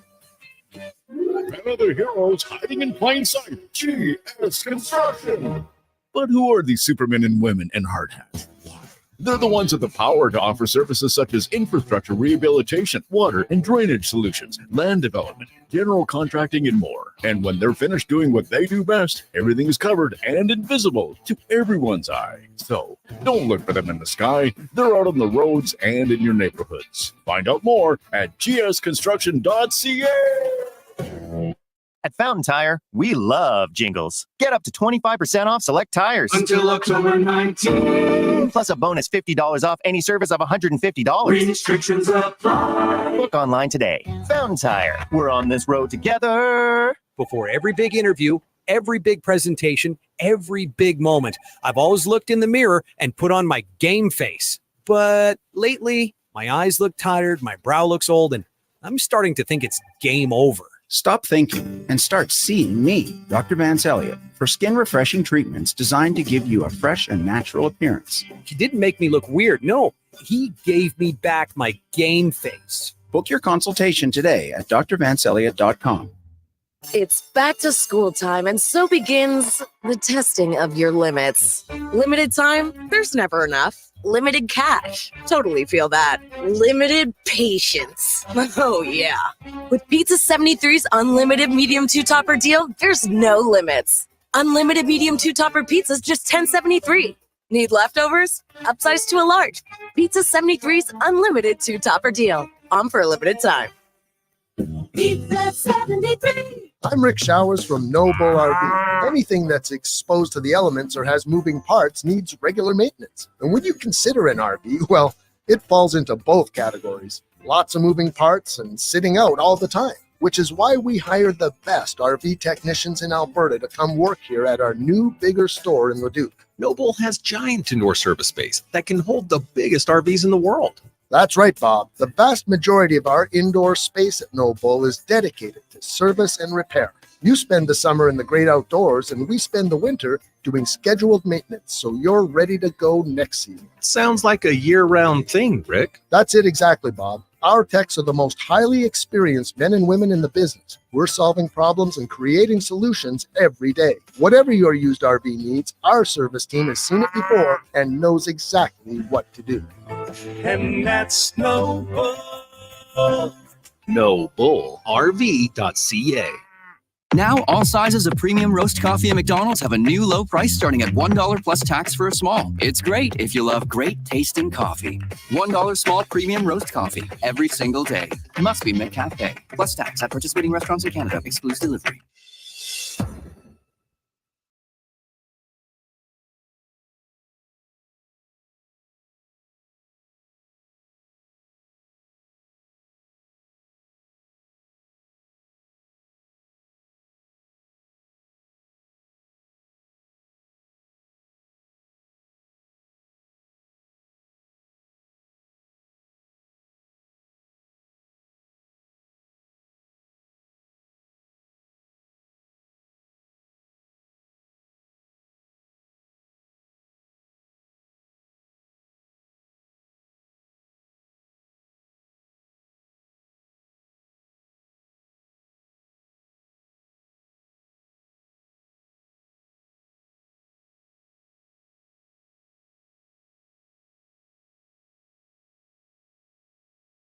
One, Jason Gregor, Connor Halley with you on Sports 1440, Oilers Nation, YouTube, and Facebook.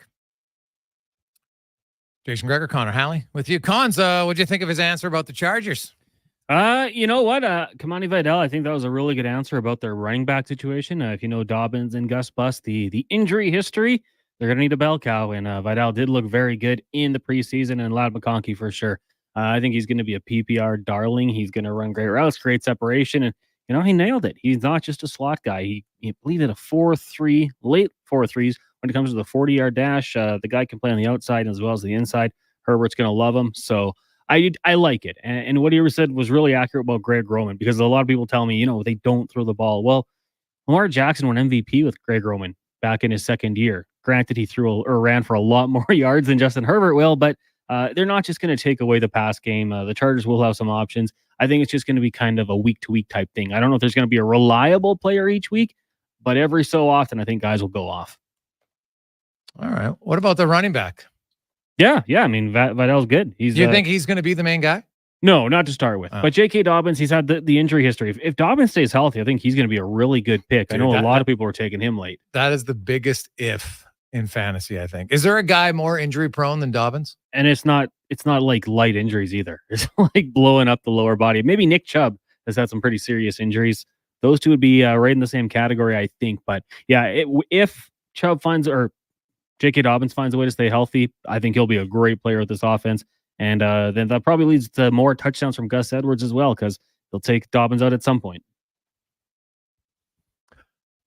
Tomorrow on the show, talk a little more NFL. Also, Oilers general manager Stan Bowman will join us. You don't want to miss it. So Love it. On our 1 year anniversary, the GM will join us on the show. Looking forward to that. On behalf of Connor Halley, Declan Kruger, I'm Jason Gregor. If you missed any of our guests today, you can download the podcast anywhere you get your pods. Of course, go to jasongregor.com. The individual interviews are there. The Rich Winter one was fascinating. If you like to hear kind of behind the scenes of what it's like to be an agent and, going back to Frank Musial and more. So check that one out at jasongregor.com. Here's a comment, Sports 1440 update brought to you by Legacy Heating and Cooling. Home with no payments, no interest for 1 year on your AC unit. Stay cool all summer long at legacyheating.ca. Good night. The Sports 1440 update. Former Sens forward Dominic Kubelik signing over in Switzerland today, with the doors not closed on returning to the NHL. Of course, he has an opt-out plan that'll have to be done before December 15th. 28-year-old winger had 11 goals, 15 points in 74 games last season in Ottawa. Toronto Maple Leafs have invited free agent forward Steven Lorentz to training camp on a PTO basis. He won a cup last season with Florida. Some good news for Bengals fan and fantasy owners as Jamar Chase returned to practice today. Looks like he should be good to go on Sunday as the Bengals host the New England Patriots. And for the first time since going into cardiac arrest in January 2023, Damar Hamlin is set to start a football game. Head coach of the Buffalo Bills, Sean McDermott, made that announcement earlier today. At the Paralympics, good news for St. Albert product Reed Maxwell. He won a silver in the men's 400-meter freestyle. Meanwhile, Nick Bennett picked up the gold in the men's 200-meter medley. Major League Baseball today, the Jays were unfortunately not victorious over the Phillies. They lose 4-2. Right now, you got the Reds beating up on the Astros 10-1. White Sox doing the same with the Orioles 6-1 in the fifth. Marlins Nationals scoreless. Rockies trail the Braves 4-2. And the Mets up on the Red Sox 4-3. One game in the WNBA tonight. The Los Angeles Sparks lead the Fever 48-47 at halftime. Kian Nurse leading the way coming off the bench with 10 points for LA. That'll do it for us here on the Jason Gregor Show. Coming up next, we got Fox Sports Radio. I'm Connor Halley. This has been a Sports 1440 update. It's Sports 1440, a Stingray radio station.